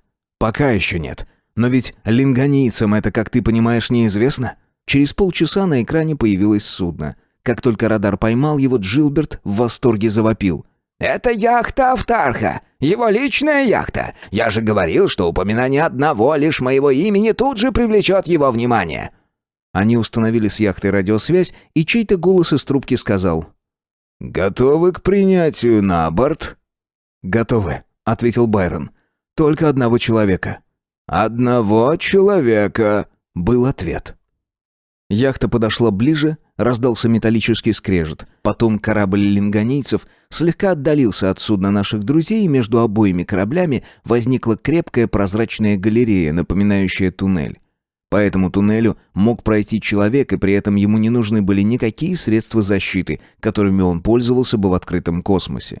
Байрон увидел, как из линганийского корабля вышел человек в скафандре и уверенно пошел в их сторону. Лицо было скрыто шлемом. Человек шел достаточно быстро, он был уже совсем близко. Через 5 секунд гость подошел к люку, который открылся, и пришелец скрылся в его недрах, после чего люк автоматически был задраен. Войдя в кабину, пришедший снял с себя скафандр, левой рукой отбросил с лба непослушные волосы. «Ваше сиятельство!» — бросился к нему Джилберт. С нотками триумфа в голосе он воскликнул: «Байрон, это Автарх собственной персоной!» Но Байрон, сперва потерявший, а потом лишь частично обретший дар речи, сумел сказать только одно: «Джонти?» Глава 13. Автарх решает остаться. Автарх непринужденно расположился в одном из мягких кресел. «Давно я не проделывал подобных упражнений», — сказал он. «Но это как умение плавать. Научившись один раз, забыть невозможно. Привет, Фаррелл. Добрый день, милейший господин Джилберт. А это, если мне не изменяет память, дочь правителя, леди Артемида». Он достал длинную сигарету, бережно взял ее в рот и зажег, причем для этого ему понадобилось просто сделать легкий выдох. Воздух наполнился приятным запахом хорошего табака. Затем он сказал: «Не ожидал так быстро вновь встретиться с тобой, Фаррелл». «А может, не ожидал этого никогда?» — грубо поинтересовался Байрон. «Кто знает», — согласился Автарх. «Конечно, если вспомнить, что сам Джилберт не умеет управлять космическим кораблем, если вспомнить, что я сам послал на Родию молодого человека, который умеет управлять космическим кораблем и который вполне способен похитить тиранийское судно, если вспомнить, что по донесениям наблюдателей один из пассажиров корабля молод и обладает аристократической наружностью, напрашиваются очевидные выводы. Я не удивился, увидев тебя». «А мне кажется, ты удивлен», — возразил Байрон. «Думаю, ты чертовски удивлен, увидев меня. По-твоему, я знаком с логикой слабее, чем ты?» «Я крайне высокого мнения о тебе, Фаррелл». Автарх сохранял невозмутимость, и Байрон почувствовал себя совсем глупым мальчишкой. Он повернулся к остальным. «Этот человек — Сандер Джоунти. Я рассказывал вам о нем. Конечно, по совместительству он может быть автархом Линганы или 50 автархами одновременно. Это безразлично. Для меня он Сандер Джоунти». Артемида произнесла. «Он... это человек, который...» Джилберт перебил ее. Он был возмущен. «Контролируй себя, Байрон! Ты что, сошел с ума?» «Это тот самый человек! Я не сумасшедший!» — выкрикнул Байрон. Он с трудом держал себя в руках. «Ладно, думаю, нам не о чем спорить. Покинь мое судно, Джоунти. Уже достаточно было сказано «вон с моего судна». «Мой дорогой Фаррелл, но почему?» Джилберт издал булькающий звук, но Байрон не повернул в его сторону головы. Он смотрел на Автарха. «Ты совершил одну ошибку, Джоунти. Только одну. Ты не предусмотрел, что там, на земле, я вернусь в свою комнату и возьму часы, которые всегда служили мне также индикатором радиации». Автарх пускал в потолок аккуратные колечки дыма и улыбался. «Так вот, Джоунти, они никогда не светились голубым светом. В ту ночь в моей комнате не было никакой бомбы. Это была только хлопушка. Ты не станешь этого отрицать, потому что именно ты подложил ее. Ты же организовал и остальную часть комедии. Да, той ночью ты был великолепен». Байрон ждал реакции, но Автарх просто с видимым интересом кивнул. Байрон разозлился, у него сложилось впечатление, что он бьет по воздуху. «Мой отец был казнен. Я и так скоро узнал бы об этом. Тогда я мог бы вернуться на Нефилос, а мог бы и не возвращаться. Я мог бы проанализировать свое положение и найти из него правильный выход. Но ты решил отправить меня на Родию, к Хенрику. Я послушал тебя, ведь ты, казалось, спас мне жизнь. Ты все знал и мог дать дельный совет. Но ты забыл предупредить меня, что капитан корабля, на который ты усадил меня, был отлично осведомлен о том, кто я и откуда. Ты забыл предупредить меня, что я окажусь в руках тиранов еще до того, как попаду на Родию. Или ты будешь это отрицать?»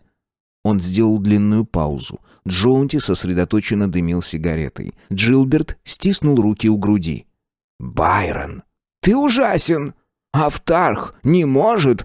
Джоунти посмотрел на него и спокойно возразил. «Твой Автарх все может». Он погасил сигарету. «Байрон прав, и я подтверждаю каждое его слово. Бомба действительно была подложенной мною хлопушкой, и я послал тебя, Байрон, на Родию, зная, что ты будешь арестован тиранийцами». Лицо Байрона прояснилось. Он сказал: «Когда-нибудь я отомщу тебе, Джоунти. Сейчас ты Автарх Линганы, и за тебя готов вступиться целый флот. Но беспощадность — это мое судно, и я его капитан. Надевай свой скафандр и убирайся вон. Твой туннель все еще на месте». «Это не твое судно. Ты скорее пират, чем пилот». «Я повторяю, даю тебе 5 минут на облачение в скафандр».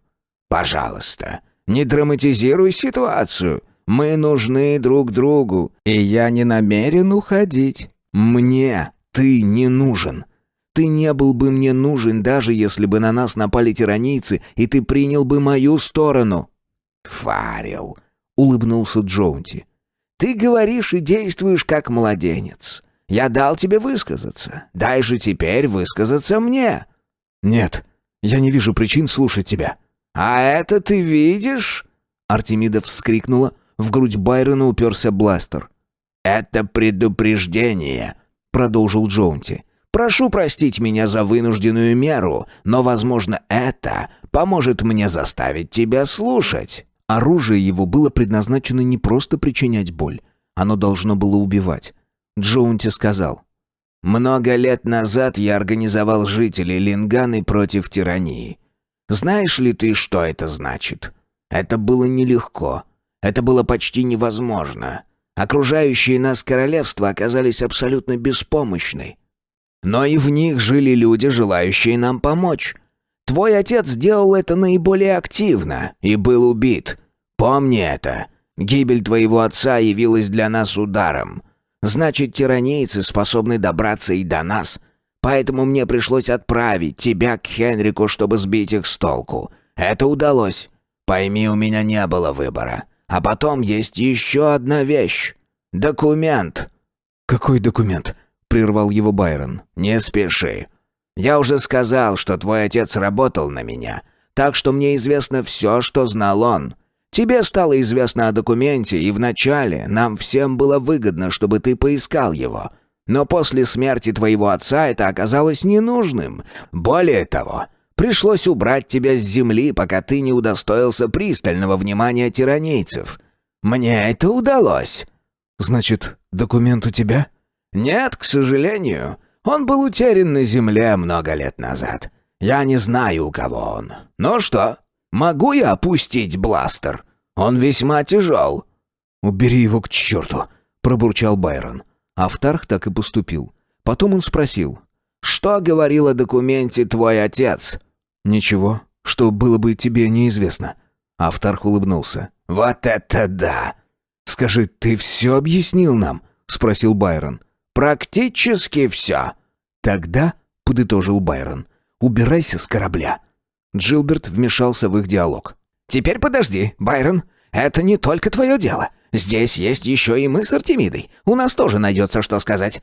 Чем дальше, тем больше мне кажется, что в словах Автарха есть свой смысл. Вспомни, что на Родии я спас тебе жизнь, так что я рассчитываю на некоторую признательность с твоей стороны». «Ну, конечно. Ты мой спаситель!» — воскликнул Байрон. «Можешь, если хочешь, уходить с ним. Уходи. Ты хотел найти Автарха? Так вот он. Я согласился доставить тебя к нему, но на этом моя миссия окончена. И не учи меня, что мне делать». Он повернулся к Артемиде, все еще кипя от злости. «А ты? Ты ведь тоже спасла мне жизнь. Все вокруг только и делают, что спасают мне жизнь. Ты тоже хочешь уйти с ним?» Она спокойно ответила. «Не нужно говорить и решать за меня, Байрон. Если захочу уйти с ним, то скажу тебе об этом». «Ты не должна чувствовать никаких обязательств передо мною. Можешь уйти в любой момент». Она сердито взглянула на него, и он отвернулся. В душе Байрон понимал, что ведет сейчас себя по-детски. Джоунти всегда оставляет его в дураках. Он вспомнил о бомбе, о радийском лайнере, о тиранийце, и в нем поднялась волна жалости к себе. Автарх сказал: «Итак, Фаррелл?» Одновременно прозвучали слова Джилберта. «Итак, Байрон?» Байрон повернулся к Артемиде. «А что думаешь ты?» Артемида медленно произнесла. «Я думаю, что он Автарх Линганы, и в его распоряжении есть целая армия, поэтому, мне кажется, у тебя нет выбора». Автарх с нескрываемым восхищением посмотрел на нее. «Вы очень умны и проницательны, моя госпожа. Как чудесно, что столь прекрасный ум заключен в столь прекрасную оправу!» Он прикрыл глаза. «Так чего же ты хочешь?» — спросил Байрон. «Позволь мне воспользоваться вашими именами и вашими возможностями, и я отправлю вас на планету, которую мой господин Джилберт называет мятежным миром». «Ты полагаешь, такой существует?» «Да, и он будет твоим. Я в состоянии найти его». «Как?» — изумился Байрон.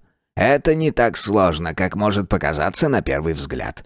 Мы должны верить, что где-то в нашей галактике существует мир, готовый сразиться с тиранией. По-моему, есть только один сектор, где может находиться такая планета». «Где?» «А разве для тебя самого это не очевидно? Не кажется ли тебе, что этот мир может существовать только внутри самой туманности?» «Разве возможна жизнь внутри самой туманности?» «А почему бы и нет? Не стоит заблуждаться относительно туманности. Это темное пятно в космосе, но оно вовсе не начинено ядовитым газом. Оно состоит из молекул воды, калия и кальция, которые адсорбируются благодаря свету звезд. Я долго изучал эту проблему в университете на Земле и пришел к выводу, что жизнь там все-таки возможна. Просто мы ее не замечаем».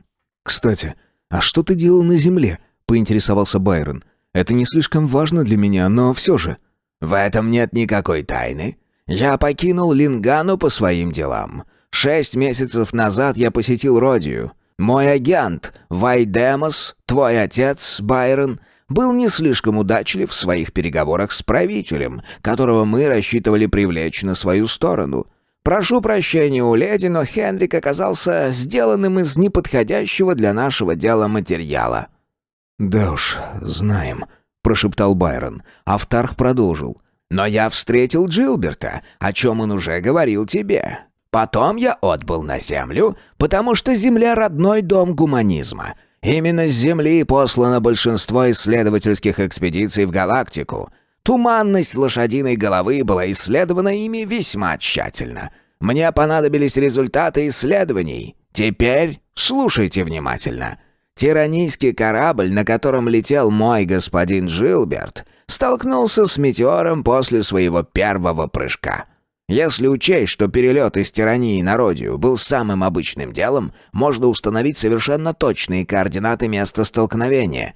Потеряв управление, корабль мог пролететь более 500 000 миль между первыми 2 прыжками. Следовательно, примем этот промежуток за координату в космосе. Есть и другое предположение. Метеор мог изменить направление прыжков. Это маловероятно, но возможно. Метеор мог повлиять на силу гиператомных процессов и полностью изменить направление движения.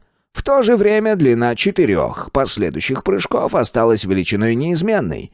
Конечное положение корабля должно было находиться где-то на поверхности воображаемой сферы, центр которой находится в точке пространства, где произошло столкновение, а радиус ее равен сумме векторов оставшихся прыжков. Я попытался вычислить эту сферу и понял, что ее поверхность находится внутри туманности лошадиной головы. Осталось лишь найти в туманности ту звезду, которая нам нужна. Как ты думаешь, дружок, сколько таких звезд может быть в туманности? Вспомни при этом, что галактика состоит из 100 биллионов звезд». Байрон почти против своего желания, заинтересованный рассказом, ответил. «Думаю, 100». «5!» — торжествующе выкрикнул Автарх. «Всего 5! Не стоит заблуждаться по поводу цифры 100 биллионов. Объем галактики равен 7 триллионам кубических световых лет, из которых на каждую звезду приходится по 70 кубических световых лет. Жаль, что я до сих пор не знаю, какая из этих 5 планет обитаема. Нам придется это выяснить. К несчастью, ранние исследования не дали нам детальной картины. Они лишь изучили положение звезд, тип их движения и спектральную характеристику». «Значит, в одной из этих 5 звездных систем, — спросил Байрон, — находится мятежный мир?» «Исходя из известных нам фактов, можно сделать только такой вывод». «Видишь, моя история правдива», — вмешался Джилберт. «Я не выдумал ее». «Я намерен, — продолжал Автарх, — исследовать лично каждый из 5 миров. Мотивы мои очевидны. Как Автарх Линганы я могу помочь им в их усилиях. А с 2 из Хенриадов и Вайдемосом на твоей стороне ты также можешь завоевать ведущие позиции в новых свободных мирах», — насмешливо подхватил Байрон. «Твой цинизм не испугает меня, Фаррелл.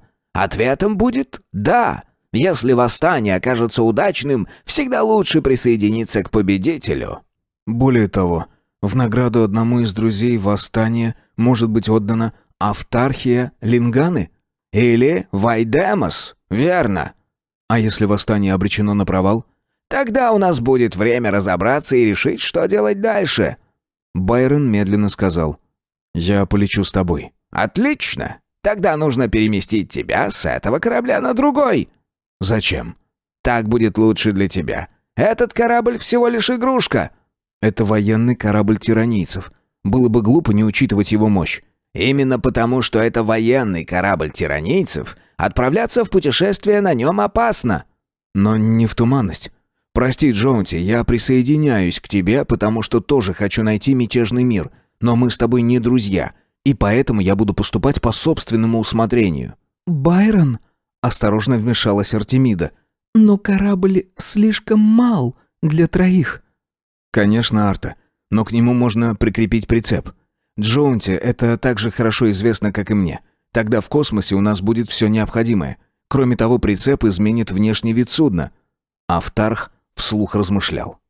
«Если мы с тобой не друзья, Байрон, и не доверяем друг другу, я должен позаботиться о личной безопасности. Можешь лететь на своем корабле с прицепом, но мне нужны некоторые гарантии. Поэтому госпожа Артемида должна пойти со мной».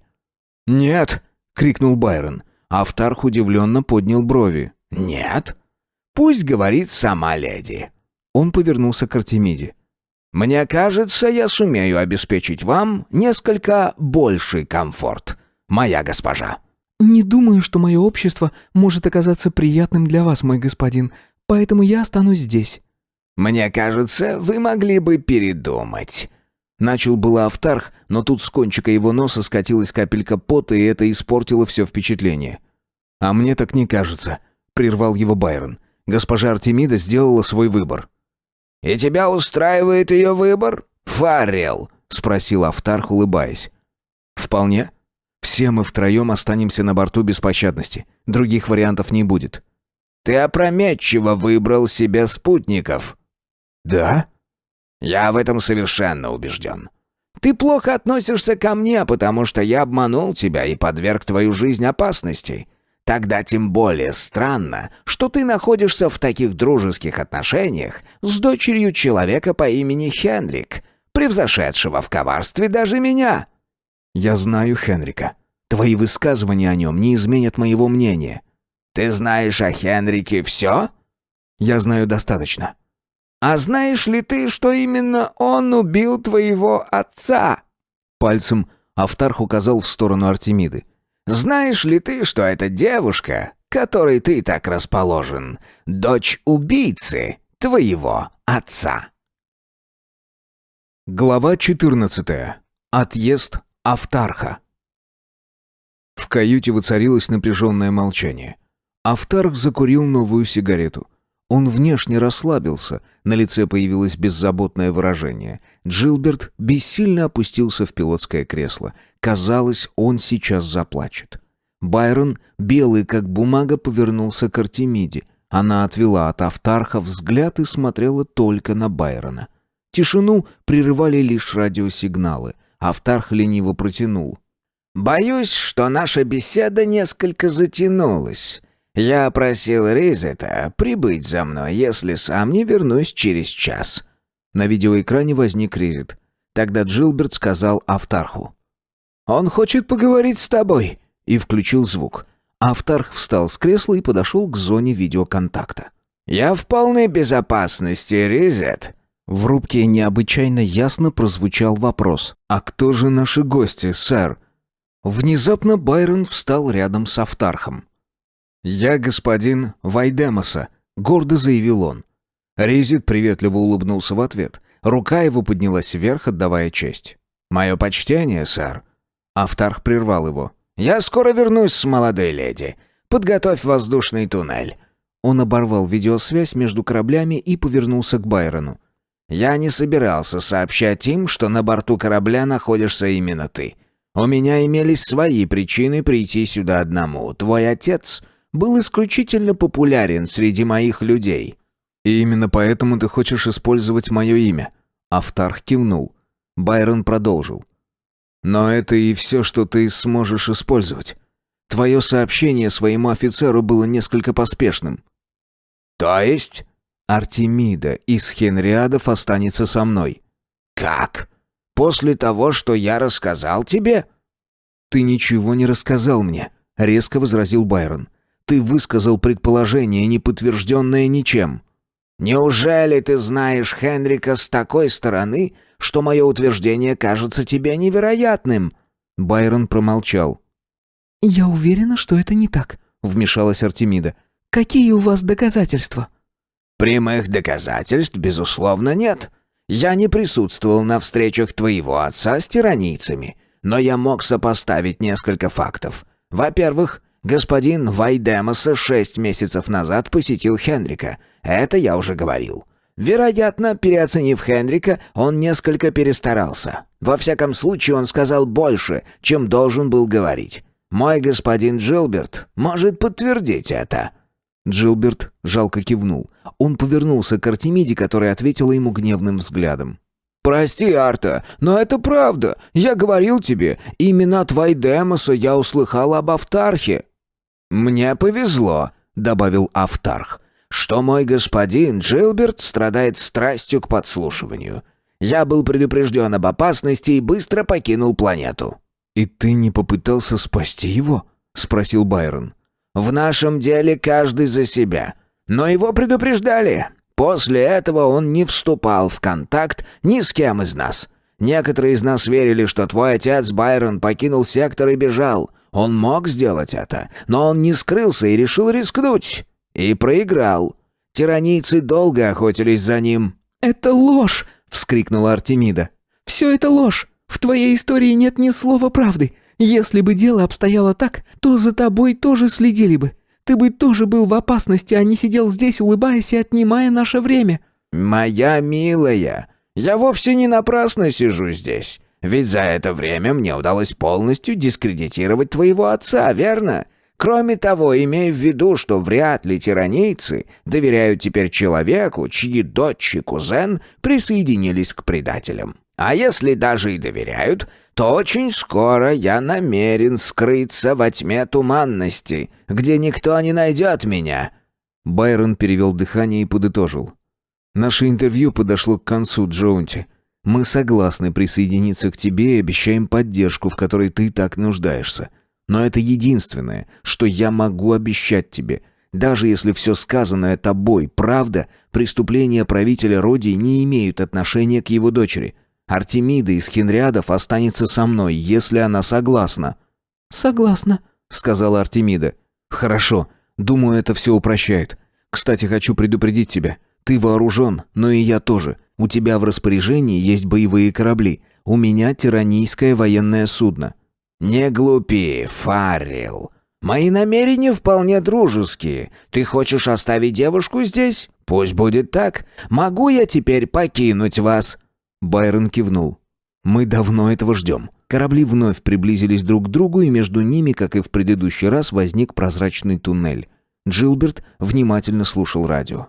«Через 2 минуты они хотят вступить с нами в контакт», — сообщил наконец он. На видеоэкране возник Автарх. Он уже добрался до своего корабля и теперь снимал скафандр. «Спасибо», — приятным голосом сказал он. «Сейчас к вам прибудет мой офицер. С ним вы сможете обсудить детали нашей акции». На этом связь прервалась. «Джилл», — Байрон повернулся к Джилберту. «Я прошу тебя принять офицера, когда он прибудет на борт. Сразу же после его прибытия разорви воздушный контакт. Для этого нужно просто отключить магнитное поле. Ты только нажмешь вот на эту кнопку». Он повернулся и вышел из рубки. Ему было необходимо остаться наедине с самим собой, чтобы поразмыслить как следует. Но тут он услышал за спиной торопливые шаги, и тихий голос окликнул его. Он остановился. «Байрон», — прошептала Артемида, — «я хочу поговорить с тобой».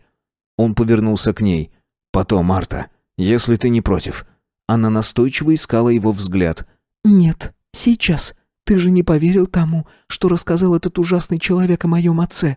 «Это не важно», — ответил Байрон. «Байрон», — начала она, — «я знаю, то, что произошло между нами, случилось потому, что мы были одни, и нам угрожала опасность, но...» Она умолкла. «Нет необходимости напоминать мне, что ты из рода Хенриадов, Арта. Я знаю это, и я не хочу, чтобы ты продолжала». «Нет, о нет!» Она схватила его за руку и прижалась к ней щекой. «Это не так. Неважно, кто мы такие, Хенриады или Вайдемосы. Я люблю тебя, Байрон». Ее глаза были полны мольбы. «Я думаю, ты тоже любишь меня.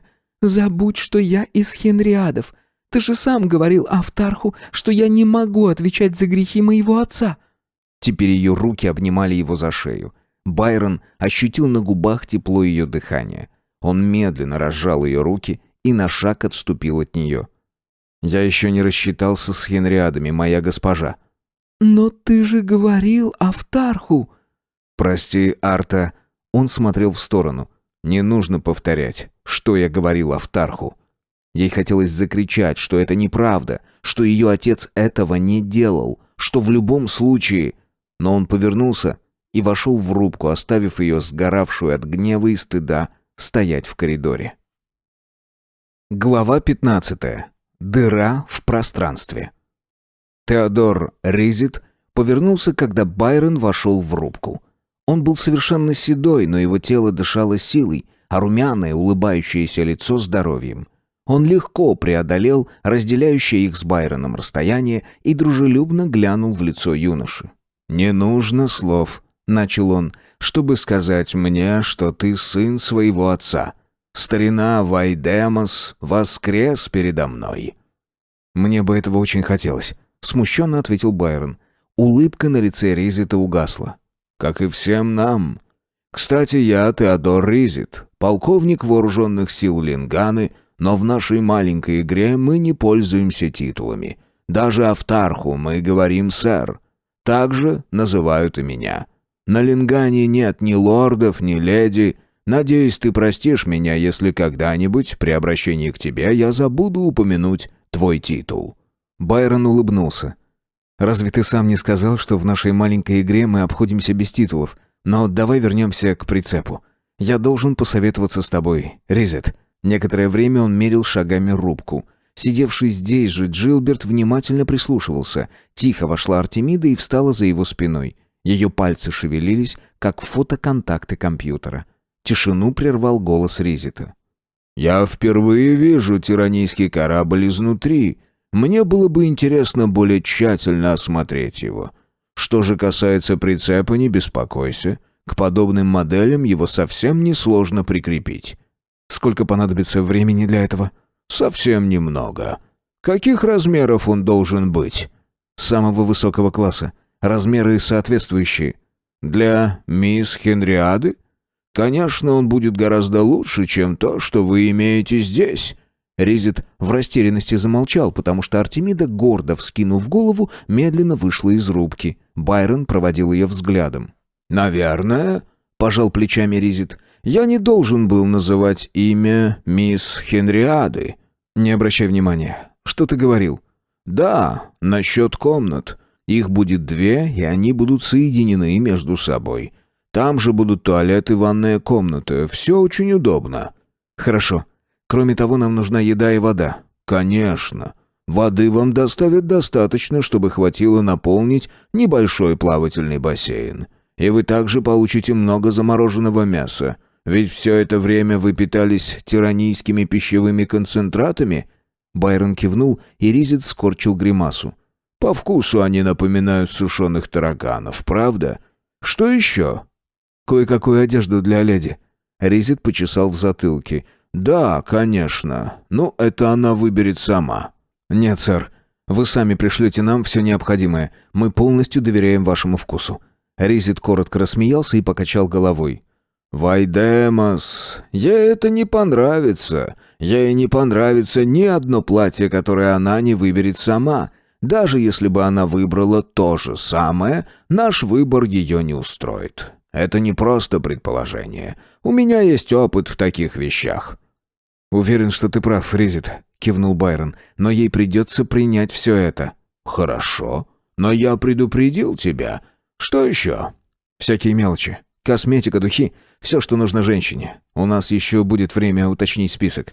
Давай пока займемся прицепом».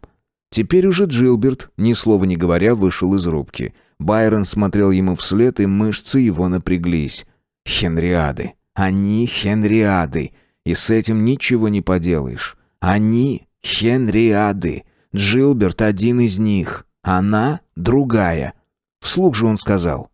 «И, конечно, нужна одежда для меня и мистера Хенриада. Но это не столь важно». «Хорошо. Могу я воспользоваться рацией? Будет лучше, если я останусь на судне, пока не закончатся последние приготовления». Байрон ждал, пока Ризет отдавал приказы. Потом офицер встал со стула. «Мне трудно поверить, Вайдемос, что здесь со мной ты, а не твой отец. Ты очень похож на него. Он часто рассказывал о тебе. Ты ведь учился на земле?» «Да, и закончил бы учебу около недели назад, если бы не некоторые события». Ризету явно было неловко. «Кстати, по поводу отправки тебя на Родию. Ты не должен сердиться на нас. Мы не хотели этого. Строго между нами, кое-кому из ребят это очень не понравилось. Конечно, Автарх не советовался с нами. Некоторые из нас, я не буду называть имена, даже настаивали, чтобы мы остановили корабль и сняли тебя с его борта. Естественно, что это было наихудшим из всех возможных вариантов. Но потом ребята решили, что Автарх знает, что делать. Наверное, приятно пользоваться таким неограниченным доверием. Оно оправдано. Никто не может объяснить, почему иногда он выбирает то или другое решение. Но любое его решение в конечном итоге оказывается правильным, и он до сих пор избегал тиранийской угрозы, чего не смогли другие. Например, мой отец. Я не имел его в виду, хотя ты, конечно, прав. Даже он. Но Вайдемос был совсем другим человеком, с несколько своеобразными взглядами на жизнь. Он очень нравился всем нам. Смотри, сейчас я полковник, но отец мой был простым металлургом. Для Вайдемоса не было разницы между полковником и металлургом. А вот Автарх, он другой. Он не допускает к себе близко никого, кем бы тот ни был. У него совершенно отсутствует чувство юмора. Я не смог бы с ним говорить так, как говорю с тобой. С ним приходится обдумывать каждое свое слово. Автарх есть Автарх, и этим все сказано».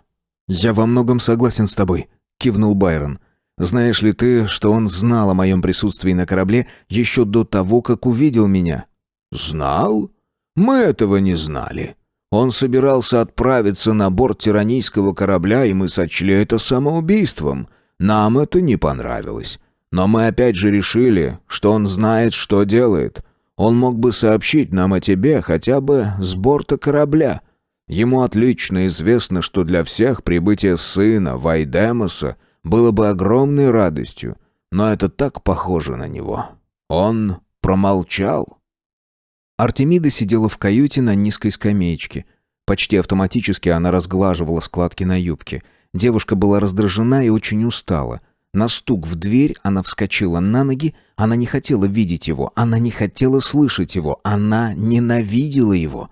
Но это был лишь Джилберт. Она вновь села, сказав: «Привет, дядя Джилл».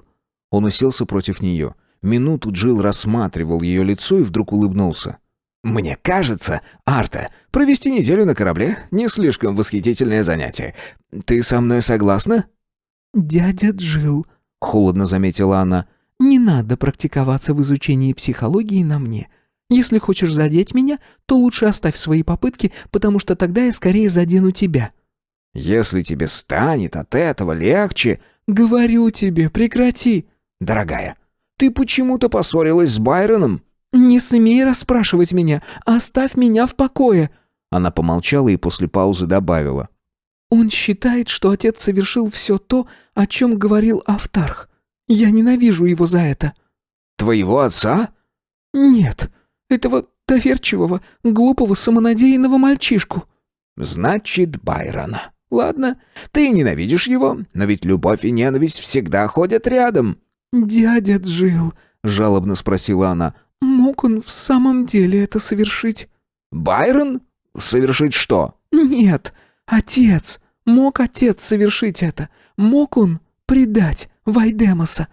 Джилберт задумчиво посмотрел на нее. «Я не знаю, но ведь он хотел выдать Байрона тиранийцам и сделал это».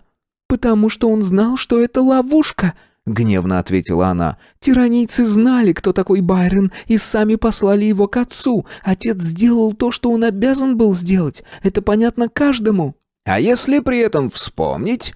Джилберт смотрел в сторону. «Что он пытался убедить тебя выйти замуж по политическим соображениям? Если Хенрик мог пойти на такое...» Она прервала его. «У отца не было другого выхода».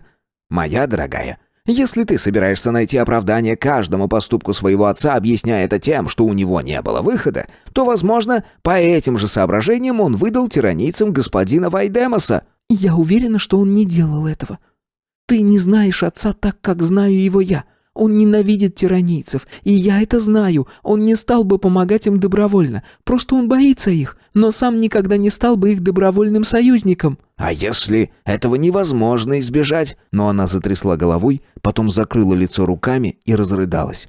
Джилберт посмотрел на Артемиду, беспомощно развел руками и вышел. Прицеп был прикреплен. Его соединял с беспощадностью широкий коридор. Автарх вышел на связь и поинтересовался у Байрона, не нужно ли еще чего-нибудь. «Нет», — ответил Байрон. «Думаю, нам будет вполне удобно». «Хорошо. Да, кстати, Ризет сказал мне, что с госпожой Артемидой не все в порядке. Точнее, она не очень хорошо выглядит. Если ей потребуется медицинская помощь, лучше бы отправить ее на мой корабль». «С ней все в порядке», — отрезал Байрон. «Ну, если ты уверен, готов ли ты стартовать через 12 часов?»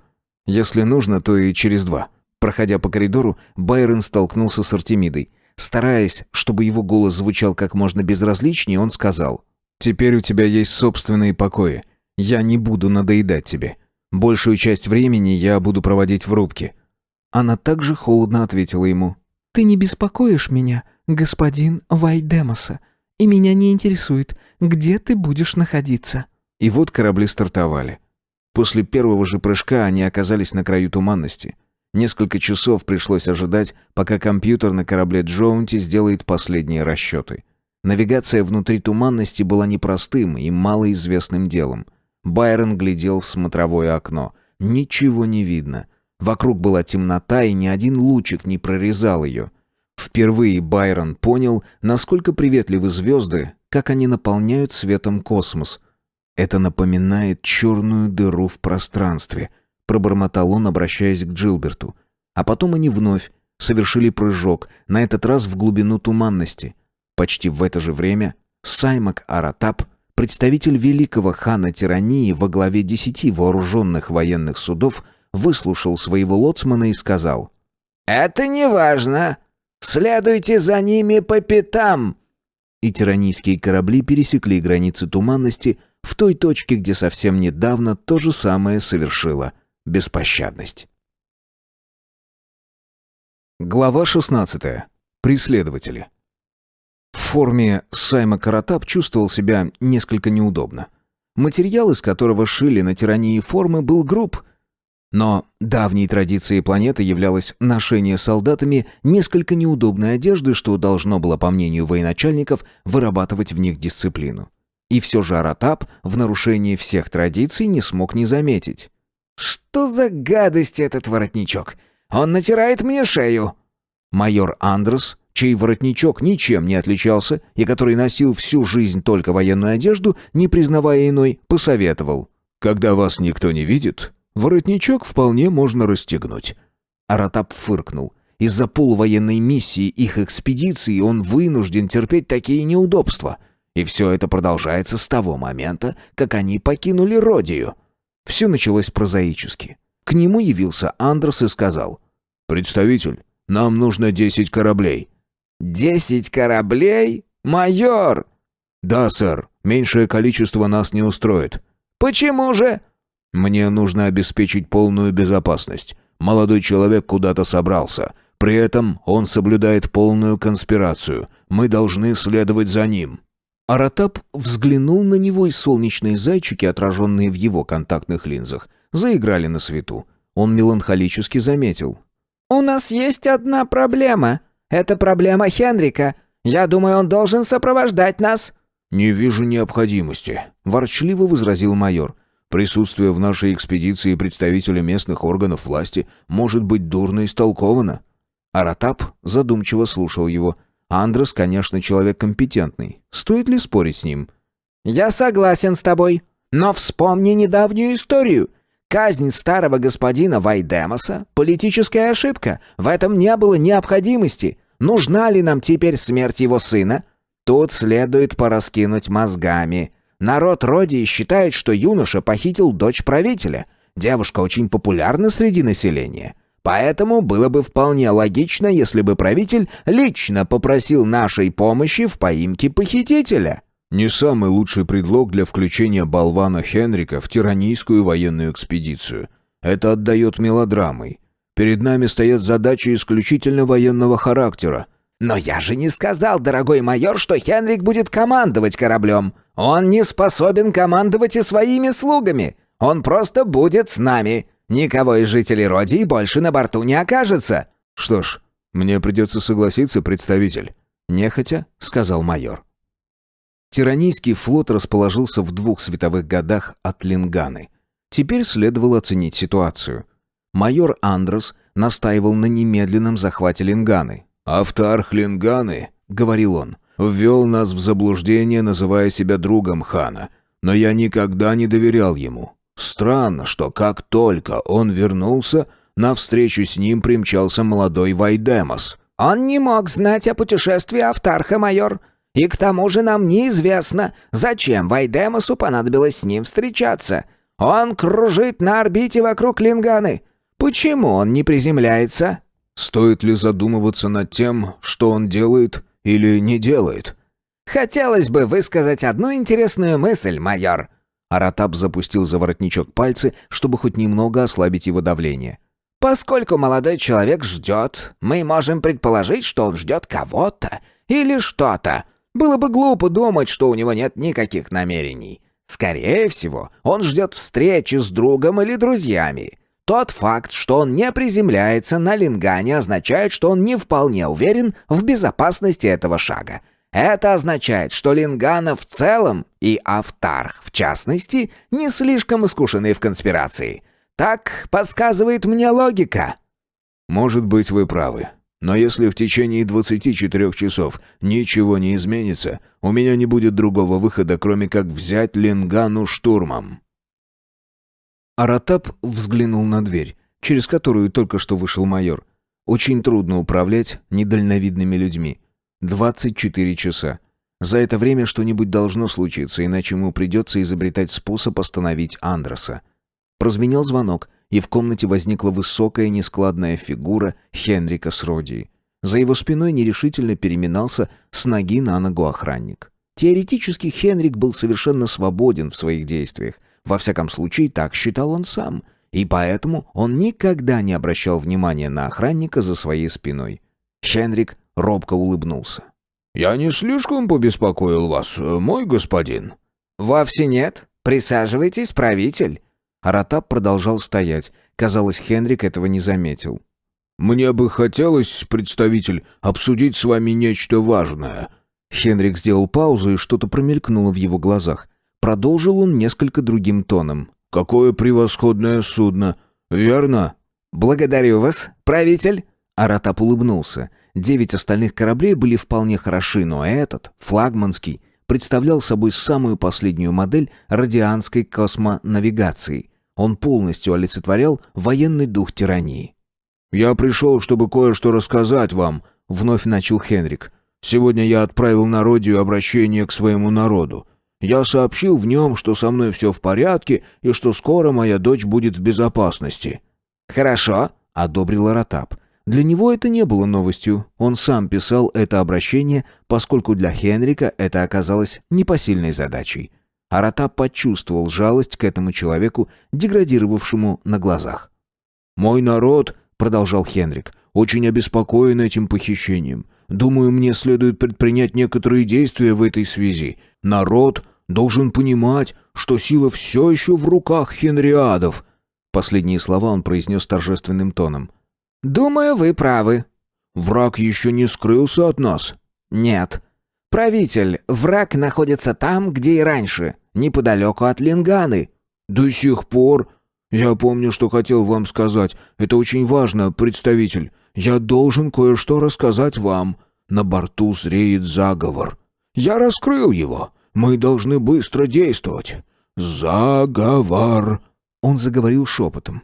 Аратапа охватило безразличие. К бедному идиоту нужно относиться снисходительно, но сколько же можно тратить на него времени? «Никакого заговора, правитель. Наши люди верны и преданы. Кто-то сбил вас с толку. Вы устали». «Нет-нет», — Хенрик отбросил руку Аратапа, которую тот положил ему на плечо. «Где мы?» «Как это где?» «Я имею в виду корабль. На смотровом экране вокруг нас нет звезд. Мы в глубинах космоса. Вы это знаете?» «В самом деле?» «Где-то рядом Лингана. Знаете ли вы об этом?» «Да, в 2 световых годах от нас». «А-ха-ха-ха! Представитель, нас никто не слышит. Вы уверены?» Он придвинулся вплотную к Аратапу. «Откуда мы можем знать, что враг находится возле Линганы? Он слишком далеко, чтобы его можно было обнаружить. Нас дезинформируют, а это означает заговор». Человек, конечно, может считаться сумасшедшим, но это, черт возьми, хорошая мысль. Аратап сказал: «Это могут знать инженеры, и вовсе не обязательно знать это гражданским лицам». «Но как глава экспедиции я должен знать это? Ведь я ее глава?» Он пристально взглянул на Аратапа. «Мне кажется, майор Андрес не всегда выполняет мои указания. Конечно, я редко приказываю ему. Было бы странно приказывать тиранийскому офицеру. Но я должен найти мою дочь. Ее зовут Артемида. Ее украли у меня, и я приложу все силы, чтобы вернуть дочь. Поэтому я должен все знать. В частности, я должен знать, почему мы решили, что враг находится вблизи Линганы. Ведь там должна быть и моя дочь. Вы знаете мою дочь? Ее зовут Артемида». Он еще раз пристально взглянул на представителя. Потом, смутившись, пробормотал: «Прошу прощения». У Аратапа перехватило дыхание. Трудно было поверить, что у стоявшего перед ним идиота сохранились хоть какие-нибудь отцовские чувства. Он мягко сказал: «Я пытаюсь объяснить. Вам известно, что есть прибор под названием массометр, который может определить наличие в космосе кораблей». «Да». Он имеет чувствительность к гравитационным эффектам. Вы понимаете, что я имею в виду?» «О, да, все обладает гравитацией». Руки Хенрика нервно потирали одна другую. «Хорошо. Массометр действует только в тех случаях, когда корабль находится близко, как вам известно, менее чем в 1 000 000 миль. Он должен быть удален от ближайшей планеты на такое же расстояние, иначе все, что определил массометр, это планета, которая намного больше». «И обладает большей гравитационной силой». «Отлично», — сказал Аратап, и Хенрик удовлетворенно взглянул на него. Аратап продолжал: «У нас есть еще один прибор. Это трансмиттер, который просвечивает космос во всех направлениях и обнаруживает в нем предметы энергомагнетического характера. Другими словами, он обнаруживает космические корабли. С его помощью мы обнаружили корабль, на котором прилетели наши враги. Как вам известно, он находится неподалеку от Линганы, и помимо всего прочего он никуда не улетает. Так что мы обязательно спасем вашу дочь». Хенрик улыбнулся. «Отлично! Я поздравляю вас, представитель!» Увы, Хенрик понял очень мало из того, что рассказал ему Аратап. Важнее всего для него была надежда на возвращение его дочери. Что ж... Вновь позвонили, и вошел майор Андрес. Хенрик вцепился 2 руками в кресло, а на его лице появилось затравленное выражение. Он слегка приподнялся и начал: «Майор Андрес!» Но Андрес уже говорил, не обращая на беднягу никакого внимания. «Представитель», — сказал майор, — «беспощадность изменила свой курс». «Значит, он не высаживается на Лингане?» — резко спросил Аратап. «Нет», — прозвучал ответ. «Он совершил прыжок в сторону, противоположную Лингане». «Вот как? Хорошо. Вероятно, он следует за каким-нибудь другим кораблем». «Не за одним, а за многими. Но мы, как известно, можем обнаружить только его». «В любом случае нужно следовать за ним». «Приказ уже отдан. Я уверен, что в результате прыжка он оказался на краю туманности лошадиной головы». «Что?» «В этом направлении нет ни одной планетарной системы, но это только мои умозаключения». Аратап облизнул пересохшие губы и быстро вышел из рубки, кивком пригласив майора с собой. Хенрик остался стоять посреди внезапно опустевшей комнаты, задумчиво глядя на дверь. Потом, слегка пожав плечами, он вновь сел. Лоцман сказал: «Пространственные координаты беспощадности уже определены, сэр. Они пересекаются внутри туманности». «Неважно», — ответил Аратап. «Повсюду следуйте за ними». Он повернулся к майору Андресу. «Вот видите, в чем польза ожидания. Теперь мы знаем, куда направляются наши друзья. Наблюдая за ними, мы сможем понять и то, зачем им это нужно». И эскадра пересекла границы туманности. В 20-й раз Аратап автоматически взглянул на смотровой экран. Собственно, это было абсолютно бессмысленно, потому что за стеклом царила темнота. Андрес сказал: «Это уже 3-я остановка без приземления. Я не понимаю их. Каждая остановка длится несколько дней, но они и никуда не высаживаются». «Возможно, им приходится долго рассчитывать следующий прыжок», — предположил Аратап. Их прыжки слишком хороши. Каждый раз они останавливаются совсем близко от звезды. Они наверняка пользуются не только массометром. Им известно также расположение планет. Почему же они не высаживаются? Полагаю, они ищут обитаемую планету. Возможно, им неизвестно точное расположение конспиративного центра. Он хитро подмигнул майору. Нам нужно только следовать за ними. Внезапно до его слуха донесся возглас лоцмана. «Сэр!» «Да?» «Враг высаживается на планету!» Аратап подал знак майору. «Андрес», — сказал он, — «вы уже знаете?» «Да. Что теперь?» «Ждать. Для начала нам нужно выяснить, что это за планета, и я запрещаю вам предпринимать без моего разрешения какие бы то ни было шаги, иначе вы вернетесь на тиранию и вас разжалуют в рядовые». «Разжалуют?» «Вы поняли меня? Отлично!» Они шли на посадку, и на смотровом экране начали возникать очертания планеты. «Поверхность кажется весьма пустынной, сэр», — заметил лоцман. «Вы можете определить точное расположение беспощадности?» «Да, сэр». «Тогда приблизьтесь к ней, насколько это возможно». Они пролетали сквозь атмосферу. Небо над ними было ярко-пурпурного цвета. Аратап огляделся. Их долгое путешествие практически достигло цели. Глава 17. И преследуемые. Для тех, кто никогда не бывал в космосе, поиски обитаемой планеты могут показаться увлекательными или, по меньшей мере, интересными. Для космолетчика это одно из самых утомительных заданий.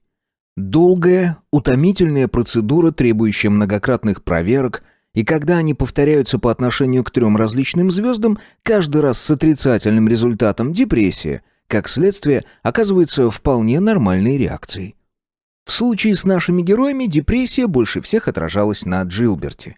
Чем дольше продолжались поиски, тем реже находил он что бы то ни было восхитительным. Они как раз готовились к прыжку к 4-й в списке Автарха звезде. И Байрон заметил: «А все же, каждый раз мы оказываемся вблизи звезд. Расчеты Джоунти верны». Джилберт возразил: «Статистика показывает, что каждая 3-я звезда имеет планетарную систему». Байрон кивнул. Это была хорошо известная статистика. Каждый ребенок знал это из курса элементарной галактографии. Джилберт продолжал: «А мы так и не нашли ни одной. Где-то должна быть ошибка». Ты смотришь на это со своей колокольни. И потом, что такое статистика? Все, что мы знали до сих пор, касалось чего угодно, только не туманности. Может быть, здесь другие законы? Впрочем, мои познания в космогонии невелики. Он задумался на мгновение и неожиданно спросил: «Ты знаешь, почему ее назвали туманностью лошадиной головы?» «Первым человеком, посетившим ее, был Горас Хэт. Или ты хочешь сказать мне, что это не так?» «Возможно. Но есть другое объяснение. Я слышал его на Земле». «Да?» «Говорят, она похожа на лошадиную голову». «Что такое лошадь?» «Это земное животное». «Восхитительная мысль. Но мне не кажется, что эта туманность похожа на какое-нибудь животное». «Смотря откуда смотреть, Джилл. С Нефилоса она напоминает человеческую руку с 3 пальцами. Но из обсерватории на Земле она и в самом деле похожа на лошадиную голову. Возможно, именно так и возникло ее название, и никакого Гораса Хэда тут никогда не было. Кто знает». Байрон не вдумывался в смысл собственных слов. Он говорил просто, чтобы говорить. Возникла пауза. Она затягивалась, потому что Джилберт собирался духом, чтобы поговорить с Байроном об одном чрезвычайно интересующем его деле. Наконец он решился. «Где Арта?» — спросил он.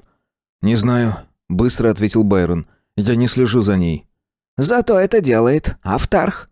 Скоро он переедет сюда жить». «Это было бы крайне удачно для нее». Джилберт свел брови на переносице. «Не будь глупцом, Байрон. Артемида из Хенриадов. Она не может взять то, что ты дал ей». «Оставь это», — бросил Байрон. «Нет, я не могу молчать. Зачем ты так ведешь себя? Потому что Хенрик, возможно, причастен к смерти твоего отца. Хенрик мой кузен, но по отношению ко мне ты не изменился». «Ну, хорошо», — перебил его Байрон. «Я не изменился по отношению к тебе. Я разговариваю с тобой, как всегда. С Артемидой я тоже разговариваю, как всегда». «Как всегда?» Байрон промолчал. Джилберт сказал: «Ты сам подталкиваешь ее к Автарху. Это ее выбор». «Нет, «Это твой выбор. Слушай, Байрон». Джилберт понизил голос, положив руку на колено юноши. «Мне не хотелось бы вмешиваться, но она самая хорошая, что есть в династии Хенриадов. Если хочешь знать, я люблю ее. У меня нет своих детей». «Я не спрашивал тебя об этом». «То, что я говорю, тебе нужно для ее блага. «Останови Автарха, Байрон!» «Мне казалось, ты доверяешь ему, Джилл?» Как Автарху? Да. «Как антитиранийскому вождю?» Да. «Но не как мужчине в отношениях с женщиной, в отношениях с Артемидой». «Скажи ей об этом». «Она не станет слушать». «Ты думаешь, она станет слушать, если об этом скажу я?» «Да, если скажешь искренне». Пораженный Байрон облизнул губы. Потом он отвернулся со словами: «Я не хочу говорить об этом». Джилберт грустно сказал: «Ты еще пожалеешь». Байрон не ответил. Почему Джилберт не оставит его одного? Он уже сам много раз жалел о случившемся. Но что он мог поделать? Назад пути не было. Он попытался дышать через рот, чтобы унять боль в груди. После следующего прыжка панорама изменилась. Байрон как раз собирался заснуть. Вдруг Джилберт потряс его за плечо. «Байрон! Байрон!» Байрон приподнялся на локте и раздраженно спросил: «В чем дело?» Джилберт отступил на шаг. «Слушай внимательно. На этот раз мы имеем F2». «Никогда не буди меня подобным образом, Джилл». «F2? Ты говоришь? Думаю, теперь нам сопутствует удача». «Мне тоже так кажется, и это восхитительно!» Здесь необходимо пояснение. Почти 95% обитаемых планет в галактике окружены звездами спектрального типа F или G диаметром от 750 до 1500 миль и температурой на поверхности от 5 до 10 тысяч градусов. Солнце над Землей имело индекс G0, над Родией F8, над Линганой G2, как и над Нефилосом. F2 было немного теплее, но не слишком горячее. Первые 3 звезды, у которых они останавливались, относились к спектральному типу К, несколько более меньшему и холодному, поэтому на планетах в их радиусе действия не могло быть никакой жизни. Хорошая звезда. Это хорошая звезда. Фотография показала, что здесь сосредоточились 5 планет, ближние в 100, а дальние в 50 миллионах миль от них. Теодор Ризит явился к ним, чтобы лично сообщить новость. Он не менее часто, чем Автарх, посещал беспощадность, согревая судно своим душевным теплом. На этот раз он сказал: «Я не знаю, как Автарху удается все это. 5 планет». Джилберт уточнил: «Вокруг этой звезды? Ты уверен?» «Безусловно. Хотя 4 из них J-типа». «А 5-я?» «С 5-й, очевидно, все в порядке. Атмосфера содержит оксиген». «А хлориды?» — поинтересовался Байрон. «Насколько они просачиваются сквозь атмосферу?» Ризит вздохнул. «Пока мы не знаем этого. Если здесь есть хлориды, то они должны быть сконцентрированы на уровне поверхности. Посмотрим». Джилберт с тоской смотрел на них. Автарх обхаживает Артемиду, а его правая рука стала собутыльником Байрона. Беспощадность все больше становилась линганским кораблем. Он подумал, что Байрон знает, что делает, а потом его мысли полностью переключились на новую планету. Когда они проходили сквозь атмосферу, Артемида была в рубке пилота. Она слегка улыбалась. Байрон изредка поглядывал в ее сторону. Когда она вошла, он сказал: «Добрый день, Артемида». Она не ответила. Потом поздоровалась с Джилбертом и спросила: «Это правда, что мы приземляемся?» Джилл потирал руки. «Кажется, да, моя дорогая. Через несколько часов мы сможем покинуть наш корабль и отправиться на прогулку по твердой поверхности. Не правда ли? Восхитительная мысль». «Надеюсь, это та планета, которую мы ищем. Если нет, то не будет ничего восхитительного». «Тогда мы полетим к другой звезде», — с энтузиазмом провозгласил Джилберт. Внезапно Артемида повернулась к Байрону и холодно спросила: «Вы что-то сказали, мистер Фаррелл?» «Нет, ничего», — удивленно ответил Байрон. Она прошла так близко от него, что подол платья задел его колено, и он почувствовал запах ее духов. Его мышцы напряглись. «Тогда прошу прощения. Мне показалось». Ризет все еще был с ними. Он сказал: «Теперь мы можем узнать об атмосфере немного больше. Много оксигена, почти 30% нитрогена и инертных газов. Это вполне нормально. Хлоридов нет». Потом помолчал и промычал. «В чем дело?» — встревоженно воскликнул Джилберт. «Нету карбон-диоксидов. Это совсем нехорошо». «Почему?» — поинтересовалась Артемида, глядя на планету в смотровое стекло. Байрон коротко ответил: «Нет карбона, диоксидов, нет растительной жизни». «Да?» Она с дружелюбной улыбкой смотрела на него. Байрон против желания улыбнулся ей в ответ. Когда она была рядом, он не мог держать себя в руках. Все самовнушение тут же испарялось. Но что с этим можно поделать? Джилберт был счастлив. Они приземлялись. Странно было только то, что до сих пор они не получили ответа ни на один радиосигнал. «Все это мало похоже на мятежный мир», — заметил Джилберт. «Каков уровень карбон-диоксидов, Ризет?» «Около 1000%. «Я вижу фермы!» — обрадованно воскликнул Джилберт. «Странно, что они никак не реагировали на наши радиосигналы. Хотя, возможно, это просто необходимая осторожность». Байрон кивнул. Его внезапно охватила надежда, что это тот мир. Он понял, что не может больше ждать. Он немедленно должен высадиться на эту планету. Это было восхитительное чувство. Люки открыли, и корабль заполнился атмосферой планеты. Ризет предостерегала возможности возникновения респираторных заболеваний вследствие отсутствия карбон-диоксида, но Байрон не думал, что за столь короткое время это возможно. Джилберт сошел с корабля вместе с ними. Они огляделись вокруг и разошлись в разные стороны. «Скалы!» — вдруг воскликнул Джилберт. «Прекрасно. Мы попробуем послать радиосигнал с вершины самой высокой из них. Если эффекта не последует, попытаемся проделать то же самое на другой стороне планеты. Это сделаем Автарх и я». Байрон был полон решимости. Ризет согласился с ним. Планета оказалась солнечной, и уровень влажности воздуха был невелик, но все же они ежились от пронизывающего холода. Автарх, чья экипировка на этот раз была дополнена маленьким карбон-диоксидным цилиндром, стоял сейчас у главного люка беспощадности. Он спросил: «Ты поможешь мне в поисках Фаррелл?» «Конечно», — ответил Байрон. «Ты считаешь, я должен взять оружие?» «Об этом я как-то не думал». Тон обоих был холоден, как и погода. Байрон натянул скафандр, снабженный радиосвязью. Автарх сделал то же самое. «Не слишком тяжелый», — заметил Байрон. Он повернулся и увидел стоящую прямо перед ним Артемиду. Девушка молчала. Ее платье трепетало на ветру.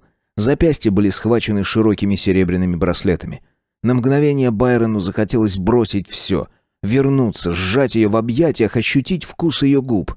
Но вместо этого он прощально кивнул ей и отвернулся, так что ее ответная улыбка досталась Автарху. Через 5 минут Байрон обернулся и увидел, что она все еще стоит в проеме открытого люка. Перед ними открывался пустынный горизонт, и лишь одинокая скала возвышалась вдалеке. Байрон подумал вдруг, увидит ли он Артемиду вновь, и будет ли она переживать, если он не вернется никогда. Глава 18. Стремиться к победе. Артемида смотрела им вслед, пока их фигуры не стали крошечными точками. На мгновение, прежде чем они совсем скрылись из виду, один из них оглянулся. Она не могла сказать точно, кто это был, и на сердце у нее залегла печаль. Он не сказал на прощание ни слова, ни единого слова. Ей стало одиноко, ужасно одиноко, как никогда в жизни. Вернувшись в рубку, она задумчиво уселась в кресло. Она могла бы пойти с ним. Артемида мысленно поправила себя — с ними. Отогнав от себя крамольную мысль, она спросила: «Почему они не отвечают, дядя Джилл?» «Кто?» «Жители мятежного мира». Джилберт был чем-то обеспокоен.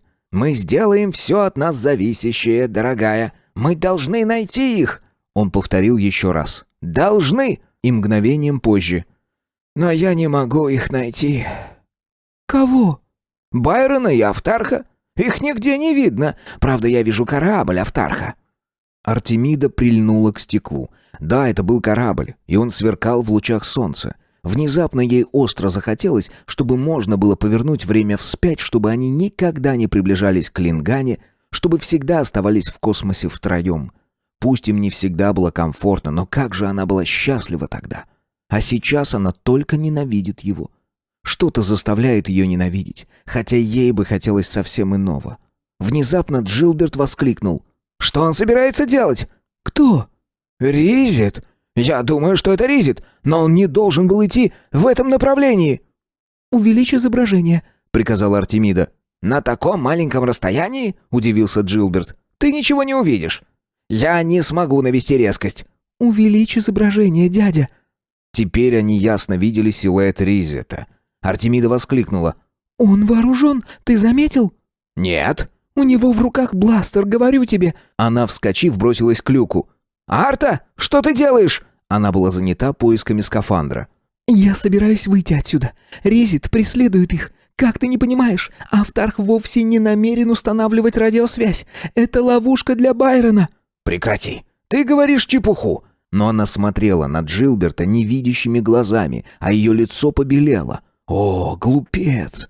Кому этот мальчишка поверил? Ризету, который нахваливал его отца, а на самом деле готовился убить его? Она сказала: «Я не знаю, как открывается люк. Открой его». «Арта, ты не покинешь корабль. Ты же не знаешь, где они». «Я найду их. Открой люк». Джилберт отрицательно покачал головой. «Открой люк!» — крикнула она. Он подчинился. Артемида выскочила наружу и помчалась в сторону скалы. Кровь билась у нее в висках. Шлем потерялся по дороге, и теперь голова ее была не покрыта. Но она спешила вперед, держа в руке нейронный хлыст. Байрон и Автарх не сказали во время своей прогулки ни слова друг другу. Они приближались к скале. «Какой безнадежный мир, Джоунти!» — заметил вдруг Байрон. Автарх никак не отреагировал на его слова. Он остановился, оглядывая окрестности. Наконец пробурчал себе под нос. «Это то, что нужно. Идеальное место для наших целей». «Идеальное место для твоих целей», — подумал Байрон. Он присел на камень, прислушиваясь и чего-то ожидая. Потом он спокойно добавил: «Не представляю, что ты скажешь им всем, когда вернешься на корабль, Джоунти. Или я не прав?» Автарх, занятый открыванием 2 небольших чемоданчиков, на мгновение замер. «О чем ты говоришь?» «О том, как ты объяснишь, зачем пришел сюда». «Я пришел сюда, чтобы попытаться установить радиосвязь, и у меня нет времени на пустую болтовню, Фаррелл». «Ты вовсе не собираешься устанавливать радиосвязь. Зачем? Ведь мы уже пытались связаться с ними из космоса, и безрезультатно. Так зачем же ты пришел сюда на самом деле, Джоунти?» Автарх сел напротив Байрона. Рука его покоилась на чемоданчике. «Если у тебя есть сомнения, зачем ты пошел со мной?» «Чтобы узнать правду. Твой человек, Ризет, говорил мне, что ты собираешься совершить эту маленькую прогулку и советовал мне пойти с тобой. Я уверен, что, приказывая ему посоветовать мне пойти с тобой, ты придумал какую-нибудь вескую причину. Я попался на эту удочку, и вот мы здесь». «Так ты хочешь узнать правду?» — насмешливо переспросил Автарх. «Да, я ее уже почти понял». «Тогда поведай мне, что же именно ты понял?» «Ты пришел, чтобы убить меня. Я здесь с тобой наедине, над нами нависает скала, и вполне может случиться так, что я полезу на нее, оступлюсь и упаду. Тебе не понадобится даже пользоваться оружием. Потом ты приведешь людей за моим трупом и, возможно, даже похоронишь меня с почестями». «И ты веришь в то, что говоришь?» «Да, но ты не застанешь меня врасплох. Мы оба безоружны, и я не думаю, что ты окажешься сильнее меня». Правой рукой Байрон показал Автарху кукиш. Джоунти рассмеялся. «Может быть, мы все же займемся тем, зачем пришли сюда? Радиосвязью?» «Перестань дурачить меня. Я знаю, что ты хочешь убить меня». «Я бы не советовал тебе повторять эти глупости, щенок!» «Слушай», — голос Байрона был громким и отчетливым.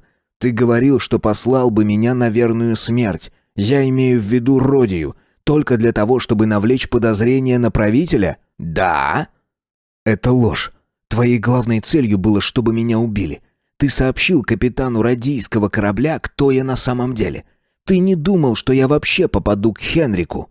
Если бы я хотел убить тебя, Фаррелл, то мог бы подложить в твою комнату настоящую бомбу». Тогда это было бы сложнее представить, как попытку тиранийцев убить меня. «Я мог убить тебя в космосе, когда впервые попал на борт беспощадности». Мог. Ты пришел вооруженный бластером и нацелил его на меня.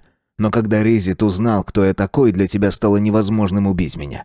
Твоя ошибка заключалась также в том, что ты не сказал сам своим людям, кто я такой.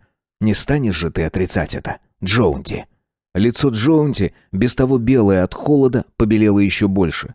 «Даже сейчас я мог бы убить тебя. И что удержало бы меня?»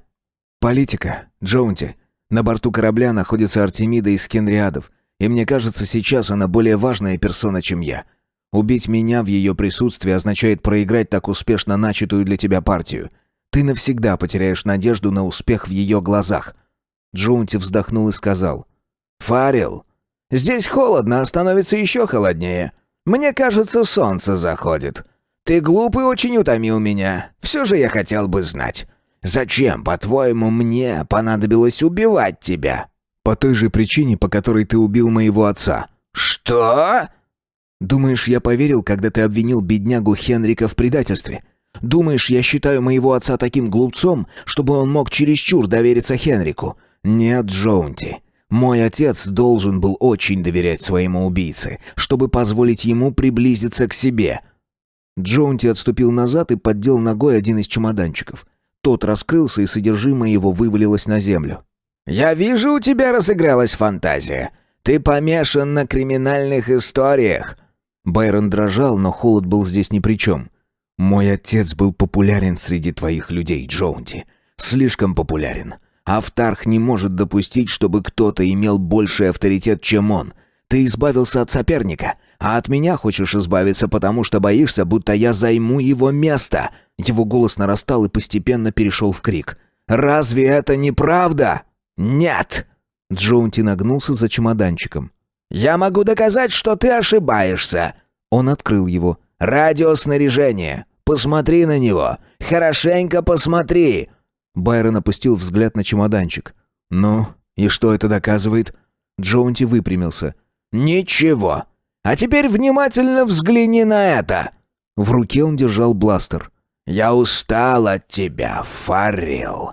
Я больше не хочу разговаривать с тобой». «Ты пронес бластер в чемоданчике с оборудованием?» Изумлению Байрона не было границ. «А почему бы и нет? Я могу себе это позволить. Я Автарх Линганы, и я устал от постоянной необходимости выслушивать всяких господ Вайдемоса». И он приказал: «Вперед! Полезай на скалу!» Байрон, неотрывно глядя в дуло бластера, отступил на шаг. «Ты убил моего отца!» «Да, я убил его!» — рассмеялся Автарх. «Я говорю тебе это только потому, что тебе недолго осталось жить!» «И ты уже не раз пытался убить меня!» «Да, ты прав в своих допущениях. И чем сейчас это может помочь тебе? Вперед!» «Нет!» — воскликнул Байрон. «Если собираешься стрелять, стреляй!» Автарх раздраженно спросил: «Ты думаешь, я не сделаю этого?» «Я даже прошу тебя выстрелить». «Хорошо». Автарх прицелился в голову Байрона и спустил курок. Глава 19. И потерпеть поражение. Теодор Резит прятался за скалой. Он не хотел, чтобы его увидели раньше времени. Бластер он держал в кармане. Солнце благоприятствовало ему. Если бы те, за кем он наблюдал, повернули головы в его сторону, оно светило бы им прямо в глаза, и его было бы трудно заметить. Он отлично слышал их голоса. Все же хорошо он придумал с этим встроенным микрофоном. Резит усмехнулся. Все идет по плану. Только создатель этого плана явно не рассчитывал на присутствие здесь постороннего. Артемида не видела бластер. Она не видела и двух фигур на скале. 5 минут назад она заметила Резита и теперь следовала за ним. Но он шел слишком быстро. Догоняя его, она дважды упала, но даже не почувствовала этого. При втором падении она рассекла ногу, и теперь за ней оставался багровый след. Из последних сил она сжимала нейронный хлыст. Как привлечь к себе его внимание? Она крикнула «Ризет!» и вновь «Ризет!». Внезапно она споткнулась. Солнце светило ярко, но мир потемнел, сознание начало покидать ее. Артемида почувствовала, что касается земли, что хлыст выскальзывает из пальцев. Чьи-то руки подхватили ее. Она с усилием приоткрыла глаза. «Байрон!» — прозвучал еле слышный шепот. В ответ послышались слова, но это был голос не Байрона. Это голос Ризета, поняла она. И тут сознание окончательно покинуло девушку. На лице Автарха было недоумение. Как у ребенка, которому дали игрушку и тут же отобрали ее. Он вновь и вновь нажимал на спуск бластера, однако выстрел так и не раздался. Байрон сказал: «Кажется, с твоим бластером что-то не в порядке». Автарх переводил взгляд с Байрона на оружие.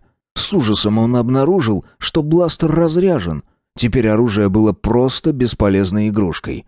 Автарх отбросил его в сторону. «Око за око!» Голос Байрона дрогнул. Автарх, ничего не говоря, отступил назад. Байрон медленно шагнул к нему. «Существует множество способов убийства, но я не буду удовлетворен, если смерть твоя наступит сразу. Тогда ты не успеешь ощутить ее. Это будет плохо. Думаю, я должен продлить этот процесс». Внезапно до его слуха донесся отчаянный крик. «Ризет! Ризет, не стреляй!» В ту же минуту Автарх бросился на Байрона и повалил его на землю. Его пальцы пытались сдавить шею юноши. Байрону удалось вывернуться. Автарх отскочил в сторону, тяжело дыша и готовясь повторить попытку. Они вновь сцепились и покатились клубком по земле. Потом вскочили, держа каждый свой карбон-диоксидный цилиндр наперевес. Внезапно Автарх метнул цилиндр в сторону юноши, но не попал, и цилиндр с грохотом покатился по скале. Это разозлило Байрона. Подскочив к Автарху, он рывком вытащил его на вершину скалы, подталкивая к самому краю. Автарх уже чуть не потерял равновесие, но противник вовремя схватил его за руку. «Ты подошел слишком близко к краю, Джоунти. Я еще не хочу, чтобы ты умирал, поэтому не торопись». Джоунти застонал от бессильной злобы, и тут прозвучал голос Ризета. «Подожди!» «Убей этого человека! Ризет, убей его!» — заверещал Автарх. В нем возродилась надежда. Ризет медленно поднял оружие и прицелился. «Как ты думаешь?» — спросил Байрон. «Почему твой бластер оказался разряженным, Джоунти?» «Что?» — Автарх растерянно заморгал. «Твой бластер разрядил не я, Джоунти. Так кто же? Кто сейчас целится в тебя, Джоунти? Не в меня, Джоунти. В тебя!» Повернувшись к Ризету, Автарх процедил. «Предатель!» «Не я, сэр», — громко возразил Ризет. «Предатель тот, кто способствовал смерти господина Вайдемоса». «Это не я!» — закричал Автарх. «Если это сказал тебе он, то он лжет!» «Это сказал мне ты сам. Я не только разрядил твое оружие, но и снабдил тебя микрофоном, который позволял слышать каждое твое слово, и мне, и остальным членам команды. Теперь все знают, кто ты есть на самом деле». «Я твой Автарх!» «Но также и величайший из предателей». Теперь Автарх лишь молча переводил глаза с одного на другого. К нему вернулось самообладание, он холодно спросил. «Если даже это и правда, что можно изменить? Ничего. Мы сейчас находимся на одной из планет туманностей. Эта планета должна быть мятежным миром, и только мне известны ее координаты». Он все еще пытался играть роль вождя. «Ты назовешь их нам», — сказал Байрон. «Никогда!» Байрон обратился к Ризету. «Отправь его на беспощадность». Ризет тихо сказал. «Леди Артемида». «Так это она кричала? Где она?» «Все в порядке. Она вышла без карбон-диоксидного цилиндра.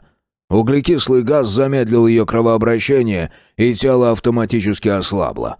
Она пыталась сбежать, и это еще ухудшило положение». «Зачем же она догоняла тебя? Чтобы убедиться, что ее дружок не умер?» «Да, именно для этого», — ответил Ризет.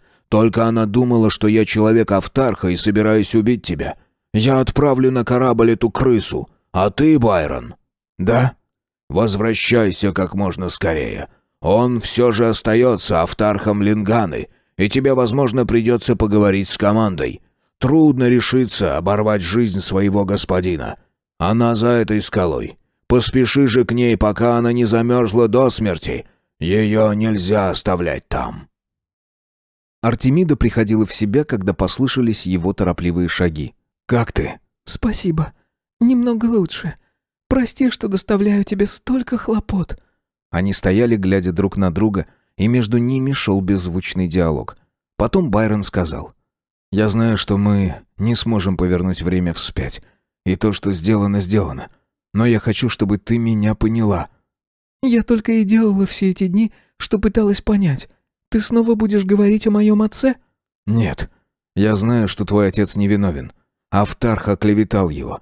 Моего отца убил он сам, и теперь я думаю, ты не сможешь простить меня. Я знал, что он домогается тебя, Арта. Ты являлась объектом его матримониальных устремлений. Имя Хенриады для его целей было куда важнее имени Вайдеймоса. Я оказался ненужным. Он решил, что ты в его руках, и он может смело избавиться от меня. Тогда мы с Ризетом разработали наш план». «И ты любил меня все это время?» «Неужели ты сама не знаешь этого, Арта?» «Почему же ты тогда не поделился со мной своими планами?» «Это была не твоя борьба, а моя. Если бы Автарх убил меня, ты бы, возможно, перестала меня ненавидеть. Ты могла бы выйти за него замуж, быть счастлива». «И теперь ты боишься, что я буду ненавидеть тебя за то, что ты победил?» «А ты могла бы ненавидеть меня?» Она тихо сказала: «Все это время я пыталась разлюбить тебя, но у меня так ничего и не получилось». «Тогда прости меня». «Я уже давно простила тебя, Байрон, потому что люблю». И вновь она была в его объятиях. Ее холодные губы касались его щеки и тихо шептали что-то. Время остановилось. Наконец он опомнился. Солнце садится. Становится прохладно. «Странно», — задумчиво прошептала она. «но мне кажется, что он напротив. Потеплело». Обнявшись, они побрели к кораблю. Их было 50 членов команды линганийского корабля. И все они с ожиданием смотрели сейчас на Байрона. Он выступил вперед. «За что вы боретесь, люди? За что рискуете своими жизнями? Думаю, за свободу галактики. Галактики, в которой каждый сможет выбрать свой собственный путь. Я прав?» В ответ раздался приглушенный ропот, который мог быть знаком одобрения, но лишенным энтузиазма. Байрон продолжал. «За что же боролся ваш Автарх? За себя самого. Он Автарх Линганы. Если бы он победил, то стал бы Автархом королевств космической туманности. Вы поменяли бы Хана на Автарха. Кто бы выиграл от подобной замены? И стоило ли умирать за это?» Кто-то из толпы выкрикнул: «Все же он один из нас, а не гнусный тираниец!» Другой перебил его: «Автарх хотел примкнуть к мятежному миру. Он думал не только о себе». «Да, он хотел войти в мятежный мир не только со своей организацией». Голос Байрона гремел над толпой. «Он хотел соблазнить их Линганой. Он предложил бы им альянс с Хенриадами. И за это, он был уверен, мятежный мир даст ему все, что он попросит. Разве это не мысли собственника и эгоиста? И потом, не подвергал ли он неоправданному риску вашей жизни? А мой отец, он был верным другом свободы и чести, но он был слишком популярен, и Автарх убрал его с дороги. Автарх может переступить через любого из вас. Можно ли чувствовать себя в безопасности рядом с таким человеком?» «Верно», — веско заявил Ризет. «Он прав, ребята». Внезапно тот же самый голос из заднего ряда спросил: «А мятежный мир? Автарх знал его координаты, а ты их знаешь?» «Об этом мы поговорим позже. Сейчас надо обдумать, какую дорогу мы изберем после». «Минуточку, мой дорогой юный друг», — раздался тихий, прерывистый голос, и Байрон в ужасе оглянулся. 50 человек команды вскочили на ноги, но все они пришли на совет безоружными. Их окружил отряд тиранийских воинов, и сопротивление было бесполезным. А за спиной Байрона и Ризета с бластером в каждой руке стоял Саймак Аратап. Глава 20. Где?» Аратап внимательно изучал стоящую перед ним четверку. Майора Андерса с ним больше не было. Улетела и тиранийская эскадра. Остался только флагманский корабль, его команда и сам Аратап. Лично. Линганийская команда также отбыла. Он медленно произнес: «Позвольте предупредить вас, леди и джентльмены. Корабль Автарха в настоящее время под конвоем направляется в Тиранию в сопровождении майора Андерса. Вся команда в соответствии с законом предстанет перед судом за измену. Но вот что мне делать с вами?» «Учтите», — заговорил сидящий рядом с ним Хенрик с Родией, «что моя дочь совсем молоденькая девушка. Она была вовлечена во все это помимо ее воли. Артемида, дитя мое, скажи им, что...» «Твоя дочь», — прервал его Аратап, — «будет, несомненно, освобождена. Как мне известно, ее руки просит тиранийский придворный. Я не забыл этого». «Я выйду за него замуж», — вмешалась Артемида, «если вы освободите остальных». Байрон полупривстал, но Аратап жестом усадил его на место. Тиранийский представитель усмехнулся. «Моя милая леди, не требуйте от меня невозможного. Я не хан, а всего лишь один из его слуг. У меня есть только одно право — судить его по справедливости. Так что же вы предлагаете?» «Мое согласие на замужество». «Оно никому не нужно. Ваш отец уже дал его за вас. Вы можете предложить что-нибудь еще?» Аратап ожидал взрыва негодования. Ему в глубине души была неприятна его роль. Девушка могла также разразиться слезами, что произвело бы соответствующее впечатление на молодого человека, ведь они явно влюблены друг в друга. Он определил для себя, что девушка очень привлекательна. Жаль, что она достанется этому старцу, пахангу. Но она вела себя странно. Она, казалось, не собиралась падать без чувств. «Отлично», — подумал Аратап, — «у нее сильная воля. Паханг еще хлебнет с ней горе». Он обратился к Хенрику. «Ты просишь о снисхождении также для твоего кузена?» Губы Хенрика беззвучно шевелились. Джилберт воскликнул: «Я не нуждаюсь ни в каком снисхождении. Я не хочу от тирании ничего. Прикажите убить меня». «К чему эта истерика?» — удивился Аратап. «Вы отлично знаете, что я не могу расстрелять вас без суда». «Он мой кузен», — прошептал Хенрик. «Это тоже будет учтено. Но не следует рассчитывать на то, что ваша служба хану влечет за собой дополнительные поблажки. Думаю, ваш родственник скоро усвоит этот урок». Он был удовлетворен реакцией Джилберта. Этот балбес, по-видимому, и в самом деле ищет смерти. Самое страшное наказание для него — оставить его в живых. Перейдя к Ризету, Аратап задумался. Это был один из людей Автарха. В связи с этим он обладал некоторой неприкосновенностью. Он сказал: «Вы глупец, который служит предателю. Лучше перейдите на службу к нам». Ризет фыркнул. Аратап продолжил: «Если вы дорожите своей воинской честью, вы можете потерять ее. Вас будут судить публично, и все узнают, что вы глупец из глупцов. Жаль». «Но я думаю, мы могли бы поторговаться», — сказал Ризет. «Поторговаться?» «У вас есть только массометр. Разве вам не хочется иметь другое современное оборудование?» Аратап отрицательно покачал головой. «Нет. Для этого у нас есть Автарх. Он и послужит источником информации. Такая торговля меня не интересует». И он повернулся к юноше. Аратап поставил его на закуску, потому что тот был гораздо умнее остальных.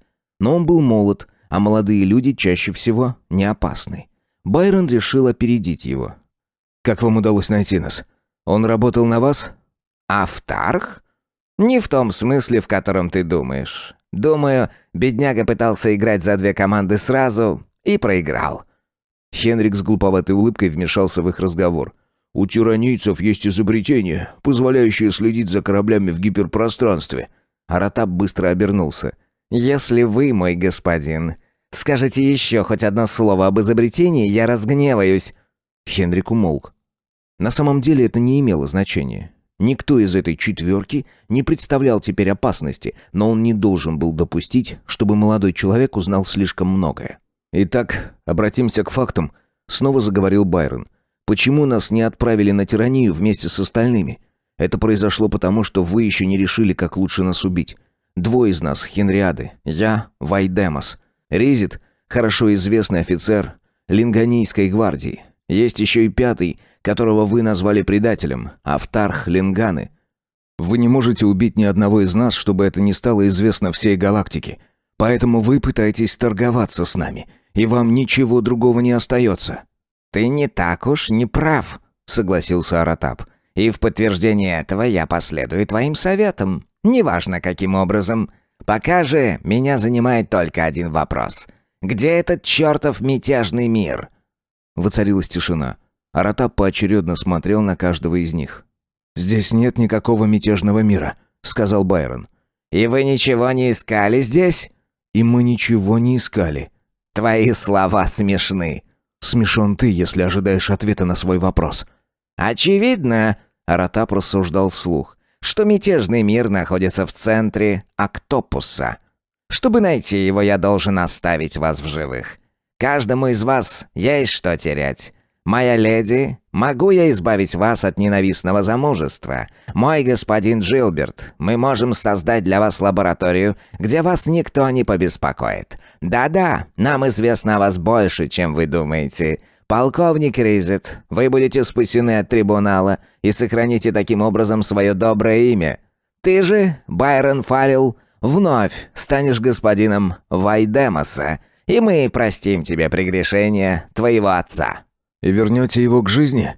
«И восстановим его честь». «Его честь», — сказал Байрон, — «осталась в его поступках и его гибели. Не в вашей власти разрушать или восстанавливать ее». «Кто-нибудь из вас четверых», — Аратап будто не слышал юношу, — «скажет мне, где искать мир. И этот человек получит то, что я ему пообещал. С остальными же произойдет то, что они считают для себя наихудшим. Замужество, заключение, суд, казнь. Предупреждаю, я могу, если нужно, быть весьма жестоким». Он выждал мгновение. «Итак, кто же? Если не скажете вы, скажет кто-то другой. Тогда вы потеряете всякие шансы, а я все-таки получу нужную мне информацию». «Это не поможет», — улыбнулся Байрон. «Мятежного мира нет». «Автарх считает, что есть». «Тогда и задайте свой вопрос Автарху». Аратап выпрямился. Молодой человек явно блефует. «Видишь», — добавил Байрон, — «наш торг не удался. Ты не можешь предложить ничего из того, что мы купили бы. Верно?» Артемида крепко прижалась к нему. Ризит коротко кивнул, а Джилберт пробормотал. «Верно». «Вы сами сделали свой выбор», — процедил Аратап, нажимая кнопку. Теперь перед ним предстал Автарх. «Что тебе нужно?» — глухо спросил он. «Сейчас я скажу тебе это», — сказал Аратап. «Во-первых, я хотел встретиться с тобой, посмотреть, кого же мы поймали. Кстати, в наших руках оказался также молодой человек, который, по твоему замыслу, должен был умереть, но который все еще жив и сумел разрушить все твои планы. Хотя ты Автарх, а он всего лишь заключенный». Было бы сложно описать выражение лица Автарха при этом сообщении, но он быстро принял невозмутимый вид. Не глядя на него, Аратап продолжал. «Здесь также Джилберт из Хенриадов, который спас жизнь этого юноши и привел его к тебе. Здесь госпожа Артемида, которая, по-видимому, является возлюбленной этого молодого человека. И здесь полковник Ризет, твое наиболее доверенное лицо, который приложил руку к твоему падению. Чего бы ты пожелал этим людям, Автарх?» «Что тебе нужно?» — снова хрипло спросил Автарх. «Информация. Дай мне ее, и ты вновь станешь Автархом. Твои сведения по заслугам оценят при дворе хана. Иначе...» «Иначе?» «Иначе все эти люди будут освобождены, а ты казнен». Лицо Автарха расплылось в коварной улыбке. «Они не могут быть освобождены. Ведь только я знаю координаты мятежного мира». «Но я ведь еще не сказал, какого рода информация мне нужна, Автарх». «Существует только одна вещь, которую ты хотел бы знать». Ризит вмешался в этот разговор. «Если ты и поверишь ему, Все равно, в конце концов, будешь казнен». Байрон одернул друга. «Не глупи», — спокойно сказал он. «Ты все равно ничего не сможешь сделать». «Меня», — произнес Автарх, — «мало волнует и Автархия, и я сам, Ризит». Он повернулся к Аратапу. «Они будут казнены. Ты можешь мне обещать?» Он указал пальцем на Байрона. «Особенно этот». «Да? Если такова твоя цена. Если я стану его палачом, то ты узнаешь все, что хочешь знать. Я дам тебе рот, эту и фи в парсяках и радианах. 7352.43, 1.7836, 5.2112. Эти три значения указывают положение мятежного мира в галактике. Теперь ты знаешь их?» «Теперь? Да». Аратап поспешно записывал цифры на клочке бумаги. С криком «Предатель!» Ризет вскочил на ноги. Байрон не сумел удержать его. Ризет боролся с охранником. Тому на помощь пришел другой охранник, но было поздно. Ризет уже завладел бластером. «Предатель!» — в последний раз повторил он и выстрелил в Автарха. Автарх упал, тело его несколько раз конвульсивно дернулось и затихло. Аратап продолжал сохранять невозмутимость. Он только приказал: «Уберите тело!» Друзья окружили Ризета. Он порывисто пожал Байрону руку. «Я убил таки этого мерзавца!» Байрон отчетливо произнес: «Ты попал в ловушку Аратапа, Ризет». «В ловушку? Я просто убил одного негодяя!» «В этом и заключается ловушка. Ты доставил ему удовольствие». Ризет ничего не ответил, а Аратап не вмешался. Его лицо выражало удовлетворение. Да, мозги этого юноши отлично работают. Байрон продолжил: «Если Аратап имел в виду именно то, что говорил, теперь ему известно то, что он хотел знать. Ведь он допрашивал нас просто, чтобы испытать. Я был готов к любым связанным с этим неожиданностям. Ты нет». «Я думал...» — голос Аратапа звучал необычайно мягко. «Что вы сделаете это?» «Вот-вот», — подхватил Байрон. «Теперь тебе ясно, что он вовсе не собирался оставлять Автарха в живых. Все тиранийцы подобны змеям. Ему нужна была только информация Автарха. Он не собирался платить за нее, но он не мог рисковать, убивая его собственноручно. За него это сделал ты». «Правильно», — подтвердил Аратап. «И теперь у меня есть необходимая мне информация». Где-то зазвенел колокольчик. «Хорошо», — наконец прервал молчание Ризет. «Если это доставило ему удовольствие, то же самое можно сказать и обо мне». «Не совсем так», — прервал его Аратап. «Поскольку твой юный друг не довел свои аналитические упражнения до конца, ты совершил новое преступление. Это влечет за собой...» Внезапно он замолчал. Он услышал чьи-то шаги и скрип открываемой двери. На пороге стоял солдат. «Что случилось?» «Общая тревога, сэр. Аккумуляторное отделение». «Пожар?» «Еще точно неизвестно, сэр». Про себя Аратап воззвал к небу и только сейчас сообразил. «Где Джилберт?» Он и не заметил, как тот выскользнул из комнаты. Джилберта нашли в комнате радиосвязи и немедленно доставили в каюту Аратапа. Аратап раздраженно спросил: «Кто позволил вам прогулку по кораблю, мой господин? Особенно сейчас, когда объявлена общая тревога». Потом он продолжил начатую ранее мысль. «Мне кажется, Ризит, на сегодня достаточно. У нас есть похищенный тобой Фарил, корабль, есть и мое флагманское судно. С их помощью мы найдем мятежный мир. Мы направимся в точку, которая соответствует координатам Автарха, как только навигаторы рассчитают прыжок. Это будет одна из тех экспедиций, которая останется в памяти грядущих поколений». Внезапно он вспомнил о своем отце, командовавшем эскадрой, покорявшей миры. Аратап был доволен, что Андроса нет с ним. Это окажется только его личным завоеванием. Пленников разделили. Артемиду поместили с отцом, а Ризета и Байрона увели в противоположном направлении. Джилберт стонал, что не может остаться один, и Аратапа тронули его мольбы. Дед этого человека был великим правителем, так учила история, поэтому он позволил поместить беднягу с остальными. Джилберта поселили к Байрону. Они почти не разговаривали друг с другом. Пришла ночь, но заснуть они тоже не могли. Внезапно Джилберт прошептал: «Байрон, «Что? Байрон, я сделал это. Все в порядке, Байрон». Постарайся уснуть, Джилл. Но Джилберт не мог успокоиться. «Я сделал это, Байрон. Аратап хитер, но я хитрее. Разве это не восхитительно? Можешь не беспокоиться, Байрон. Я укрепил это». Джилберт хитро улыбнулся. Так улыбаются маленькие дети, когда совершают что-нибудь разумное. «Что ты укрепил?» Байрон вскочил на ноги и потряс Джилберта за плечо. «Отвечай же!» «Они нашли меня в радиорубке!» Джилберт хихикнул. «Они думали, что я прячусь, но я не прятался. Именно я включил сигнал общей тревоги, потому что мне нужно было отвлечь их на некоторое время». «Что?» Это было несложно и заняло всего минуту. Они ничего не заметили. Я сделал это осторожно. Они ничего не узнают, пока не попытаются совершить прыжок, и тогда все, и корабль, и мы, и Аратап, все взлетит в воздух». От неожиданности Байрон отступил назад. «И ты это сделал?» «Да». В голосе Джилберта звучала гордость. «Все мы погибнем, Байрон. Я не боюсь смерти. Но не хочу умирать в одиночестве. Только не в одиночестве. В момент моей смерти мне хотелось бы, чтобы кто-нибудь был рядом. Это не страшно. Мы все умрем быстро и легко. Это не страшно. Это...» «Идиот! Сумасшедший!» — заорал Байрон. «Если бы не ты, у нас еще остался бы шанс победить!» Джилберт не слышал его. В его ушах звучал лишь собственный голос. Байрон бросился к двери. «Охрана!» — кричал он. «Охрана!»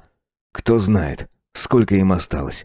Несколько часов или несколько минут? Глава 21. Здесь? По коридору загрохотали сапоги солдата. «В чем дело? Я должен сейчас же увидеться с представителем Аратапом. И поэтому ты поднимаешь такой шум?» У солдата было не все в порядке с логикой. «После взлета я подумаю, как это сделать». «Дело не терпит отлагательств», — настаивал Байрон. «Это важно». «И тем не менее это подождет. Отойди от двери, или познакомишься с моим хлыстом». «Смотри», — указал Байрон на Джилберта. «Этот человек болен, он может умереть. Это один из хенриадов, и если он умрет на тиранийском корабле, потому что ты не дал поговорить мне с Аратапом, тебя ожидают не самые лучшие времена». «А что с ним?» «Не знаю. И поторопись, если тебе не надоела жизнь». Охранник пробормотал что-то себе под нос и исчез. Байрон повернулся к Джилберту, в глазах которого жил только страх. Он не узнавал юношу. «Кто ты?» «Я Байрон. Как ты себя чувствуешь?» Казалось, до Джилберта смысл его слов не доходит. Он переспросил. «Байрон?» И потом, как бы придя в себя. «Байрон! Они совершают прыжок? Смерть близка, Байрон!» Сердиться на него было невозможно. Сознание его явно помутилось. Почему они не дают ему поговорить с Аратапом? Почему не приходят за ним? Байрон бессильно прислонился к стене. И вновь зазвучали шаги. Он бросился к двери, еще не видя, кто стоит перед ним. Дождался. Это вновь был охранник. С ним офицер. Байрон вздрогнул. Теперь на него были направлены сразу два нейронных хлыста. Он сказал: «Человек, пришедший с тобой, не Аратап. Я хочу поговорить с представителем». Офицер одернул его. «Если Джилберт из Хенриадов болен, тебе вовсе не нужно видеть представителя. Нужен врач». Только сейчас Байрон разглядел на офицере погоны лейтенанта медицинской службы. «Хорошо, послушай меня. Этот корабль не должен совершать прыжок. Но подобное решение может принять только представитель, и поэтому я должен увидеться с ним. Можешь ты это понять? Ведь ты офицер, ты обязан доложить ему об этом». Доктор искоса взглянул на юношу, потом обратился к солдату. «Выведи этого человека отсюда». Байрон шагнул вперед. Перед ним с отсутствующим взглядом стоял офицер. Офицер, отвернувшись, пытался нащупать пульс Джилберта. Времени на размышления не оставалось. Резкой подсечкой Байрон повалил солдата на пол, одновременно выхватывая из его рук хлыст. Он направил его на офицера. «Бросай оружие! Живо!» Тот подчинился. Хлыст выпал из его руки. Байрон выстрелил, раз, потом другой. Два тела, заливая коридор кровью, валялись у его ног. Он повернулся к Джилберту. «Прости, но это и тоже, Джилл». И хлыст щелкнул в третий раз. На лице Джилберта навсегда застыло обиженно, недоумевающее выражение. Байрон помчался по коридору. На разговоры с Аратапом времени не оставалось. Он ворвался в рубку. На него испуганно смотрел из-за пульта человек в костюме инженерной службы. «Когда следующий прыжок?» — спросил Байрон. «Через полчаса». «Кто ты?» Байрон не ответил. Хлыст выстрелил в 4-й раз, и тело свалилось со стула. Оставалось всего полчаса. Он услышал шум. Тогда, спрятав хлыст в карман, он быстро направился в машинное отделение. У главного компьютера сидели двое. Один из них спросил: «Кто ты? И что здесь делаешь? Иди на свое место!» На нем были лейтенантские погоны. «Слушай меня. Сейчас же прекратите подготовку к прыжку. Мы все взлетим на воздух». «Погоди», — сказал второй. «Я уже видел этого человека. Это один из пленников. Держи его, Лэнси!» Он прыжком попытался отрезать Байрону дорогу. Байрон стукнул кулаком по пульту, перевернув его. «Верно», — сказал он. «Я один из пленников. Я Байрон Свайдемоса. Но то, что я сказал, правда. Исследуйте компьютер, если не верите мне». Лейтенант не сводил глаз с нейронного хлыста. Он кротко возразил: «Это невозможно, сэр. Без приказа дежурного офицера или представителя. Потребуются часы, чтобы изменить программу». «Тогда зовите его! Зовите представителя!» «Можно воспользоваться рацией». «Быстрее!» Внезапно рубка наполнилась людьми. Казалось, вся охрана корабля примчалась сюда, привлеченная производимым ими шумом. Сопротивление было бессмысленно. Байрон отбросил в сторону хлыст. «Не стреляйте! Я безоружен! Я пришел предостеречь вас! Где-то здесь спрятано взрывное устройство. Прыжок означает гибель для всех нас! Прошу вас, только заглушить двигатели! Не теряйте время, ведь если я прав, вы спасете свои жизни!» На лицах солдат была написана нерешительность. Они явно не знали, что им предпринять. Внезапно раздался неестественно громкий голос. «По местам! Приготовиться к прыжку!» Это был Аратап, обращающийся через радиотранслятор. Затем последовал следующий приказ. «Молодого человека доставьте ко мне!» Байрона схватили. С обеих сторон были два солдата, крепко державшие его под руки. Он попытался вырваться, но они оказались сильнее. Аратап устало смотрел на Байрона. Юноша вдруг заметил, что его собеседник носит контактные линзы. «Ты наделал много глупостей, Фаррелл!» «Просто я должен был спасти корабль. Отошлите охрану, я больше не представляю опасности». «Охрана останется здесь. Во всяком случае, пока я не услышу рапорт из компьютерного отсека». Они молча ждали, и каждая минута казалась Байрону вечностью. Внезапно на стене зажглось табло с надписью «Компьютерный отсек». Аратап включил рацию. «Докладывайте!» «Представитель, юноша не солгал!» Помолчав мгновение, Аратап сказал: «Пересчитайте время прыжка на 6 часов позже». Он повернулся к Байрону и холодно отметил: «Ты был прав». Жестом он отослал охрану. Они остались одни.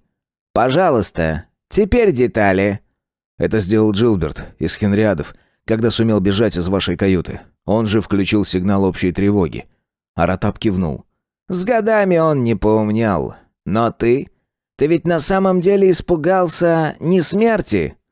«Дело не в моей смерти», — ответил Байрон. «Мятежного мира не существует. Как я уже говорил вам и вновь могу повторить. Центр сопротивления, Лингана. Я хотел только отомстить за смерть моего отца, а также избавить леди Артемиду от ненавистного ей замужества. Ну а Джилберт, он просто сумасшедший». «Но Автарх верил в существование этой таинственной планеты, ведь он дал мне какие-то координаты». Его уверенность базировалась на мечтах сумасшедшего. Джилберт придумал все это 12 лет назад. Автарх вычислил, по его рассказам, 20 возможных планет. Но все это чепуха. «И все же кое-что тревожит меня», — заметил Аратап. «Что?» «Ты слишком старательно отговариваешь меня. Конечно, я благодарен тебе за то, что ты удержал нас от прыжка. Теперь ты можешь рассчитывать на благосклонность хана. Ты спас также и свою жизнь. И все же я не верю, что ты откровенен со мной. В тебе живет юношеский романтизм. В твоем возрасте все хотят стать героями. Именно поэтому мы все же совершим прыжок». «Не вижу причин». «Ты глуп». Аратап нахмурил брови. «И все же жаль, что ты не на нашей стороне». Это прозвучало как комплимент, и тут же продолжил. «Сейчас ты вновь будешь посажен под замок.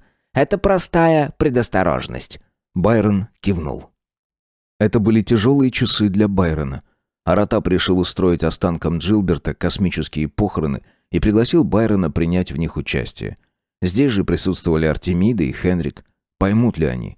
Поймет ли она, что он должен был сделать то, что сделал? Еще его беспокоило то, что корабль вскоре должен совершить прыжок. Тогда наступят совсем плохие времена. Он вновь и вновь пытался проанализировать, прав ли он. А что, если он ошибся? Что, если они сейчас совсем близко от мятежного мира? Тогда информация уйдет на тиранию, и сюда немедленно будет послана целая армада. А сам он умрет, зная, что мог спасти этот мир, но вместо этого способствовал его гибели. Уже стемнело, а он все еще думал о документе, который не успел разыскать. Еще Байрона удивляло, что Аратап намерен найти мятежный мир, имея в своем распоряжении только один корабль. Каковы его намерения? Автарх сказал, что документ похищен много лет назад. Но кто владеет им теперь? Вероятно, тиранийцы. Наверное, они давно знают секрет, как с помощью одного корабля разрушить целый мир. Если это правда, тогда неважно, существует или нет мятежный мир на самом деле. Прошло еще немного времени, и к нему явился Аратап собственной персоной. Байрон встал, приветствуя его. Аратап сказал: «Мы запросили информацию. В указанном месте действительно есть звезда. Координаты, данные нам Автархом, верны. И? Но у нас нет необходимости исследовать относящиеся к ней планеты. Как мне сказали мои астронавигаторы, звезда погасла более 1 миллиона лет назад. Если там и были планеты, то они давно исчезли. Теперь там нет ничего».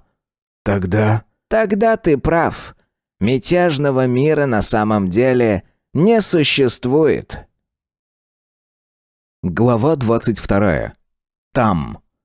Событие это подорвало все основы философии Аратапа. В последнее время он не был самим собой. Он был теперь своим отцом.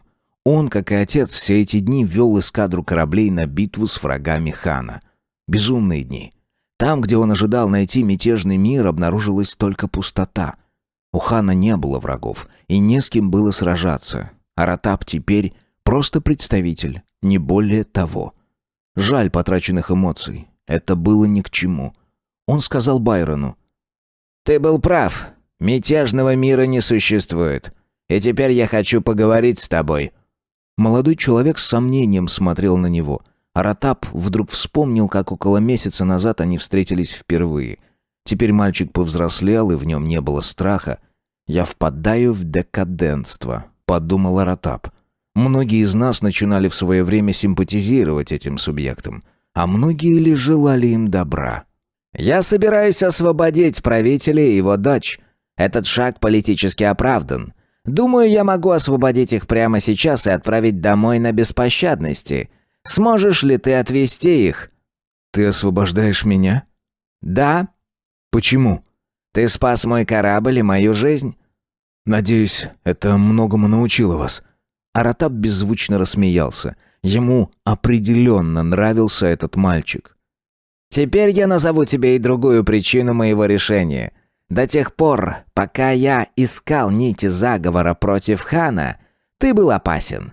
Когда я понял, что эти нити ведут на Лингану и что ее вождь мертв, ты перестал представлять опасность. На Лингану прибудет суд, и скоро она будет под нашим полным контролем. И все же мы оставим им надежду на освобождение». «Так вы освободите нас всех?» «Это не совсем освобождение, потому что никто из вас не отличается особой лояльностью. С Линганой мы поступим по своему усмотрению, и следующий Автарх вряд ли осмелится восстать против хана. Ассоциации больше не будет. Мятежники, которых мы захватили, будут сосланы на ближайшие к тирании планеты. Ты же не сможешь вернуться на Нефилос, и не рассчитывай на это. Ты, полковник Ризит, вы всегда будете жить на Родии». «Очень хорошо», — сказал сдержанно Байрон. «Но как быть со свадьбой Артемиды?» «Ты хочешь, чтобы она не состоялась?» «Вы должны знать, что мы любим друг друга и хотели бы пожениться». «Как там говорили древние, необходимо прощать ложь влюбленным и дипломатам?» «И все же предупредите хана, что укрепление правящей фамилии Народии может грозить ему новыми трудностями, как в случае с Линганой. Все это время Аратап смеялся. «Хочешь добрый совет?» Отсмеявшись, спросил он. «Какой?» «Поскорее женись на ней. Для Паханга мы подыщем другую невесту». Пораженный Байрон протянул ему руку. «Спасибо, сэр». Аратап пожал ее. «Мне не особенно нравится Паханг. Да, я хочу, чтобы ты еще кое-что запомнил. Не давай амбициям одержать в тебе вверх. Хотя ты женишься на дочери правителя, сам ты никогда не станешь правителем. Ты не тот человек, который нам нужен». Аратап проводил беспощадность взглядом. Молодой человек свободен, а сам он уже на полпути на тиранию. Да, майора Андроса хватил бы удар. Он должен прибыть на тиранию. Возможно, с ним встретится хан, чтобы выслушать его. Взвесив все «за» и «против», хан, безусловно, поймет, что другое решение было невозможным, и не осудит его. Рейзет на борту беспощадности также проводил взглядом тиранийский флагман.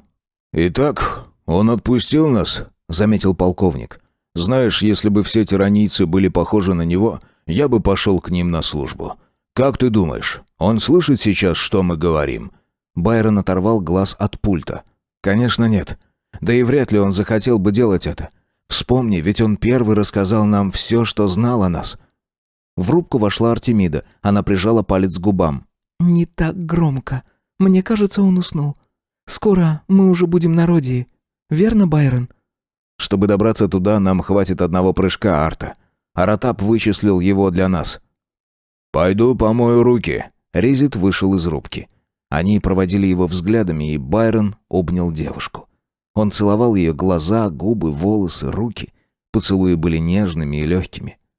«Я очень люблю тебя», — сказала она. «Я люблю тебя так», — ответил Байрон, «что не могу выразить словами. Как ты думаешь, он даст согласие на наш брак?» «Пока не знаю, но я попытаюсь еще раз все объяснить ему». Их диалог прервал вернувшийся в рубку Ризит. «Значит, нам предстоит прожить на Родии до самой смерти. Не думал я, что меня может ожидать подобное.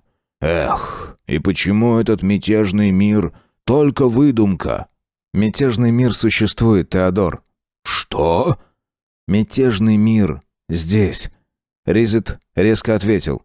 «Я еще не совсем свихнулся, Байрон». «Я не лгу. Такой мир существует, и я знаю, где он находится. Я мог узнать это несколько недель назад, но только сейчас мне удалось сопоставить все факты. Вспомни слова Джоунти, когда он понял, что мы с тобой заодно. Помнишь?» «Нет». Он сказал, что на свете множество звезд, и до любой из них нужно добираться через биллионы миль. Вот тут-то я все и понял. «Что ты имеешь в виду?» — спросила Артемида. «Подумай сама. Метеор врезался в корабль дяди Джилла и сбил его с курса. Поэтому окончание прыжка было уже не в нашей системе планет. Так думал дядя Джилл. Так считал и Автарх. И оба они ошибались. А что, если при столкновении направление полета и скорость не изменились? Да. Тогда корабль приземлился там, где и должен был. На Родии. И как это я сразу не догадался?» Артемида сказала. «Но ведь тогда мятежный мир должен быть у нас дома. Это невозможно». «Почему же невозможно? Этот мир находится где-то в Родийской системе. У нас есть два способа найти его. Давай опять обратимся к фактам. Что случилось с Джилбертом после возвращения из мятежного мира? Он вновь был на Родии. Он считал, что это заслуга совершенного тиранийского корабля. Хотя, скорее всего, жители мятежного мира, зная, что на борту этого корабля один из хенриадов, никогда не оставили бы его в живых, если бы этот мир находился за пределами Родийской системы. Кто, кроме родейцев, стал бы сохранять жизнь хенриаду?» Артемида взволнованно перебила его. «Но если то, что ты говоришь, правда, то мой отец находится в страшной опасности». И находился в ней все последние 20 лет. Но вовсе не по тем причинам, которые ты имеешь в виду. Однажды Джилберт рассказал мне, как сложно было ему прикидываться дурачком. Но твоему отцу играть свою роль было намного сложнее. «Ты же не хочешь сказать...» Именно это я и хочу сказать, Арта. И вот что надоумило меня. Еще когда Автарх обвинял твоего отца в предательстве, я усомнился в том, что мой отец мог оказаться таким доверчивым. Мы были уверены, что отец работал на Джоунти, и ошибались. Еще больше в моей уверенности меня укрепил Джилберт, когда рассказал о том, что отец и правитель долго разговаривали в библиотеке. На самом деле отец служил правителю и был просто лазутчиком в стане Джоунти. Знаешь, почему для меня было так важно спасти корабль Аратапа? Не из-за себя, конечно, и даже не из-за тебя. Я должен был спасти правителя. Он самая важная персона среди нас. Бедняга Джилберт не понимал этого. Ризет простонал. «Я просто не могу во все это поверить». Внезапно в их разговор вмешался новый голос. «И тем не менее, поверь, это правда». У двери стоял правитель. Это был его голос и в то же время не его. Он звучал веско и уверенно. Артемида подбежала к нему. «Отец, Байрон говорит...» «Я все слышал». Он ласково провел рукой по ее волосам. «И все это правда. Я даже согласен на ваш брак». Она изумленно всматривалась в него. «Ты говоришь совсем не так, как раньше. Ты говоришь...» «Как если бы я не был твоим отцом», — грустно сказал он. «К сожалению, Арта, так будет недолго. Как только мы вернемся на Родию, все будет как прежде». Байрон затаил дыхание. Хенрик жестом подозвал его к себе. «Было время, молодой человек, когда мне хотелось принести тебя в жертву. Такое время может возникнуть вновь, и тогда я не смогу защитить тебя. Понимаешь?» Они кивнули друг другу. 20 лет назад я был не так уверен в себе», — продолжал Хенрик. «Я только вступил в эту роль и страдал нерешительностью. Мне следовало бы убить Джилберта, а я сохранил ему жизнь. Именно поэтому кое-кто теперь знает, что мятежный мир существует и что я его вождь». «Это знаем только мы», — возразил Байрон. «Не считая Аратапа глупее, чем он есть». Хенрик слегка усмехнулся. «Вам с ним были известны одни и те же факты. И если ты сумел сделать правильные выводы, значит, то же самое может и он. Я уверен, что и на свободу он отпустил тебя с одной единственной целью, чтобы поближе подобраться ко мне». «Значит, мне придется покинуть Родию?» Байрон чуть не плакал. «Нет, это будет фатальной ошибкой. Нет никаких причин для подобного поступка, и это может насторожить кое-кого. Поэтому ты останешься с нами и будешь делать вид, что ничего не произошло». «Но, правитель, вы не знаете кое-чего. Существует один документ...» «Который искал твой отец?» «Да». «Твой отец, мой мальчик, тоже знал не все. Он знал о существовании этого документа, но не знал, где документ находится. Если бы он спросил об этом меня, я бы сразу же сказал ему, что на земле документа давно нет». «Более того, сэр, я уверен, что им владеют тиранийцы». «Ну, конечно же, нет. Документ у меня. Вот уже 20 лет он у меня. Я получил его, когда еще только зрела идея мятежного мира. И я всегда знал, что нужно нам, чтобы победить». «Это какое-нибудь оружие?» «Это самое мощное оружие во Вселенной. Оно разрушит и тиранию, и Родию, но спасет королевство космической туманности. Без него мы, конечно, можем противостоять тиранийцам, но при этом только заменим феодальный деспотизм другой формой угнетения. Мы должны стремиться совсем к иной политической модели. Придет время, как это уже было однажды на планете Земля, и появится новый, еще не виданный в галактике тип правительства. Ни ханство, ни автархия, ни директория». «Во имя неба!» — взмолился Байрон. «Так что же это будет?» «Люди». «Люди? Но как они смогут управлять? Ведь решение должен принимать только один человек». Ерунда. История докажет тебе, что это возможно не только на одной маленькой планете, а и во всей галактике. Правитель улыбнулся. Подойдите, дети. Я хочу благословить вас. Дрожащей рукой Байрон взял за руку Артемиду. Он был как никогда счастлив, и все же что-то угнетало его. «Сэр, не сочтите это нахальством, но позволите ли вы мне заглянуть когда-нибудь в этот документ?» Артемида весело рассмеялась. «Если ты не сделаешь этого, отец, моя семейная жизнь не будет удачной». Хенрик улыбнулся в ответ. «Я знаю этот документ наизусть. Слушайте». И, глядя в смотровое стекло на радийское солнце, Хенрик начал с тех самых слов, которые были старше, гораздо старше, чем все планеты галактики вместе взятые. Мы, народ Соединенных Штатов, в целях создания совершенного союза, установления справедливости и равенства, обеспечения независимости и безопасности, одобряем и подтверждаем эту Конституцию Соединенных Штатов Америки. Конец первой книги.